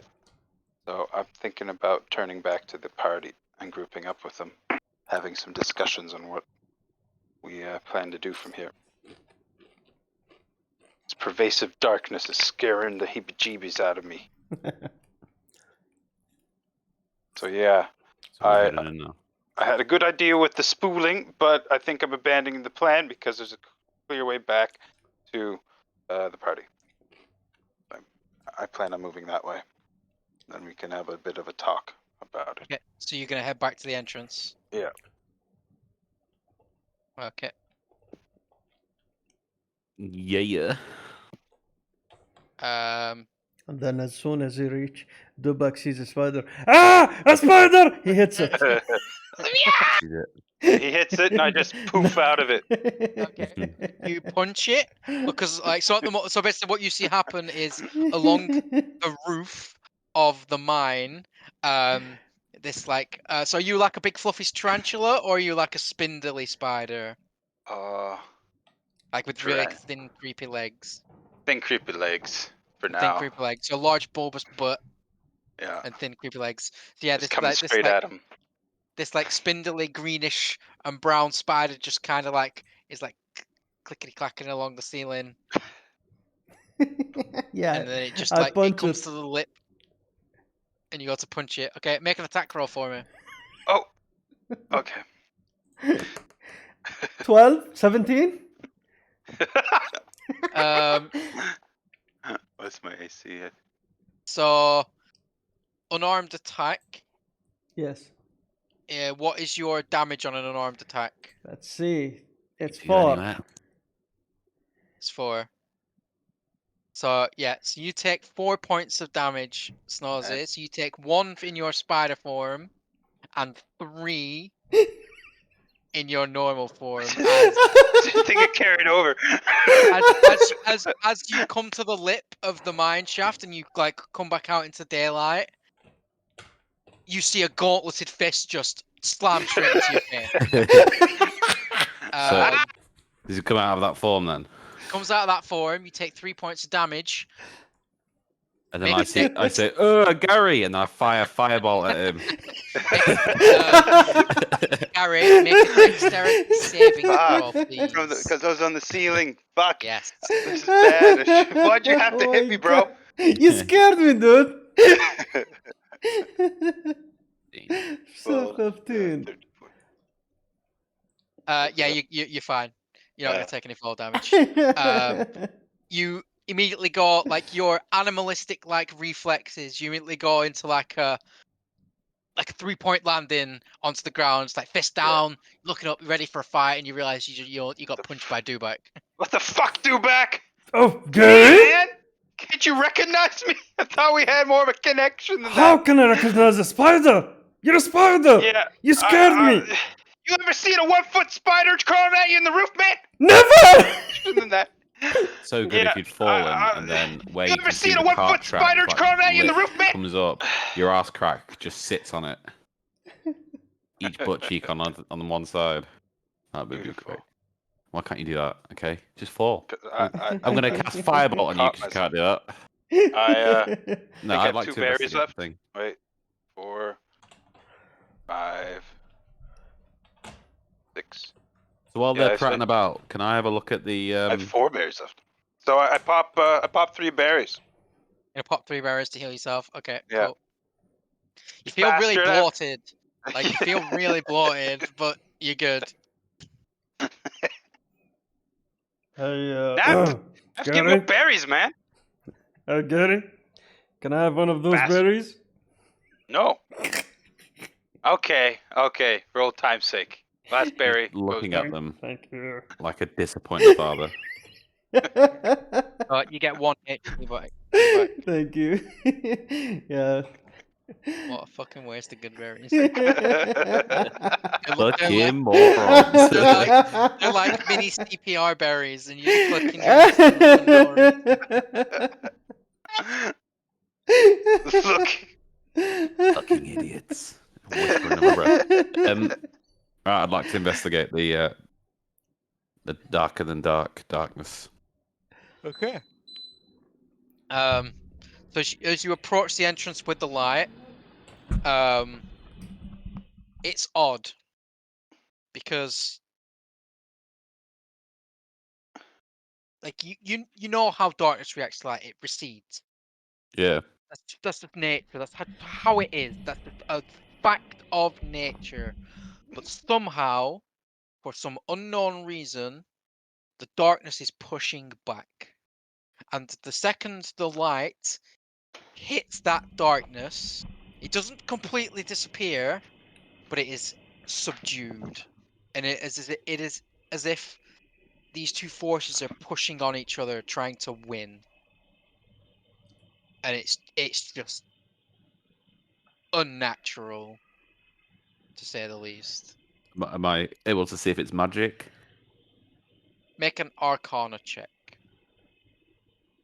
I will give you advantage because Natural of a 20. previous check. No need. Natural 20.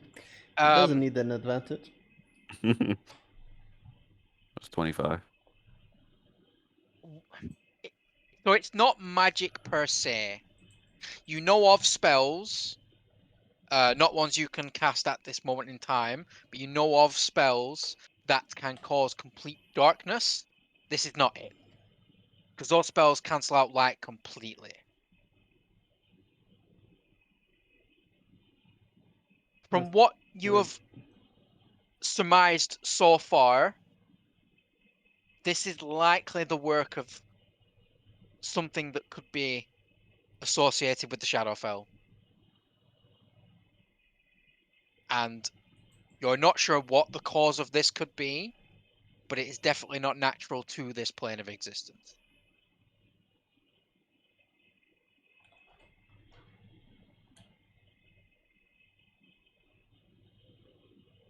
Are we going in?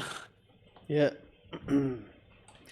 Dubak Go. pulls his sword and takes point, move forward with the Yeah. boys following him.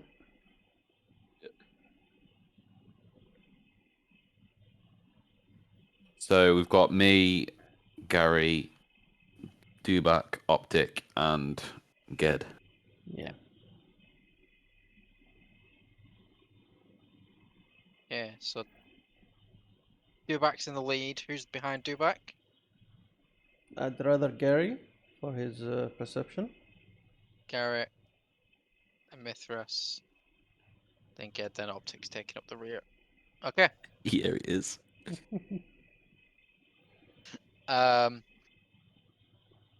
So Dubak, as the first one in this instance to enter the cave, this, like, you step over the threshold and immediately, like, it's nothing that causes any kind of pain, but there's just like this pressure.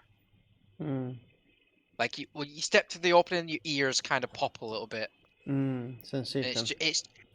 It's just an odd sensation. There's no pain associated with it.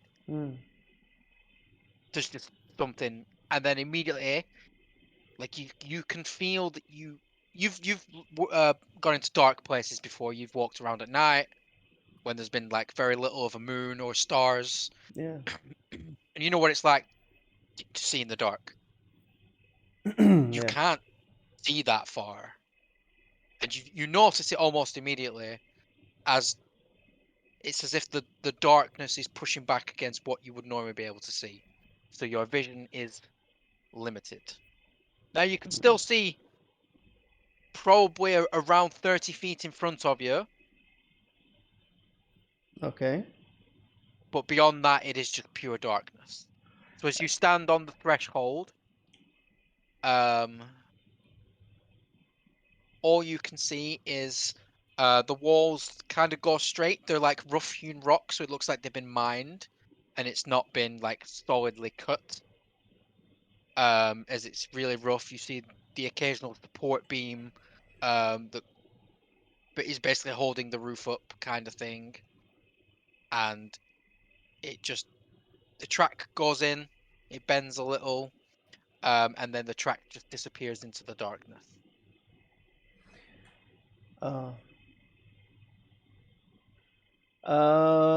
Okay, so at this point, did we reach further than Gary's point? No, so you are the only one who's currently stepped over this threshold at this moment in time. Like, you've just started to go in. Oh. Okay, I'll do a perception check to see if there is any traps around. Go for it. Make a perception check. 12, 15. 15. You don't see any signs of any traps. There's no like tripwires or pressure pads, or any of the obvious signs that you can tell signify any traps. Okay. I I don't know. I take like a step forward, like 5 feet forward. Okay, so you move forward 5 feet, and you can see a little bit further, but it's still the same. The track just disappearing into dark. The sensation still the same, or does it increase? It's still the same. Still the same. All right, then. Yeah, I make myself ready for any kind of action and keep on moving with the group. Okay. So as everyone takes that step through the threshold, you all feel the same strange, like pressure-like sensation, as even the light from your glowing torch is dimmed slightly as you enter. Weird. So as you slowly move forward, Dubak, you start to see a few details emerging into your like vision. The walls of the mine start to open outwards slightly, and then you see just off to the in front to the left, just off to the side of the minecart track, a toppled over minecart with its contents spilled on the floor. I want to check the content. So you want to keep going into it until you get to the spilled over minecart. Yeah. Okay. Right. That's about 25, 30 feet in front of you. Okay. Yeah. 25, 30 feet. I'll take 15 feet. Okay. So as you step further in,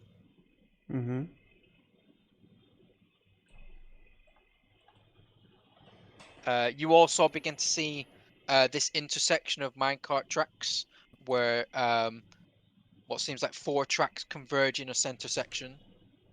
So one from, for the sake of ease, one from the north, one from the east, one from the west, and one from the south.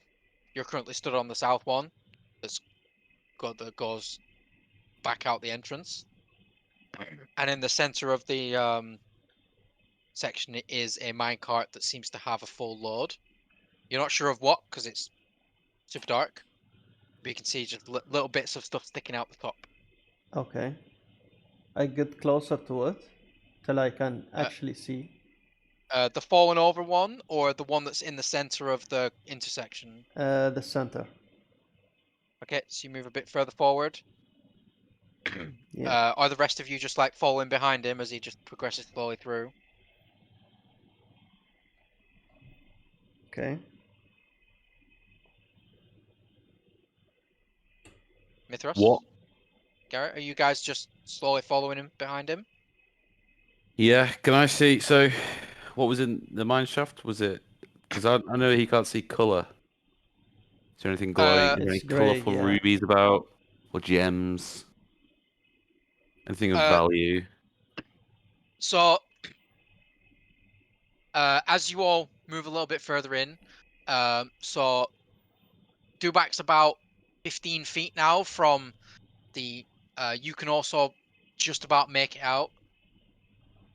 Is the in the center of what looks like now a slightly wider section of this thing. You can see the intersection of minecarts. It looks like there might be some side passages. It's hard to tell because it just ends in darkness. Yeah. But he seems to be slowly walking towards a minecart that's in the center of this intersection, as well as there's a fallen over one just off to the side, a bit further in front of you, and there seems to be like a little bit of like a glint that's reflecting off the faint bit of light that's reaching it, but it's hard to tell from this distance. Well, where's all this wind coming from? Sleeping, you might want to reset your mic or something. Oh, what A happened? wind tunnel. You're getting a lot of static. There we go. You good now? No, but it's fine. Okay. So is anything spilled out of these things? So you can only see 2 mine carts at the moment. One's like upright with a full load, and the other one's fallen out on the floor, and its load has been spilled on the floor. Anything of color, or is it just like rock? It's hard to tell at this distance. It's just on the edge of what you can see. Okay. I'll have it in closer then. Okay. So as you all move a little bit closer, Dubak, you're about 10 feet now from the minecart in the center. Mithrash, you move out of like the line slightly and head towards the fallen over minecart, which is just off to the left of the track where you are now. And as the light comes closer, you do see it is full of rocks, but you do see glints of light that come off the rocks. Can I have a look at these glints of light? Yes.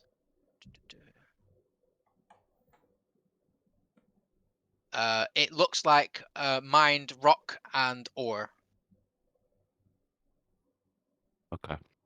Can I distinguish between them? Like, can I tell what's rock and what is ore? So they kind of look like some are just like pieces of rock, from what you can see, and then other ones have like what looks like strips of silver running through like part of the rock. Yeah.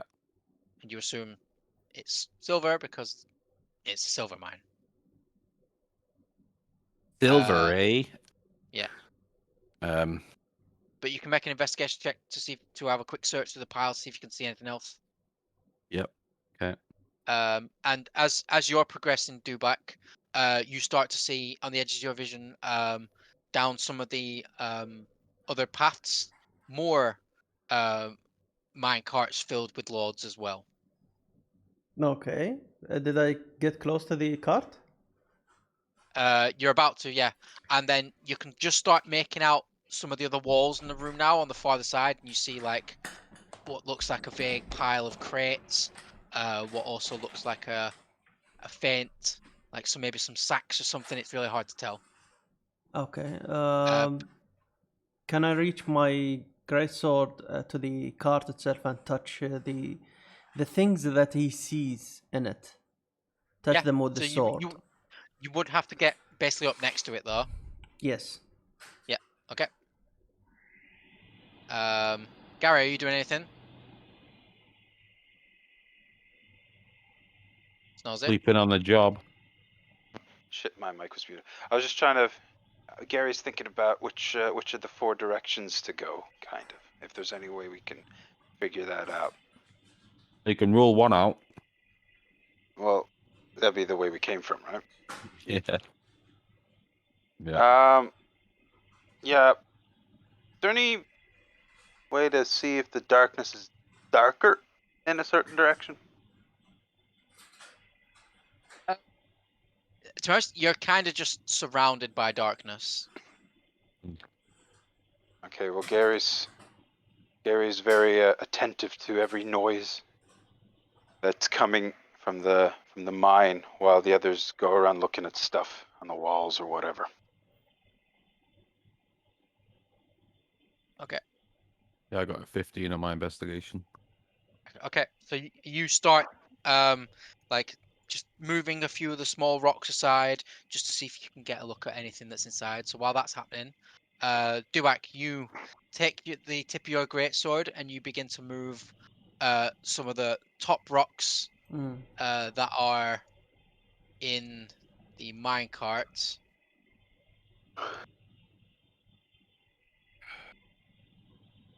And as you do that, you immediately see something out of the minecart right directly in front of you. A undead creature that you did not notice was buried beneath some of the rocks, waiting in surprise.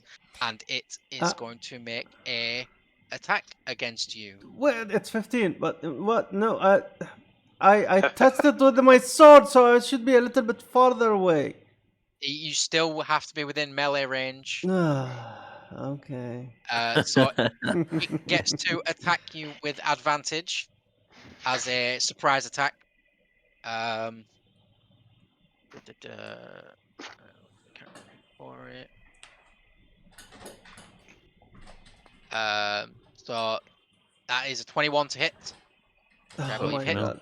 Oh, so and does 2 yeah, points the of bludgeoning zombie damage. gets an advantage, but when I did the same on a zombie, I didn't get an advantage. Thank you. Because this is a sneak attack. Yeah, I was sneaking as well. This is, you didn't know it was there. It surprised you. So, right. I would like everybody to roll initiative, please. Initiative. You did, didn't you? Because you used your bow, and didn't you get like a natural 20, so you didn't have to do it again? Yeah, I was going to say roll with advantage because you were stealthed and didn't know you were there, but he got a natural 20. So yeah, yeah. So yeah. How about I got an 8? Got a 22. 7. Still beat you with an 8. so there should now be a map. Yeah, Darkness. Dark. Yeah. So yeah. Next to you, Mithras is a torch. Oh shit. That can be controlled by you, but it has to move with your character. I need to reload the page. Or? I think it's just loading. Okay, that's fine. No, it's not loading. You need to scroll down. It's down. The rest is darkness. It's a big map, so yeah. Oh, okay, yeah. Put me at right at the top. Probably put your top, yeah. So there's a little torch that you should be able to control. Just keep that next to your character. Hit me already. Right. So now where's this creature? I will reveal those in just a moment. So Gary at 22. Gary, ooh. Mithras, and then Dubai. Optic is going to roll initiative. And he's at the bottom. I will roll it for Ged. Ged.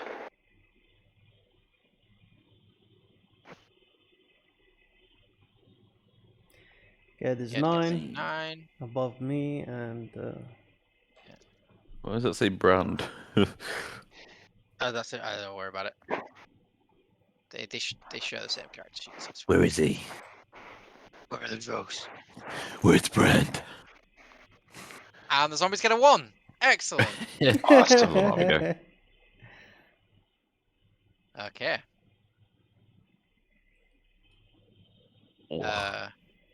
So emerging from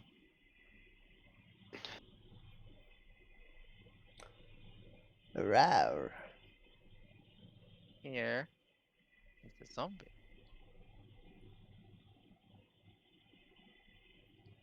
Okay, so it got to go first, and it got a surprise round. Pardon me. So, Gary, it is your turn. I will. Oh, since we only see the one. Doesn't it get to hit me? It did. No. Dave, you done. My HP is still 24. I will use. Oh wait, no. Okay. So if I use Thorn Whip and pull, I can pull something 10 feet. Yes. 30-foot range. You don't have to pull them. That's a choice. Oh, because you can push them or just move them? No, no. I believe the wording says you can pull them, which means you don't have to. Okay. Just gonna check what it does for damage. 2d... 1d6. What damage does it do? What? Thorn Whip? 1d6, okay. Yeah, 1d6. And just a regular quarterstaff attack would be 1d6 minus 1. Yeah. Well, it depends. If you one-hand it, Yeah, if you've 1d. got your shield equipped, Yeah, I don't. it's 1d8. If you do have it equipped, if you wish to get it out as well, then it's the 1d6. Yeah, I think I'll just Thorn Whip's Okay. cantrip anyway. Out So as well, yeah, then it's the I 1d6. think I'll just Okay. Thorn Whip's So how does this look? cantrip anyway. What does it So. look like when you cast Okay, Thorn so Whip? it's red and it's like 30 feet long and it's got a lot of barbs on it. So I whip it out of my pants and or wherever it comes from.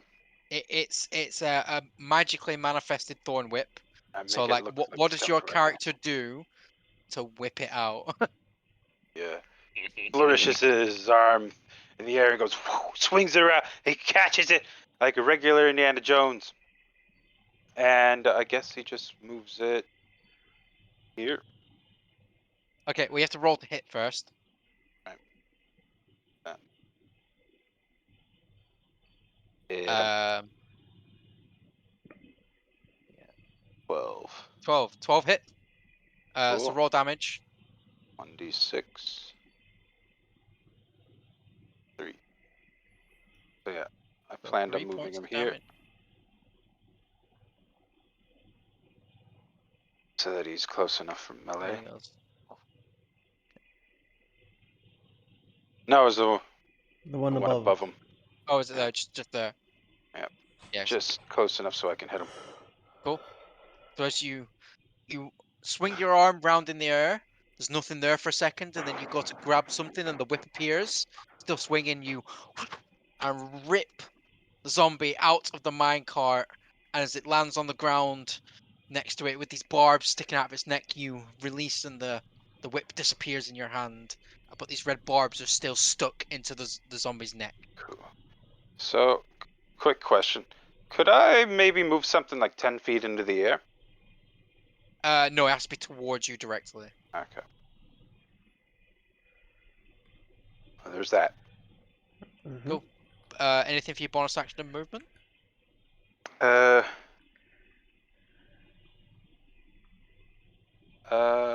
should probably reposition a bit, eh? Can I? Alright. Can I move down here?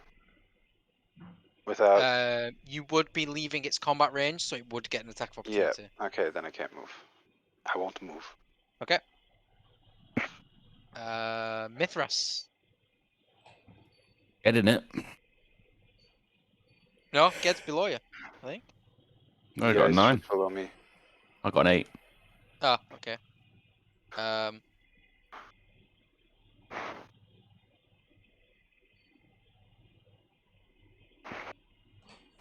What do you want to do? Ged. Is gonna move to here. And he is going to strike out with his pickaxe. Try and bury it into the head of the zombie. That is a total 20 for 3 points of damage. As he just takes a swing, and he misses the head, but the pick goes like 6 inches into its shoulder before he pulls it back out and gets ready for his second attack. That's going to end his turn. Now it's you, Mithras. Okay. Hold on. I'm gonna pull back a bit. I'll move the torch when I've finished, because otherwise I'm just... Yeah, it's fine. 2, 3. So I'll squeeze in here. 4, 5. Oh, it moved. Yeah, I'll move it for you. Thanks. And I'll stay here, and then... What you can do is if you just click and drag over your character, you'll be able to select them both. Oh, yeah. And then you just be able to move them both. Okay, cool. I don't think I would be able to move him past this point, though. Well, I mean, I suppose I could. Yeah, because it's... Oh, it's all technically gridded, on isn't your it? person. Is it gridded off the screen? Yeah, okay. Yeah. So you can still go into the most of the ones that intersect with walls. Okay, cool. The game won't let you pass over the boundaries I've set. So if you can't move, if the game won't let you move there, it won't let you move there. Okay. And then I will attempt to cast Firebolt. Let me just... 12. 12 hits. To hit. Roll damage. Beautiful.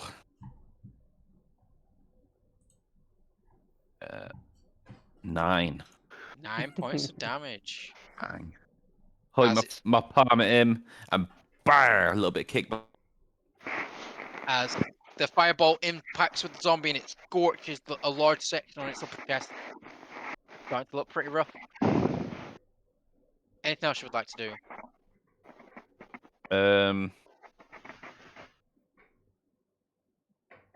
Hold on. Actions, bonus actions. There's no sort of custom bonus action you can do. It's either... I've got actions and combat as 2 weapon fighting, but that's... And then Misty Step as a spell, but I don't want to use that. So is that all you can do as a sort of bonus action, or is there...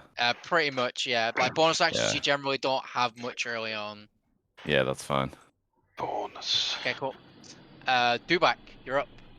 Alright, before my turn, go on. No, ignore me. Alright. No, my 6. HP from the last battle was 28. I've eaten one of his berries. How much did the zombie hit me? 2. 2, so I'm supposed to be 27. Not 28. The berries heal me for 1, right? Yeah. Yes. Alright. Oh, okay, so I'm a bit surprised, shaken. But I gather my force together. And what does grapple do? So grapple, you use your action to try and grab the target. And then? You hold on to them. No, can he fight afterwards? You have to do a grapple check. So it's basically your athletics versus their athletics or acrobatics. Yes. And then whoever gets the highest wins. And then they get the grappled condition, which basically means their speed becomes 0. Yeah. Which is movement. That's it. That's it. Only movement. Yeah. Oh no, then. Then I'll swing at him. Let me do the hit. That is 15. That is a hit. Yep, 15 hits. And the damage is 11. 11 points damage. Okay, so Dubak pulls himself like a step back, and then he swings from up till down with his sword. Yeah. So you raise the sword high above your head. Yeah. And you bring it down as hard as you can, and you connect with parts of the flesh that have been scorched by the like where the pickaxe hit on the shoulder, where the scorch mark from the firebolt hit. You bring your sword down and it just cleaves through the body, and it doesn't stop until you feel that like vibrating feeling when you have hit the stone floor, and you feel that vibration go up your arms and into your chest. And then you look up, and for a split second nothing happens, and then like the zombie slowly splits in half from top to bottom, the sinew pulling apart as it just slumps to the ground in 2 big pieces. Damn. Cool. Zombie down. Yeah. Zombie down. Zombie down. Okay. So we can move freely now? Anything else you want to do on your turn? Ooh, still my turn. Okay. Yes, I'm gonna summon my echo over here. 2 seconds. You're gonna summon your echo. Okay.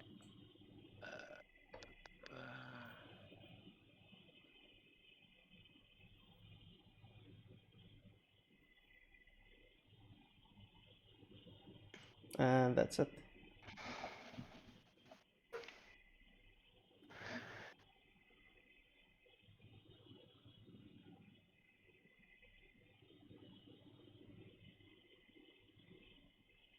We didn't see anything.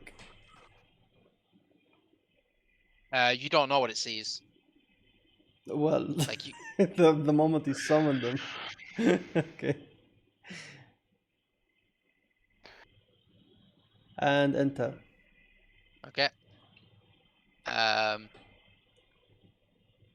Optic takes a step forward. 2 steps forward. Up next to you, do back. Looks around. Doesn't see anything. Kind of just stands there and waits. Dun, dun, dun. Yeah, next up is the zombie turn. Quick look at some things.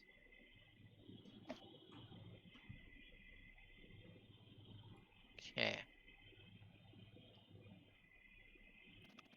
So.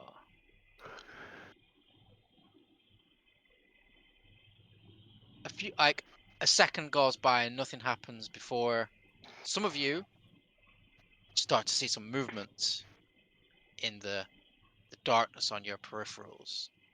And in some places a little bit closer. Right, the crevasses. Side passages.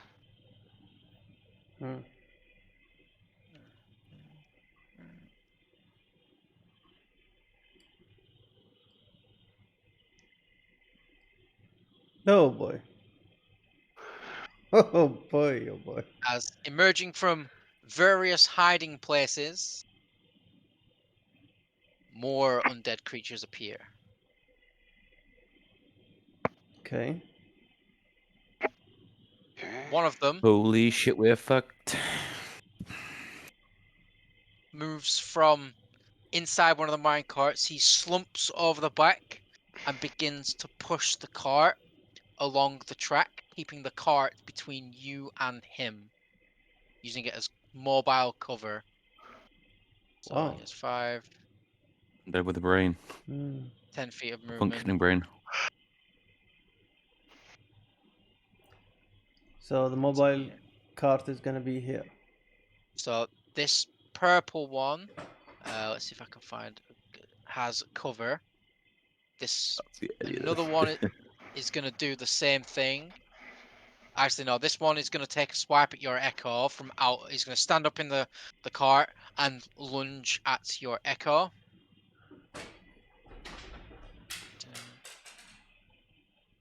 That is a 7 to hit, which misses.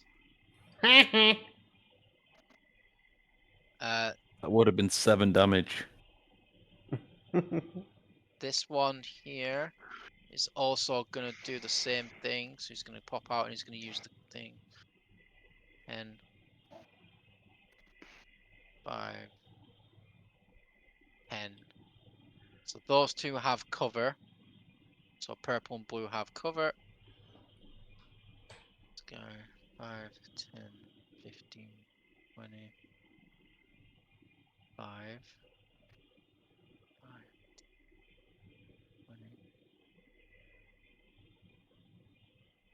25. This one's gonna rush in, and this one, no, they're all dashing, so they don't get attacks this turn. 5, 10, 15, 20,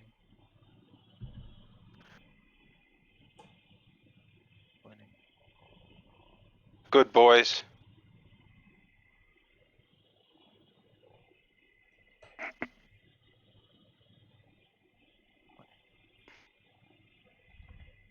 Yeah, that is the end of their turn. Oh, put some combat music on.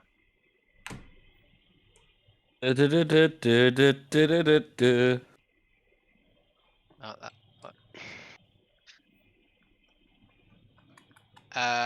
Gary, it's your turn. Okay, so my question is entangled. Does it need to be like 4 square, or can I use it as just what's the radius does it give on it? 20? 20. Okay, so a radius, as you probably should know, is half a circle. Ah, okay, so I can make it 8 squares basically then. Yes, in every direction. Bear in mind it also affects allies. Yeah, I'm just trying to. What's this? What's this? That's in half a square. What? Like, I can probably do these guys up here then. So wait, yeah, 8. That's a big. Yeah, Like it's a big ass fucking circle. Give me so. 1 sec. What So was I it? plan on casting Entangle, it on entangle.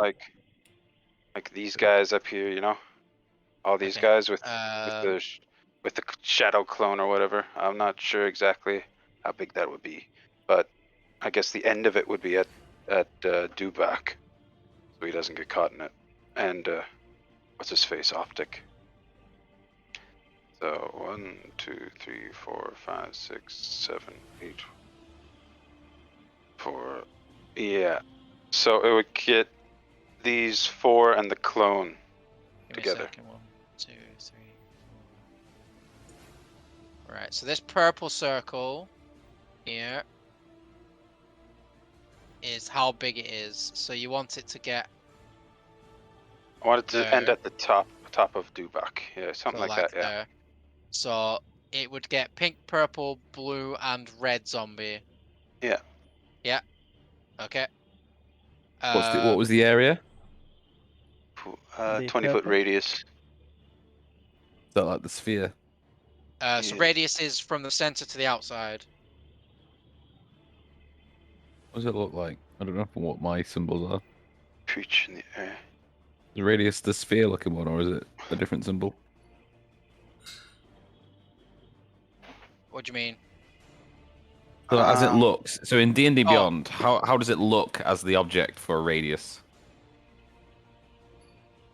Like I've got one that's a square, one that's a sphere. Oh, I assume it's just a circle. Yeah. Okay. 90-foot / 20-foot. Yeah, so range. the range you can cast it at is 90 foot. Wow. And then that's far. the area is the 20-foot radius.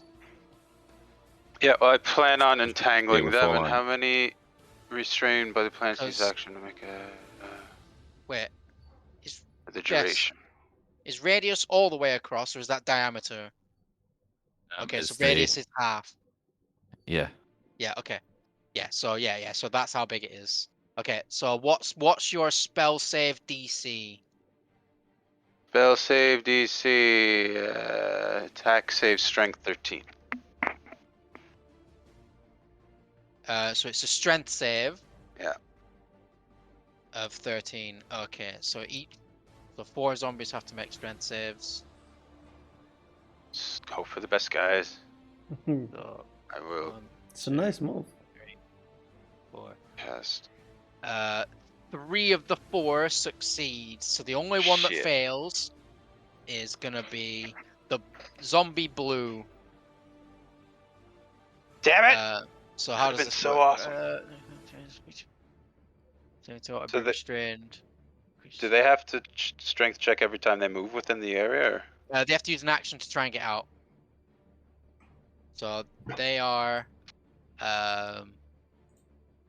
entangled. That'll do. Okay, everyone else is fine. Bastard. Well, that's at least. Well, what's the purple one? This is a 20-foot square. Okay, so it's not this big. No, it felt huge. Right, give me a second. Let me redraw the square. It should be it's probably a 4x4 square. Yeah. Well, that's. So yeah, you can still get them all in. Yep, not a problem. Cool. Yeah. So only one of them got restrained, unfortunately. Make sure you mark off your spell slot that you used for that. Yeah, I did. Good. And bonus action. Let's see if I have anything cool here. Probably just wild shape, to be honest. Yeah, that's what I was gonna do. I'm just thinking the direwolf does not have any dark vision, but we have the torch, so I should be able to see something, right? Yeah. Yeah. Okay. Well, I wild shaped to direwolf. Okay, As so use your second wild shape to go to direwolf. 37 hit points. Fine. I wonder.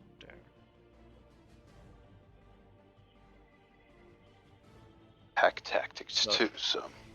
37 HP. Okay. And did you say you no longer have dark vision? Well, I don't see dark vision on the thingamajiggy. So. Direwolf. Direwolves have dark vision, don't they? Nope. Okay. Good to know. Boop. Okay. Right. Your dark vision's gone.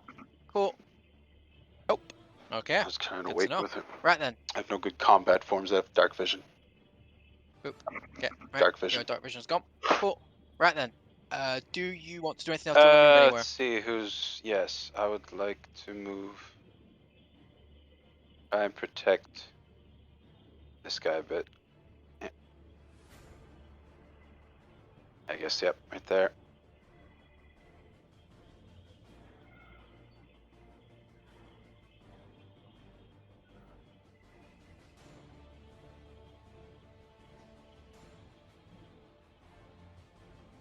Okay.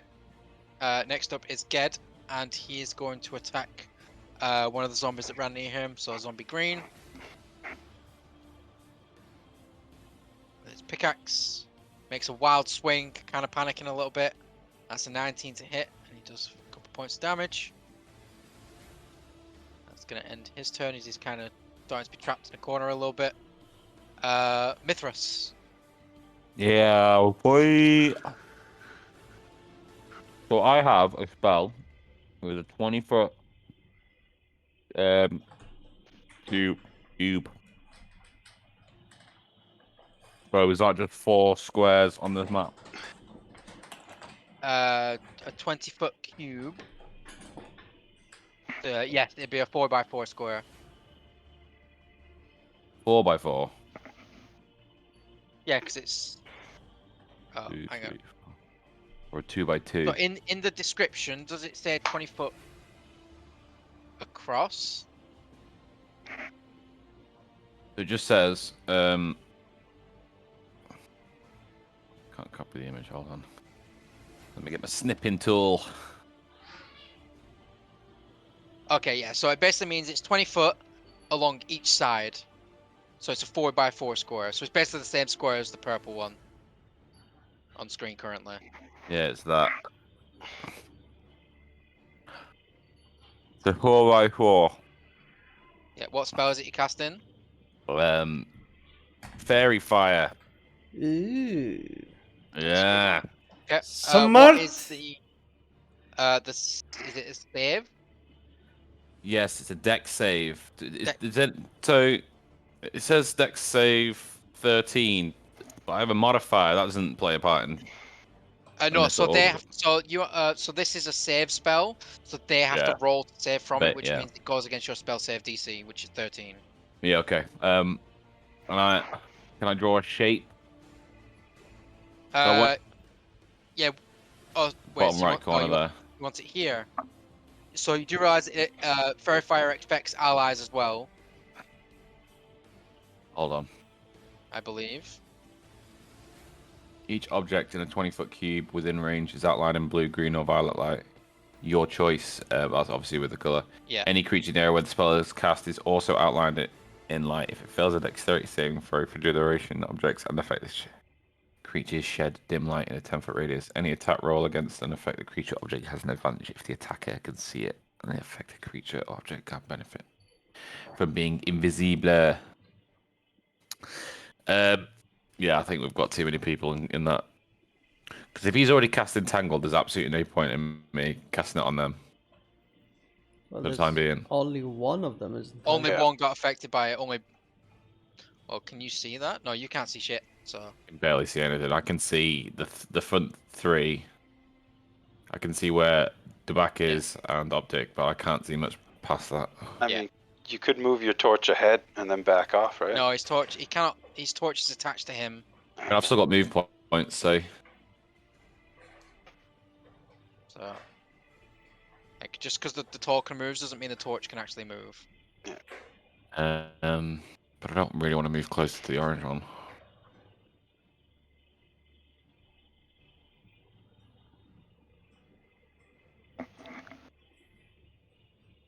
So could I ask Dubak how many are ahead of him? I will give you a very quick response, Dubak. There's the number. What? How many people do you see in front of you? How many enemies? More than 5. He said quick response, right?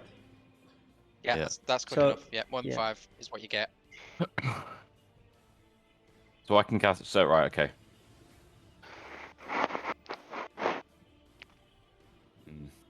You said I in don't wanna front of cast it me without or seeing- like in total? Yeah. In front No, of in front me. of you. Oh, more than 3 then I said. Sorry. Okay. Fine. I kind of don't want to cast it until I can see them. Okay, I'm gonna.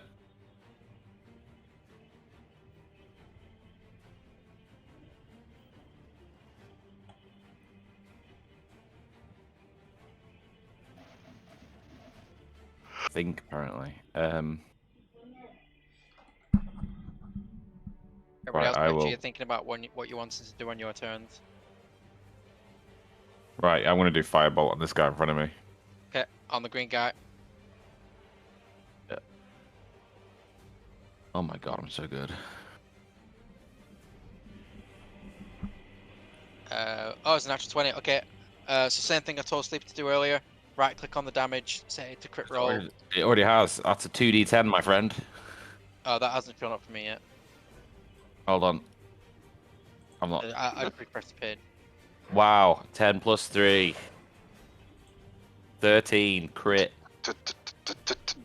Not bad. For 13 points damage on the guy in front of you. Yeah, so my usual palm out, and then there's no kickback this time, but like it feels like there's more energy going towards the firebolt. Feels good. Could you remove the Yeah, square? as you slightly overcast the spell, and it hits the creature like directly in the center of the chest and begins to burn a hole in its chest cavity as like the organs fry on the inside, and you hear the bubbling of like whatever goop is just left inside of the creature. It's a pretty good hit. It's looking pretty rough. Anything else you would like to do? Any more movement you want to make? Yeah, so I'm hoping they'll be able to finish that guy off. So, Music's intense. Yeah. I'm gonna sort of trust in my AC.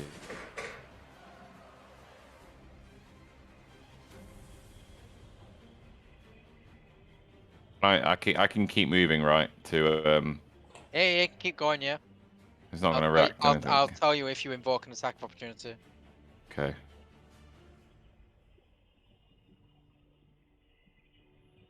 That was 2.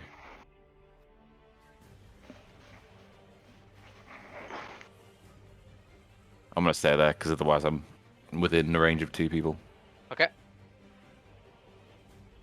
Right. Dubak.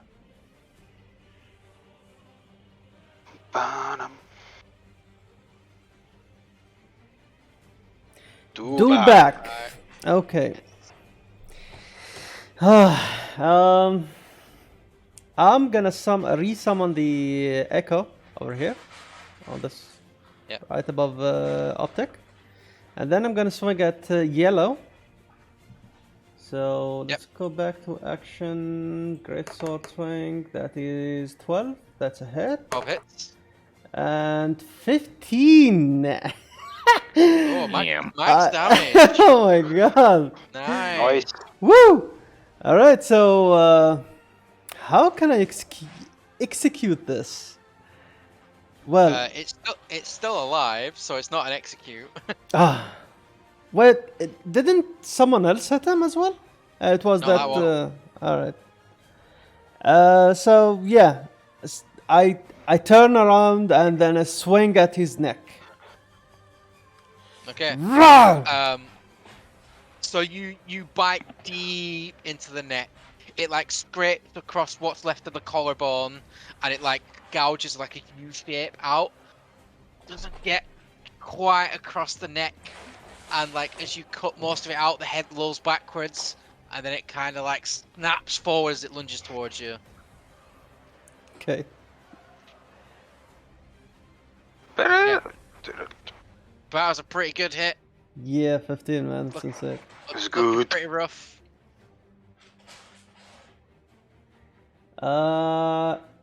In turn, yes. Yeah. Okay. Cool. After you is Optic. What's he gonna do? What is he gonna do? That is a good question. Bells. Bells. How long does that last? A minute.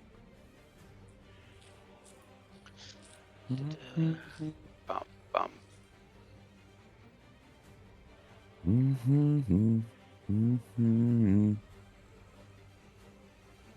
Okay.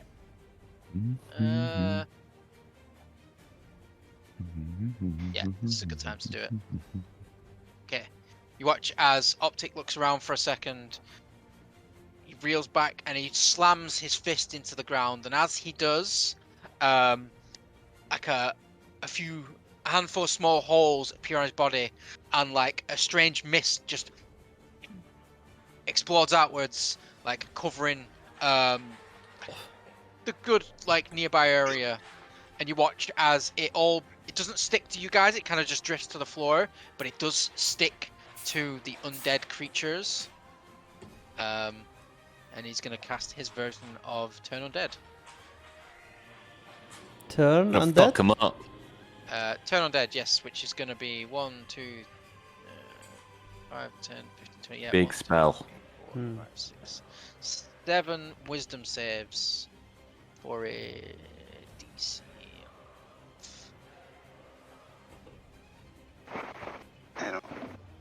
Hopefully they don't have high wisdom. They are zombies, so. They look like they have high wisdom. I don't think so. Well, they can push cards to take cover. It's true. 13, right. So, 1, 2, 3, 4, 5, 6, 7 wisdom save.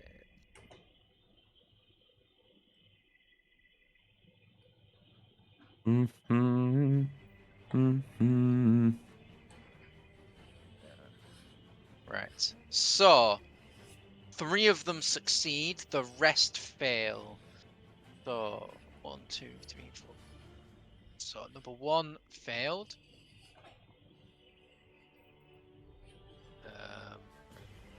So it'll be a good fear symbol going to that one. Number 2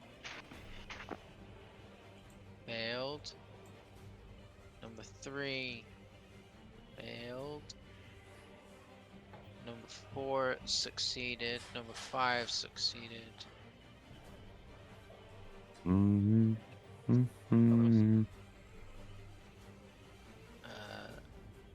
He succeeded. He failed. And he succeeded. So 1, 2, and 3.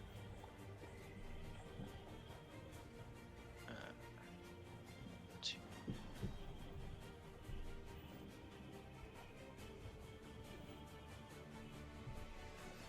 Okay. So what does And it then do? that is any that failed basically have to run away. Okay. Yeah. Fear. Yes. And they have to spend their action running away for a minute. Or until it takes damage. Okay, cool. Right, so that is the end of his turn. So that is now the zombie's turn. So,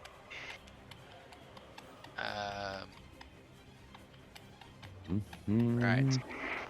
So this one is going to go 5, 10, 15, 20. Wait. He can't move without taking damage from Optic. Yeah, so Optic is going to make an attack of opportunity with the mace.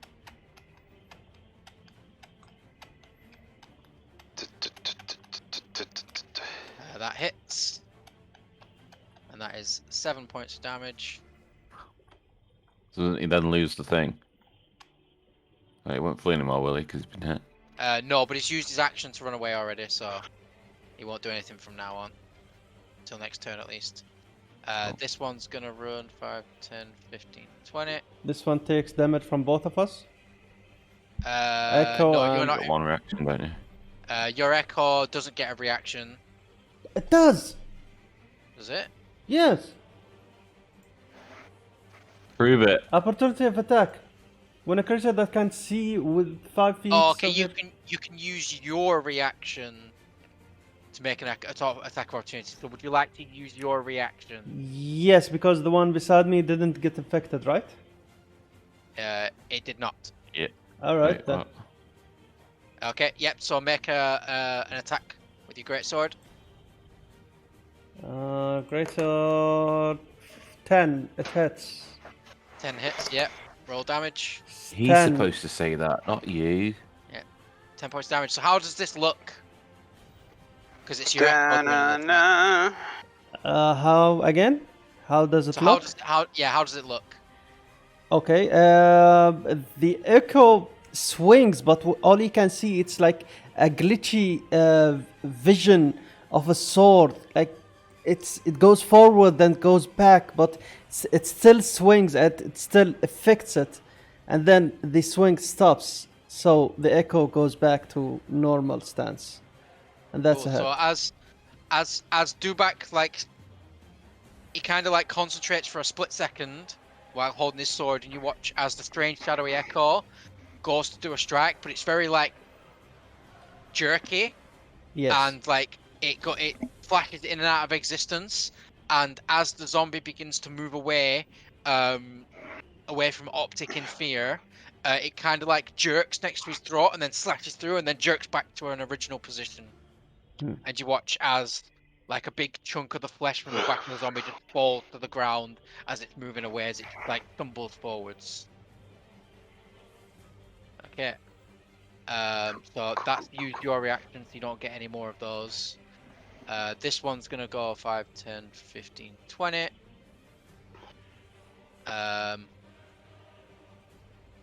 This one is gonna go 5, 10. So Wait, Gary, you get an attack opportunity. Doke. I'm in wolf form, so what does that mean? So you make a single melee attack of your choice, bite or whatever. Yeah, I only have bite, so that is so yeah. one target. Do I still get It's a D20 plus 5 to hit. Yeah, but do I still get what's it called? Advantage? Because I have no. pack tactics, right? So how does pack tactics work? Yes. So as it's moving, it will be in combat with Ged as well. Yeah. So yes, you do get pack tactics. 20.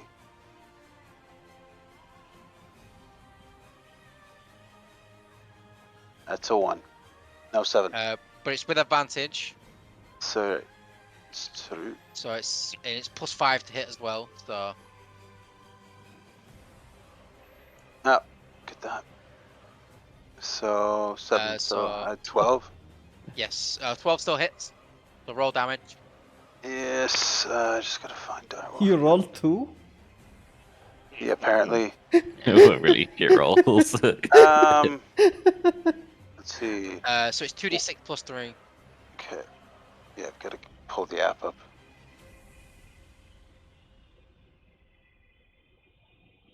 Seven plus 3 would be 10 points of damage. I think he dies.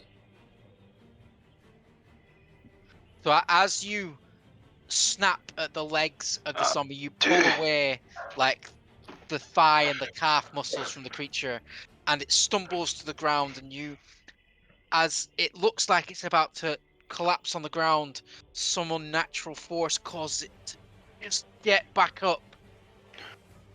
Don't I knock things prone if I hit them as a direwolf? It has to make a strength save, doesn't it? Yeah. Yeah. So that is strength save. And that is a 14, which I think succeeds. Yeah. It's 13. It's still on its feet. It's looking rough as fuck, but it is still on its feet. So that's going to halt its movement there. And then that's all the ones that got affected. What about Jonathan? He doesn't get attack? It didn't move out of Ged's range. Oh. It's still in his combat range. Oh, I see. Yeah. So zombie purple, pink, orange, and yellow have gone. So zombie red is gonna move straight forward and is going to climb up on the cart and leap over it and attack you, Dubak. Ah. Okay. But that's a 5 to hit, which misses. As it's slow and it's just lurching, you see it coming, you just quickly move to the side and it slams onto the ground and then gets back up, and it's just like looking like directly into your eyes. You see the same glowing silver symbol on its forehead, same with all the other zombies. Zombie boy is going to try and get out of the thing. He succeeds, but that ends his turn. He broke out of the entangle. Kidoki. And then Zombie Green is gonna do a quick twitch of movements. He looks to his left and he sees you there, Mithras. Is gonna make a strike against you. Oh shit! I forgot. I'm a large creature now too. So. Oh, you are, aren't you? Yeah. Also, does my concentration for entanglement end only when I take damage? Only when you take damage, yes. Okay. What's your AC, Mithras? 15, so that misses. 15. So as the zombie tries to slam into your side with its large meaty fist, the blue armor that you cast on yourself shimmers and deflects the attack off to the side. And that is the end of their turn. If you want to make him large, you should push the zombie and Mithras down. Yeah, that's the plan. Boom. The torch is beneath Gary. Oh, is it? Torch, you fucker! Gary, it is your turn. Or Gary. I go to bite the green one. About the green one. Is it worry now? 20. Worry. It's a good one. I was trying to figure something out. Wary, yeah, that's a good one. Wary. Then 18, I believe. 18 plus 5 hit. Yeah, 23. And 2d6. Only just. 3. Yeah, only just. Tough ass fucking zombie. 6, 7, 8 plus 8 3. points of damage. So 8 plus 3, so that's what, 11 points of damage. Yes. Alright, I don't need advantage. As you do a quick turn round, you snap at its legs, you crunch its entire thighs in your mouth as the entire lower body is just slowly crushed by your almost vice-like jaws as the creature, whatever energy was holding its unnatural form together, is dissipated. Okie dokie. Any movement from you? You'll see them up here. Can I move? I don't know how to. Can I move here?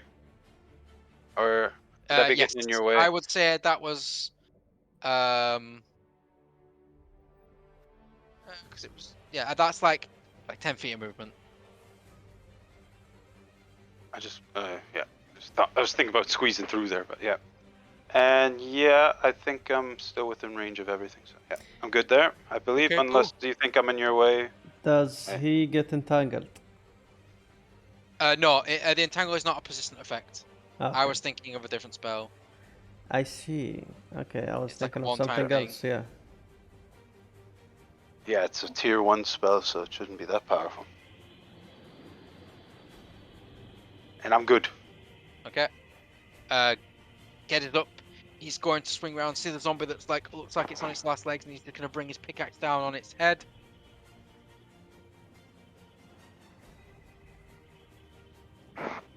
That is a 18 to hit. That's 3 points of damage, and he does indeed finish this one off this time. Nice, Ged. Oh god! Die, you filthy beast! The pick straight into the top of the head, scooping the brain out. Good job. Takes some deep breaths. He's a decent fighter, but he's like really taking its toll on him. And he's gonna step up behind Dubak and just keep an eye out for things while see where the combat goes. Mithras, it is your turn. Okay. We start walking forward. Okay. Yes, shine your light. Can I walk over whatever this is to my left? Yeah, it's just a bunch of like rubble and like stuff and ore on the ground, and you can like step over the fallen minecart and stuff.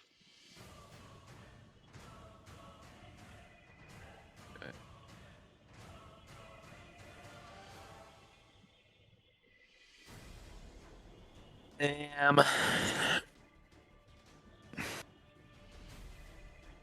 I would like to. I don't know. I feel like there's a big bad at the end of this. Oh, ja.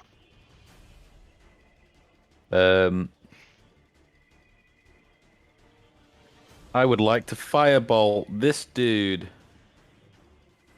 Which one? Sorry, which color? The orange one. This one. Orange one. Yep. Let me just throw that.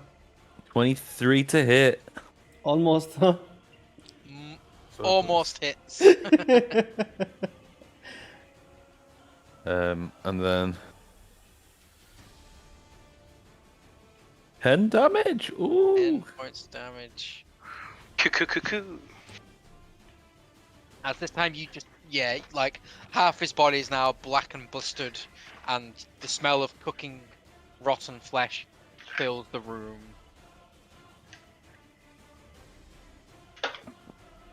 Anything else you want to do? Nah. Dubak. Yeah. Alrighty then, it's my turn. Okay, so is the red zombie, is he laying on top of the cart or is he standing? He's like standing in front of it now. Okay, so I pick up my sword, my great sword, and I swing at his feet to cut them off. Go for it. All right. That's a hit, and the damage is 8. 8 points of damage. So, nice. Yeah, trying to avoid... Dobak is trying to avoid Gary, so he doesn't hit him as well. So he takes it a little bit higher from the top right, and he swings it back down to the feet of the vile creature. Roar! Die! Yeah, so it hits, it bites into the flesh, it takes a good chunk of like half a leg out, you get like the majority of a thigh. The creature's still standing. It's got a limp now, and like it's missing the majority of its leg. But unfortunately, the thigh bone is a thick ass bone. Oh, I'm useless. Couldn't just quite cut through it, but you did a fair chunk of damage. All right. With my bonus action, I'm gonna resummon the what's it called? The echo over here. Where are you moving it? Gonna move it over here, yeah. Okay. Resummon, not move, because movement is this one is gonna hit. Oh, okay. Yeah. Resummon is fine. All right, and I got nothing else, right? Right. Yes, that's it. So end pass. Okay, cool. Next up is Optic. He It is going to...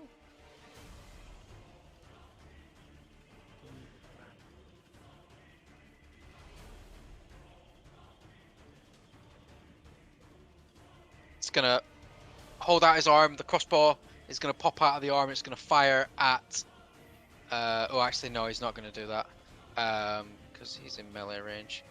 He is going to smacky with his mace onto Zombie Red.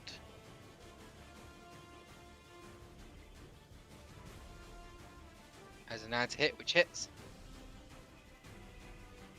And that is 3 points of damage. As he gets Got a the glancing useless blow. robot. How dare you? He was the reason they all ran away. Oh yeah. And that is the end of his turn. It is the Zomble's turn. So, let's see. So Zombie Purple needs to keep running.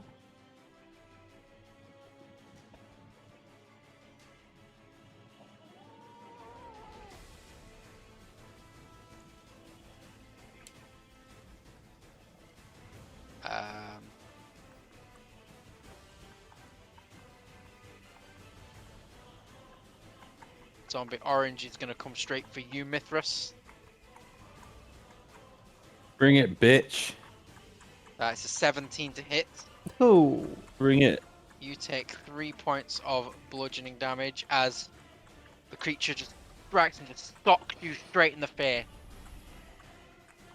Like full on, like right hook, bam, and you'd like, or like thrown backwards a foot or two as you just.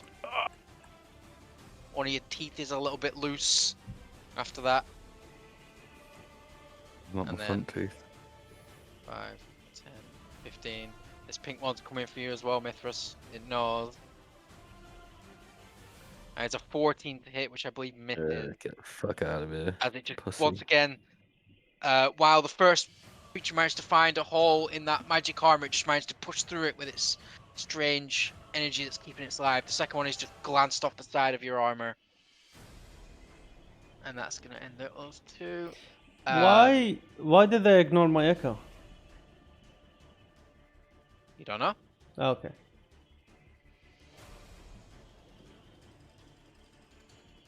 Go on. The red one is going to attack you. Duvak. It's a 17 to hit. No, my god. Okay.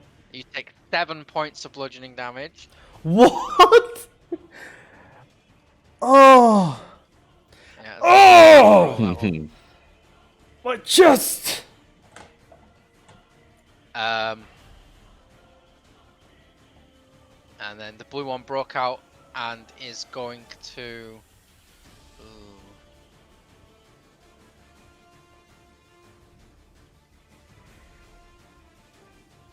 Yeah, he's going to risk the attack of opportunity. He's going to move to there. So, Snowsie, you get an attack of opportunity. Or, sorry, Garrett. So, make an attack roll as the wolf. That is 12, that hits. Use your mic, dummy. Oh shit, sorry. And that Went is to the washroom a little while ago. 8 plus 3, so that's 11. 11 points of damage. Ooh. Now who's this one going to attack?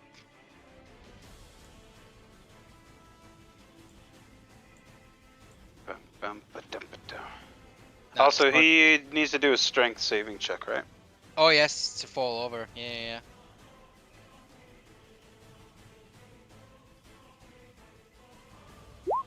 That's 14, that succeeds. Damn it. It's going to attack Mithras. That's 6 to hit. Just not even close.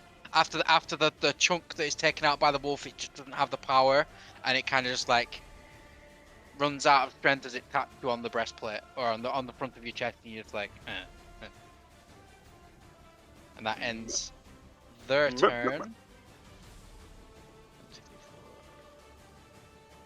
Yes. And that's back to the top with Gary. Gary goes for a bite again on the red guy. Gotta get rid of him.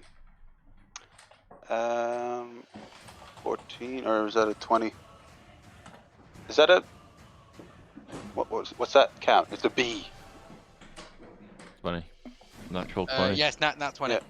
So do I need to do anything here? I've gotten a natural 20 crit. Wait, you get a crit. You get Yeah, so what you want to do is if you roll your normal damage dice, Yes. and then we'll double it and then add your modifier. Okay. Yeah, roll your 2d6. So 4 plus 6 is 20. So I guess. 20 points damage plus 3. 3, so 23 points of damage. Oh, he's dead. He Get rid. dead.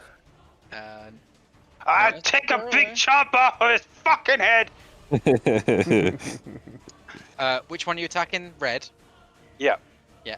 Get So rid of him. as the creature's not currently facing you, as he's focused on fighting with Dubak, you just come up next to it. You leap off one of like a little bit of rock, and you just head's gone, body falls to the ground. Crunch in my mouth. Spits it out. It tastes fucking horrible. I am a wolf, so I'd like dead things. There's a difference between like fresh dead meat and True. long rotted sludge. Yep. I'm not into that delicacy. No. And then I move. Here? Is that possible? Yep. Yeah. Yep. Got them cornered now. Hopefully, Okay. I won't be flanked. Look at my plan. 5, 10, 15, 20. Geddy's gonna come in and attempt to take some heat off of Mithras. Don't bother. I had a fucking perfect plan, right? And Snowsie comes in and fucking ruins it. Who's Snowsie? Snowsie. Exactly. That's a 19 to hit, and that is 7 points of. Actually, no, just 5 points of piercing damage. Oh, is it 5 plus 2 though? Because this, so for some reason, whenever character sheets are created on this, it automatically sets stuff to have advantage. Alright. So because the advantage one was a crit, even though the first one wasn't. So yeah, it's 5 points damage. Oh, okay. Oh, so that's why there's always 2 numbers. Yeah, Okay. and I can't be asked to change it for every single fucking character sheet. Yeah, fair enough. As long as you know. Yeah. Bum. He ends his second zombie with a pickaxe to the brain. Just straight into the top of the head. Pulls it back and the brain's on the other end of the pickaxe, and now each prong of the pickaxe has a brain on it that's just trying to shake off. Get MVP. Out to save his son. Good going, Ged, is what I'd say if I wasn't a wolf right now. Rawr. Mithras. Yes.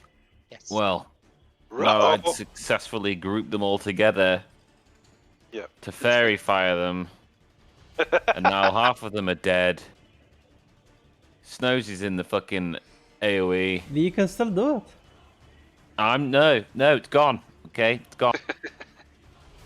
So I'm going to look very annoyed whilst my fingers start to sparkle. And then I'm going to attempt shocking grasp on the pink dude. Mr. Sparkle Fingers over here. Yeah. In the form of a fist. Fucking grasp. So I'm gonna have like an electric fist. It's gonna, or grasp, or I don't know if you actually want to do a grasp, but I want to punch him. Yeah, that's Like fine. he punched me. And then 7 damage. On which one? Pink? On the pink one, yeah. Punch him back. 7 points damage. So as you go to punch him in the face, as I think it was the orange one that punched you, but you got to punch him Fuck back. 'em. They're all the same. As your face connects, there's a spark that runs through his entire body. And you see there's a fist imprint, like a scorch mark on his face, and you can still see little bits of static coming off his body, but it's still standing. Still standing. No shock or paralyzation. No. Nice. So he can't react now. Oh, he doesn't get reactions. Okay, cool. No, so if I successfully hit him, he doesn't have a reaction until the start of his next turn. But I mean, I'm still within the blue one, so I'd get an attack of opportunity if I tried running away anyway.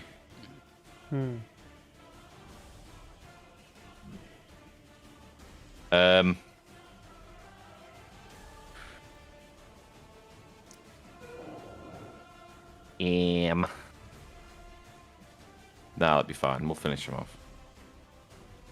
I have faith. That'll be me. Me done. Okay. Next up is Dubak. All right. Question. Pink one. How much damage did we deal so far on him? I'm not gonna tell you. I have to go through the. If you're not paying attention, you don't deserve to know. Just to my shocking grasp. Yeah. Other than that, no one else did. How is he looking? He's looking pretty rough. Looking pretty rough, mate. Yeah, You get in there. Pretty rough. All right, then I'll teleport myself instead of the echo. So you're gonna swap places with the echo, yeah? Yes. You can do that. Yes. Yeah, bonus Cool. action. Bonus action. That's really useful. That's really Very, very useful. And I'm gonna move over here. So I'm gonna swing at the pinky. Yeah. That is 14 hit. 14 hits. And 8 damage. 8 points of damage. Alright. And with that, off with its head. As the head roll, as you swing and you tilt your blade up ever so slightly, so the head comes up and you scoop it and you just launch it, and you hear a faint as it collides with a wall in the distance. Nice. It's Alright. a dead. Then I still have movement. I'll move over here. Because the teleport takes 15. 5 to move down, then 5 here. Alright. End of turn. Cool. Optic. Seeing. I'm just seeing what's there. No, there's not much left to do. He's just going to take a swing with his mace. And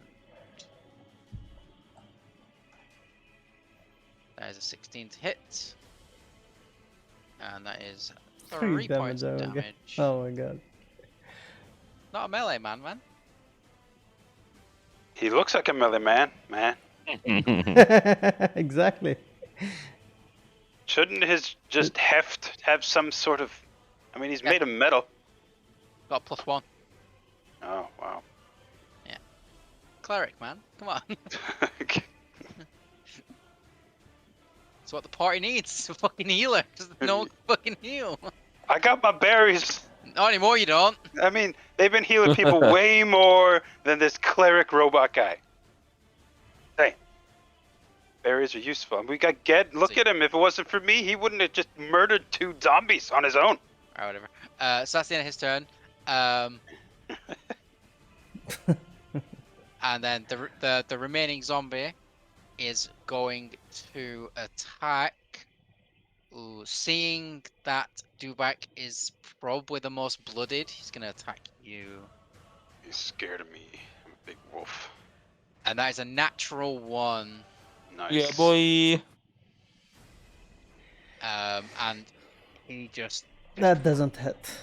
nothing but air. And That was the plan all along. Gary. Gary is going to bite the head off of the blue one, hopefully. Bum, bum, bum, bum, bum. How does he still have cover? Sorry, I forgot to take it off. That's a 17. 17 hits. Whatever. 2d6. There's my mouse. 4 plus 2, so it's 9. 9 points of damage. 9? And that does it. Another head in your mouth. It's beautiful. You got a weird fetish for that, dude. Oh my god, that took so many hits. I mean, 1 hit, but it took a lot for me. Got 2 or 3. I can't count that high. I'm a wolf. No wonder no one will kiss you. Yeah. That's definitely it. It's All not right. because I haven't had a Now- shower in 50 years. Can we move now, Cooper? Yes. Okay, so I'm gonna I don't search like the way you the area said that, for yes. goodies. Okay. It's a reasonably sized area. So as you stand here now and you're taking your surroundings, you are currently stood in what looks like a small intersection. Over here. Um, I'm gonna search this area. hang on 1 second. Don't move yet.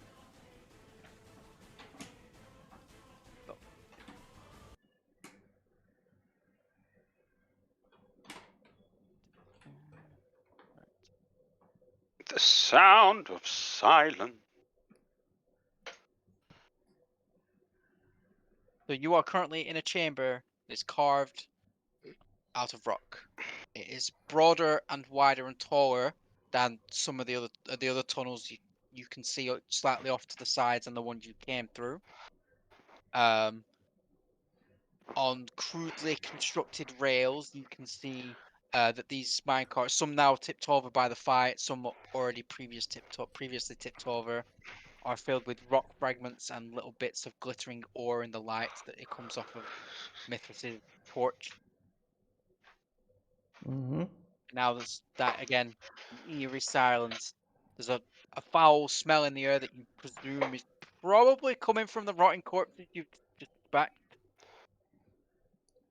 Okay.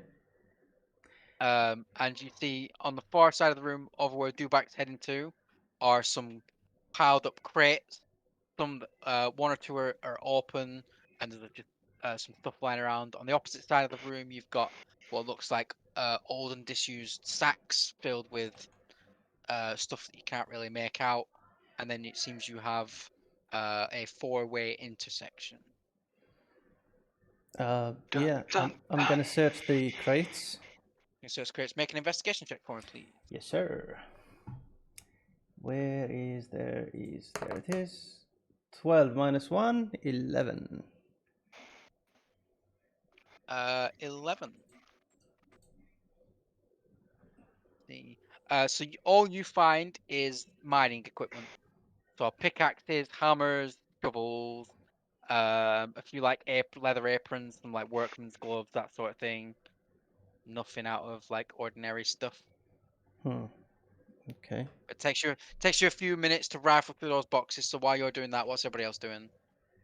I am planning on using my keen hearing and smell to try and figure out which way it smells the most zombie-ific.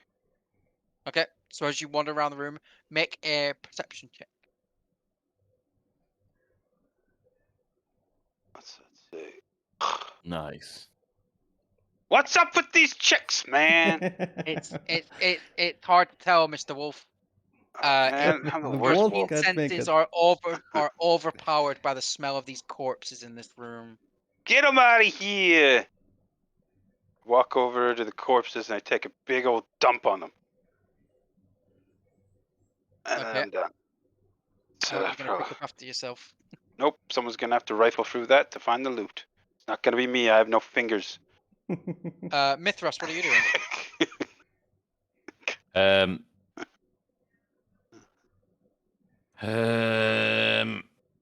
I'm going to look into into this left track. And I will follow you with my torch. You have the light. Okay. So let's leave your characters where they are for the time being. I will theater of mind this kind of stuff. Okay. But are you like slowly following the track down, or are you just kind of looking down the corridor? Yeah, so I'm holding my torch out, Mm. like extended, to see if there's anything noteworthy in the immediate vicinity. But there is the intention to go down it once everyone's finished looting. Whatnot. Dun dun dun dun dun.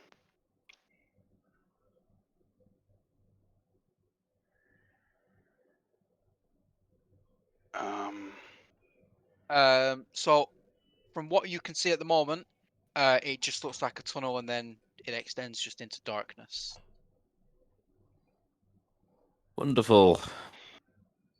Same as More every other darkness. tunnel. Yeah, a lot of darkness. Darkness. In the meantime, while you're doing that, Optic walks over to you, Dubak, while you're searching, and he puts a hand on your back, like a big metal hand, and you watch as like several tiny holes around the outskirt of his hands open up, and this faint mist seems to start to coat your body, and he's going to cast Cure Wounds on you. You heal 12 hit points. Oh, shit! That's full HP. Is it? That's great. I mean, is it too late to remember that I have advantage on keen hearing and smell? Yeah, okay, good. No, I will give you advantage. Okay. So I just redo it then? Yeah, just make another roll.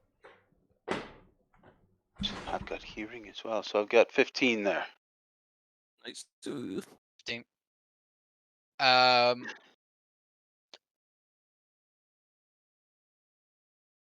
Just wandering around the room, trying to smell and hear my way around. Okay. So you catch 2 different scents. Okay. So after trying to focus and pacing the room, circling and again and again and again, kind of like that bit in Lord of the Rings where Gandalf's like, "Which way do I go?" And of the 4 directions, you get the cleanest air from the south, near the entrance. The right-hand tunnel, this one over here, just has the same musty mine smell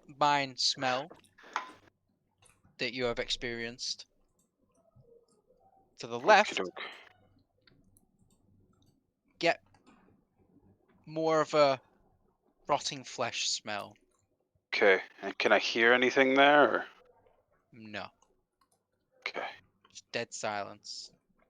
So, the left seems to be the most rotted air. I'm just pawing the ground here, going, and then I walk over to the zombies and go, and then I go this way again and go, yeah.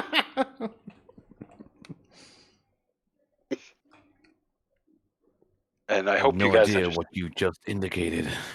I pick you up by the scruff of your neck, and I point you at the zombies, Fucking and then grasp. I walk over here, ignoring your pitiful pleas, and I point you this way. And then you're like, oh, I get it. Hopefully. No, I don't. Don't do No, that. it doesn't. I just shove you, shove you away, and I go and look exasperated at Dubrak, and he gets it. I hope. Dubrak. I do want Understand. Wolf. I'm busy. I want you to understand Get off me. me! This asshole refuses to acknowledge me. All My right. superior senses. I look at Gary and kinda understand what he points at. But Dobak understand there is danger on that area. Yes. Okay. So, what now? That's a good question. Have you Have we finished looted Julian? the area at all, or searched it enough? I'm still searching the boxes while you all do all of this. About this time, Dubak, you finish your searching.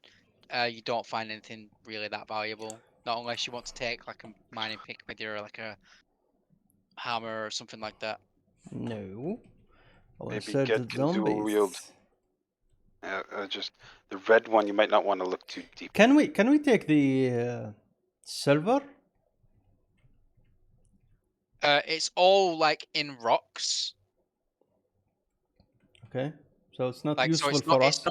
it's not refined silver. I So see. you can take some, but you'd have to find a buyer who would buy unrefined silver, Mm. and then also lug it around because it's really fucking heavy. It's stone.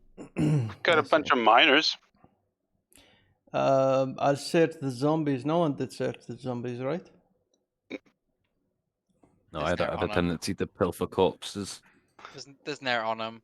They're rotten flesh and like scraps of clothes. Then I'll move to the east side. This is east, right? Yeah.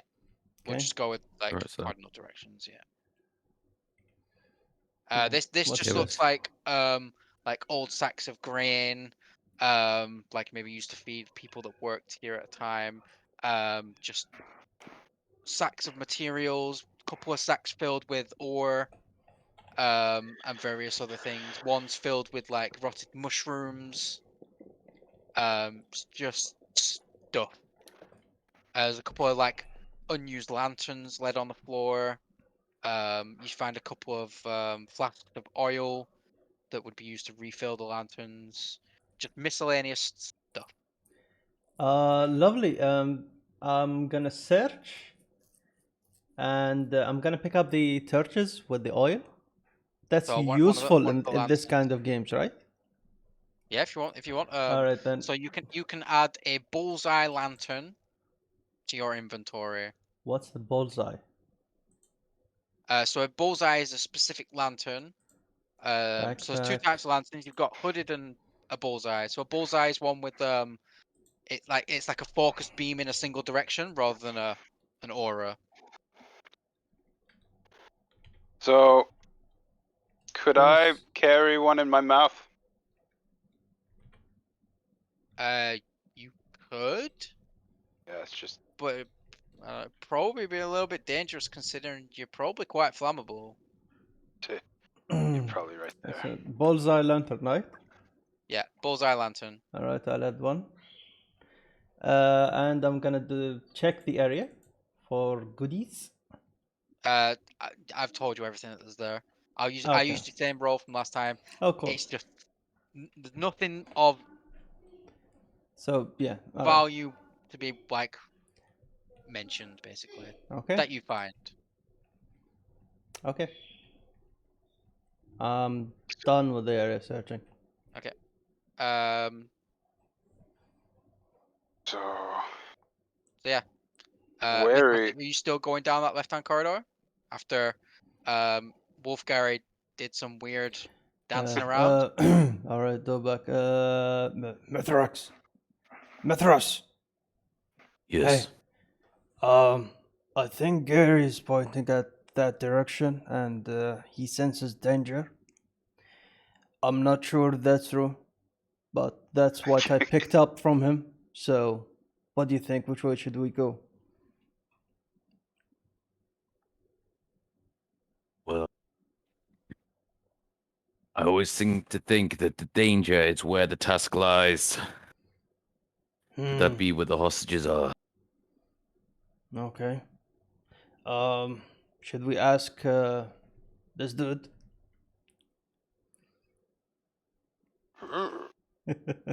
Guy's like, hate being mute. I don't know. It could be anywhere. Okay. So yeah, I think you're right, Mithras.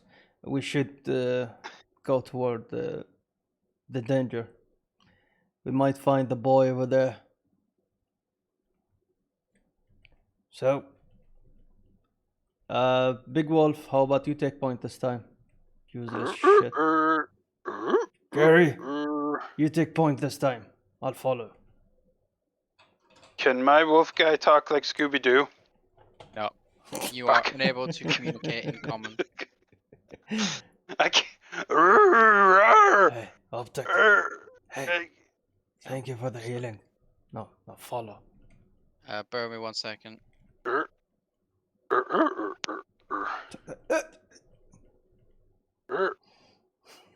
Having a stroke. I have no idea. Dark vision. None. No, stop talking, Snowsie. Okay, I'll fucking go. Wait, stop moving a minute. Fucking hell. What? I'll move back. Oh shit.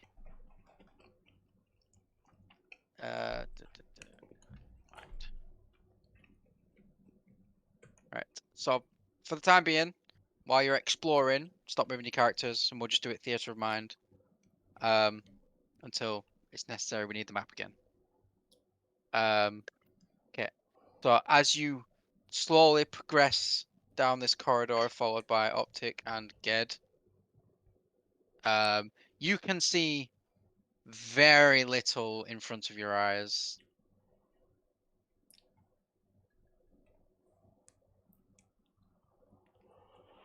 And that's it.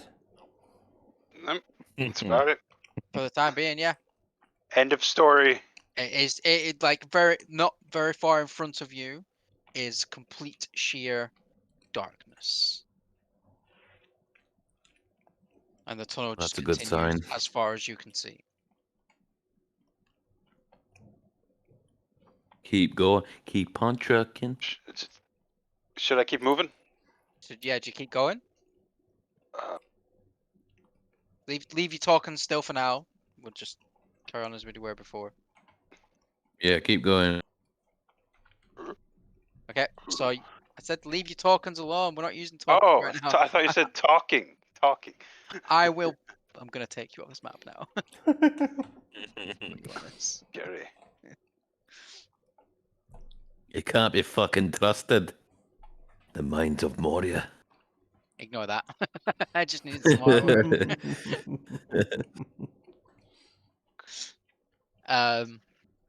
So you continue down this corridor. One step at a time, very slowly. Before it starts to round off the walls. And you come to what looks like a dead end. Dead end. And you're stood there, quite a large, imposing form at the moment for you, Gary. It's a form you've taken a couple times before in your life. It is a very, very large and imposing form. And you're looking around. Shit. And then you feel something on your back.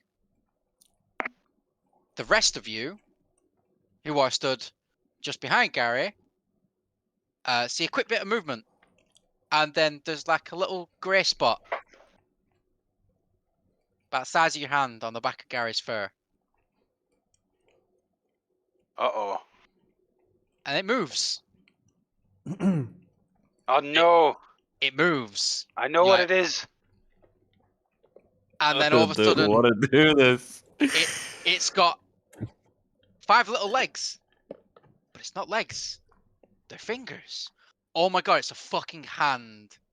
And the hand immediately begins to dig into the flesh of the wolf.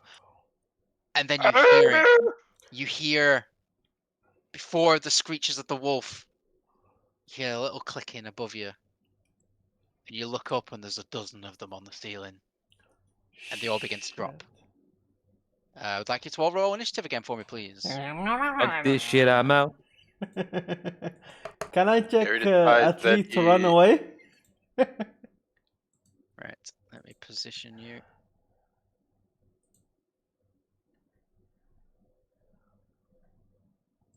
Thought that was a fucking natural one. 7. I got a 20.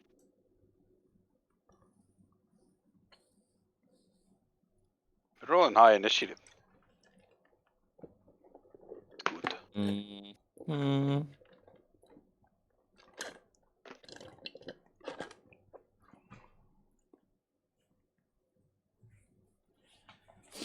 Gary, watch out! Hands are falling from the skies. Skies? What?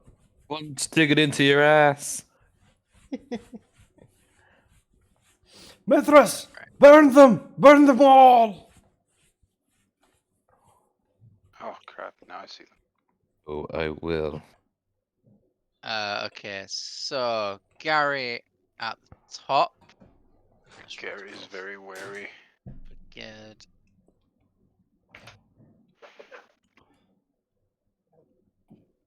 8. Okay, so that puts Mithras second. Ged next. Then Dubak. Then Optic. Let's see where our friends go.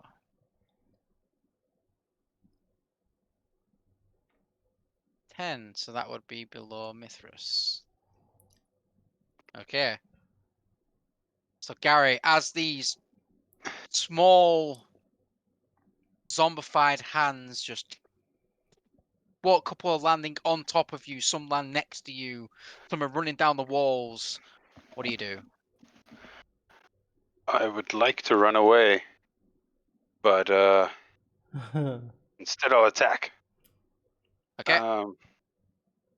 Are any of these close enough to my friends to gain advantage? Not currently. They're slightly.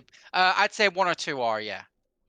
So I'd say like a couple of them are that have landed like almost behind you, where your friends were like following you along.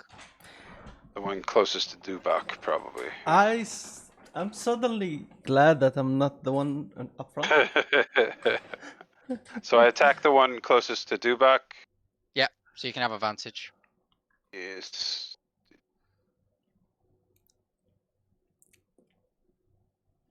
The 12 plus 3, I believe. So it's 15. Mm-hmm. Does it hit? Roll advantage first. Wait. How does...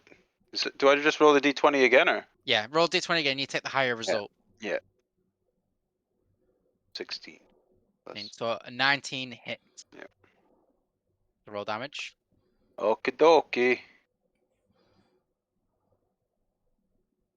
So that's 6 plus 3, 9. 9. 9 points damage, and that one is deleted. Hang on a second, let me just. Okie dokie. There we go. Gone. And then can I... if I move, it'll elicit attacks. Oh, you'll get a lot of attacks of opportunity. Yeah, you are basically surrounded. Yeah, I'm standing still then. I'm okay. good. Mithras, it is your turn. Hold on, I can't see shit. You've just heard a quick. Oops. I think I'm yeah. All right. There you go. Now he can see. Oh my god.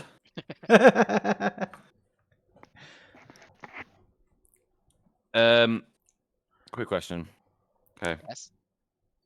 Also, hold on. Oh, that's from the entrance. Are these creatures considered undead? Make a. Ooh. Make a nature check. Actually, you would assume so. They're fucking hands. Yeah.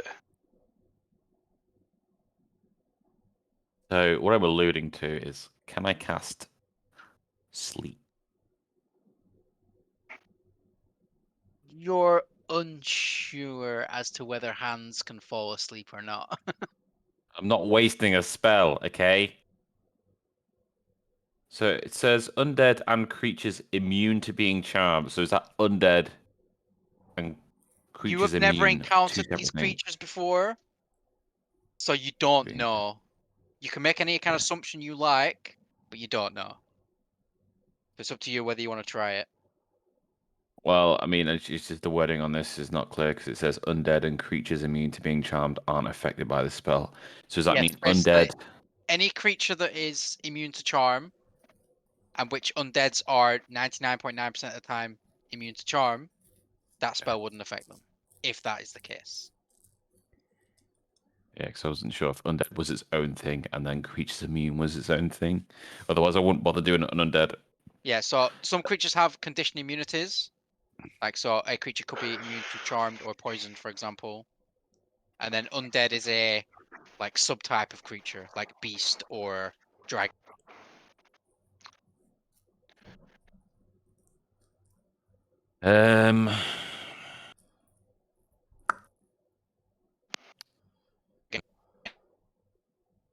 Hold on.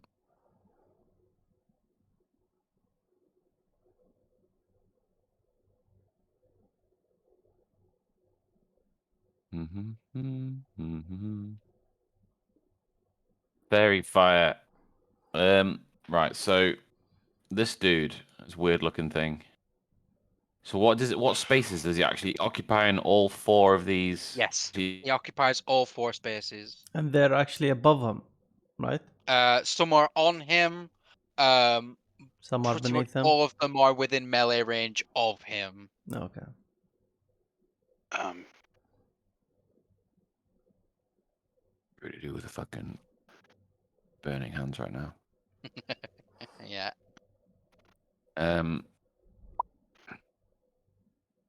I will cast Firebolt on this dude. Go for it. 15 to hit. 15 does indeed hit. Beautiful. 6 damage. Points damage. It is gone. Wait. Right. See, that's what I was going to use a spell, but I wanted to see how much damage they could take.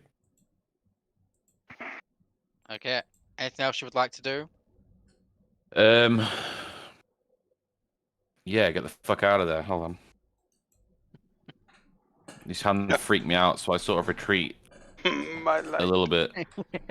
Yeah. Oh, wait, hold on. I'll stay there.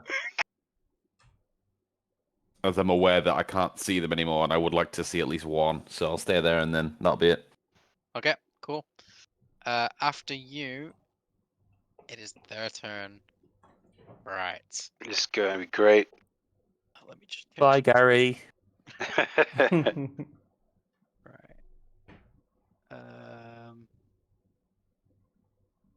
So 2 are dead. That leaves that many. Right. So I'm gonna say, Gary, you're gonna take 8 attacks. 8. 8. It's not possible. It is because What's your AC? AC. Oh, that's a good question. 14. You'll be fine. Get over it. Right, 14 AC. Get over it. Right. So you take 2 points of damage. 6 points of damage total. Oof. 10 points Total. damage total. Oh my god.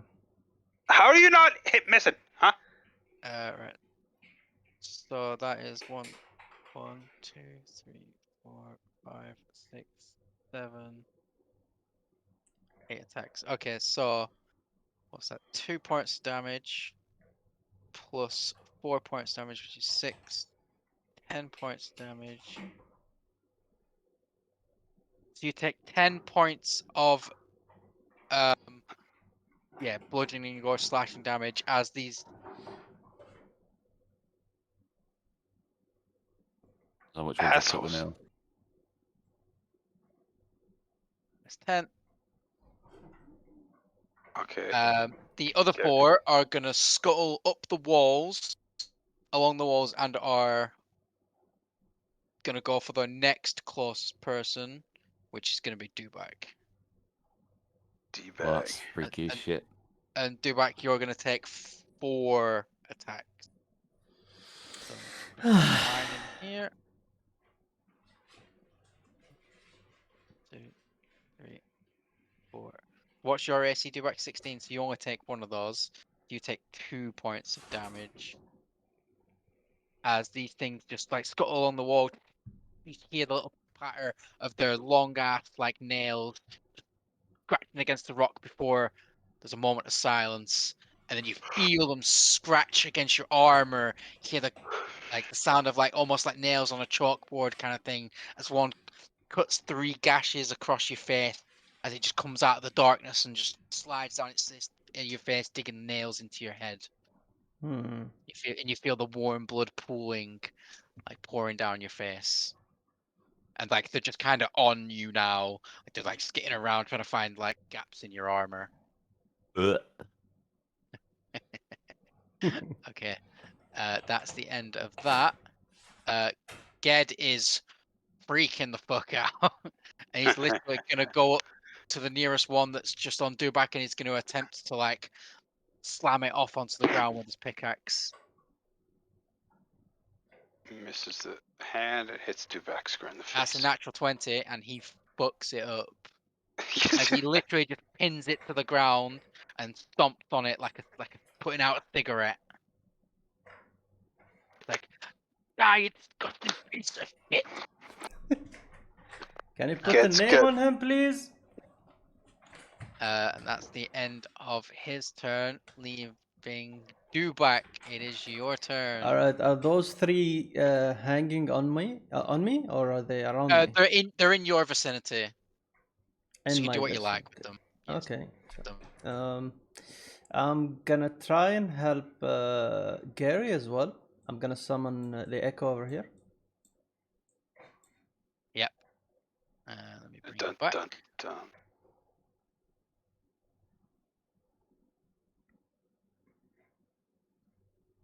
Boom. Don't like this cave. Okay. Then I'm gonna swing at this one. Yep. 12. 12 hit. Just. And then I destroy him by 15 damage. With full anger. Fucking max roll, absolutely. It's just dust. Just turns into dust. Boy. I shove my great sword to the ground, throw him, and then to the ground. Yeah, so you do a quick shoulder motion, which throws it off balance onto the ground, and then you just little twist, and it just slumps to the ground. Okay. Optic is going to. He's going to try and strike another one that's on you, Dubak. With. No, that's the wrong weapon, but it's still +3 to hit anyway. A 19. And that is 4 points of damage, which is enough. That's the end of 4 Optic's points turn. of damage is enough. Okay. So. Gary. Gary doesn't have many options here. All I can do is attack. So I think I'll attack the one above Dubak so I can get advantage on it just in case. Yeah.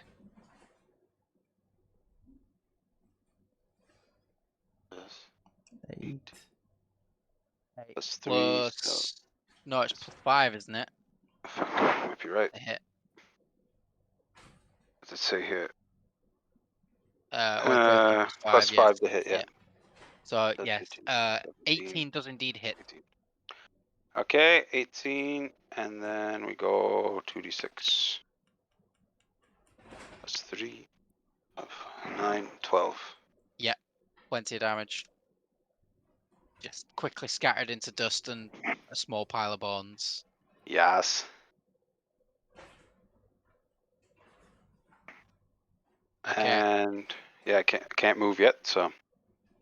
Or will I be blocking them from reaching the other enemies? If I don't move? Not necessarily. Okay. Well, then I'll stay put. Okay. See. Maybe I could move. Mithras, you are next. Yeah, just I've seen that they've been destroyed. I'm gonna move forward again. Oh my god. I'm going to cast Magic Missile at the first level on 3 separate targets that are closest to me. Yeah, cool. Okay, so I'm just going to click this 3 times. That's a 4. That's a 5. Oh, these rolls, man. That's a 3. 3 targets obliterated. Oh, no, he didn't do the all right. hit chance. No, you have. Doesn't It's need not- to. Oh. Magic, all hit. magic missile Yeah. auto hits. Ooh. It doesn't do And it's insane damage, 120 but it's foot range. extremely reliable. Yeah.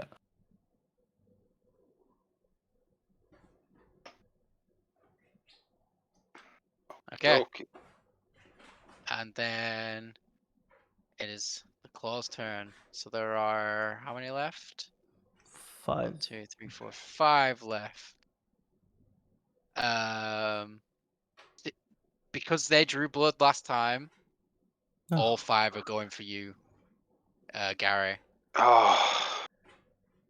Making up mechanics as you go, eh? That's what's happening right here. Hey man, don't threaten the DM, man. I can make this a lot worse. I have a library of really strong monsters that I could just decide to drop into this adventure. Gary can't handle much. I do his best. like TPKs. Me too. Alright, so 5 attacks against Gary. Hit. Me? What's your wolf AC? What was it? I think it was 14. So that's 2 hits, 3 hit. Yeah, 14. A crit. Oh, great. Oh boy. 1, 2, 3, 4. 4 hits and a miss.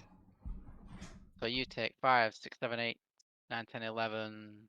Fuck. 16 points of. Oh my god. Where's this bludgeoning cleric damage. come into the situation, huh? He's just standing over there with his axe. Listen, pal, you've got 2 health bars. Settle down, okay? I don't have Like any you more weren't wild. super injured last time, so what did I say? 16 was it? 5, 6, 7, 8, 9, 10, 11 plus 5. Yeah, 16 points of damage. Bye. Wait, that does not. That's 27 minus 16. It's not minus 16. 27. You should have just done minus 16. It's actually 24. That's what you. There you go. 11. 8. Alright. So looking pretty rough now, aren't you? No. I'm good. I'm good. This is where I want to be. Yeah. This is the strength of the Moon Druid right here. Hmm. Because at the end of this damage does not matter. Yeah, if it was me, I would be dead. Okay. So after them, Pain. Ged seeing any trouble is going to dash forward past Mistress. Is going to try and plunge his pickaxe into one. That hits, and it is enough. Oh, get MVP. That's Can gonna you write end his name, turn. please?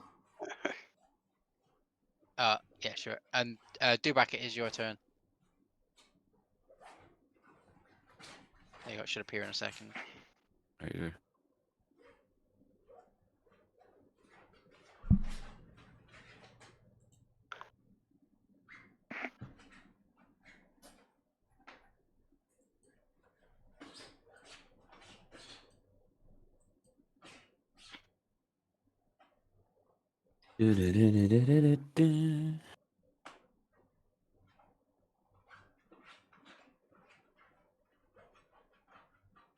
What are you doing, Dubak?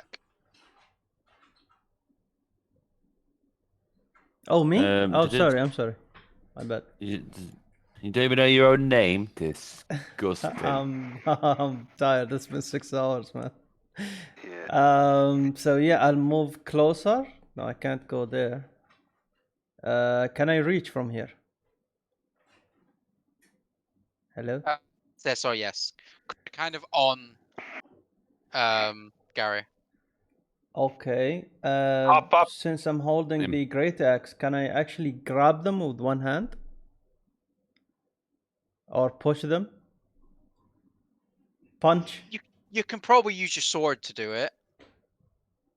Okay. Like while they're on Gary, like unless really bad things happen, I'm not gonna make you hit Gary if you miss. Okay. Then Yeah, I'll that's not one. swing at the closest one to me. Yeah, go for it. 17, does it hit? Yeah, that hits. Yeah. And the hit is 11, that destroys it. Yes. And the one bites the dust. Dun. Another one bites the dust. I will move the echo to this corner, like from here to here So to like there. on the Yes. rocks. Nice, that Yeah, one. so it like kind of float. It like steps up the rocks without much of an issue. Yes. Just check. There are 3 currently alive. Okay. It's the 14. Oh, it's my AC. Oh. Okay. So Optic is going to take a step forward. And it's going to But place a hand. they're not gonna fight me? Fight back? Where? Opportunity. No, they are not. Oh. They are focused on living flesh. Oh. At Okay. least these creatures are, anyway. Okay. Okay. I thought to give Yeah. him a chance to move away. So. Optic is going to cast Cure Wounds on you, Gareth. He places his hand on you, and the same mist comes out of tiny I little love holes you, that appear in his Optics. hand. That is going to be a total of 8 hit points healed. Yay. Yay!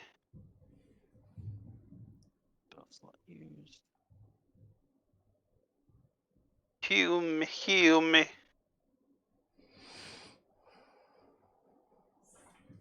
And that's going to end his turn. Back to the top. Gary. Gary. What's under me? Okay. I will hit one of the ones under me. Yeah. So none of them are close enough for advantage, are they? No, unfortunately not. No. So let's just hope for the best. Nope. Or is 13 plus 5, so Yeah, that hits. 18. And whack-a-doodle. 2d6, whichever one. So that's 4 plus 3 plus 3. 7! Yeah, it's dead. Enough. And growl menacingly at the other one below me. Not that it has ears to hear. Okay. Who is next? Mithras, you're up. Okay. How many we got left? Can't see with this fucking just the 2. stupid ass icon. The big ass wolf. Rapapa. I don't think I need to get any closer, but I'm going to try to cast. Rare Frost. 13. 13 hits. Beautiful. Ooh, max damage. Just gonna. What did I do last time? Yeah, just do what I did last time. It shattered it in pieces. And then I just punch the air and then it's so. Can't think. Or is going to make an attack against you again, Garrett. Yeah, I'm not too worried anymore. It's only one alive, huh? Probably That is like a 13 to hit. Does that hit? no, I got 14. Nope. That misses. And then the final kill is probably going to go to Ged. We will see. Let's go, Ged. Let's Ged. Let's go, Moves get Ged it. Get dies. it. Do it. Let's Ged get trips it. Get. and impales himself on his own pickaxe and moves. Get. 13 hit, and that's just enough damage. That's enough damage to kill the last one. Oh. You did it. How much HP they have? 2? 3? 2. 2. 2. Yeah, they were super So weak, just a stab. but they're really good in numbers. Mm. And their AC was high, wasn't it? Yeah, 12, Yeah. because they're very agile. I need to. There. Yeah. Get back here, Wolf. Yeah, where you going? I had to see. It's still black. You're the where we one came from. who sent us the. Can we have a look this around? side. Yeah. Well, Make a what? Investigation. I'm just gonna stand here so you guys can see Investigation. stuff. 11. Not very good. Looks like a dead end. And there's lots Looks of like disembodied hands around on the ground that aren't no longer moving. Can I detect magic? Do you want to detect magic? Can you? So with detect magic, you have. Wait, do you have detect magic? No, I just want to get it. Not a guess. Then no, you cannot. Okay, well, can I go up to that end wall Yeah. and make sure there is nothing behind it, like an illusion? It is solid rock. Beautiful. I Right. can't wait to get detect magic. It's gonna be great. Right. At this point, we can either continue now, or do you want to go to bed and we can pick up another time? Think bed for me. Okay, that's fine. I don't know what you guys are Yeah. This thinking. is a reasonable situation to stop in. Yeah, it's 6 hours, 30 minutes so far. This is enough. Yeah, it was great. I had a great It time. was great, yeah. Good. I'm glad you're enjoying it. Yeah, and we will have the conclusion next time. All right. Yeah. Cool. I'll have a look at what days I'm working next week at some point, next day or two, and then maybe we'll be able to arrange something for next week. Yes. So we're not waiting for too long to finish it. See you in D&D next week then. If you guys are up for it, if people are free, actually.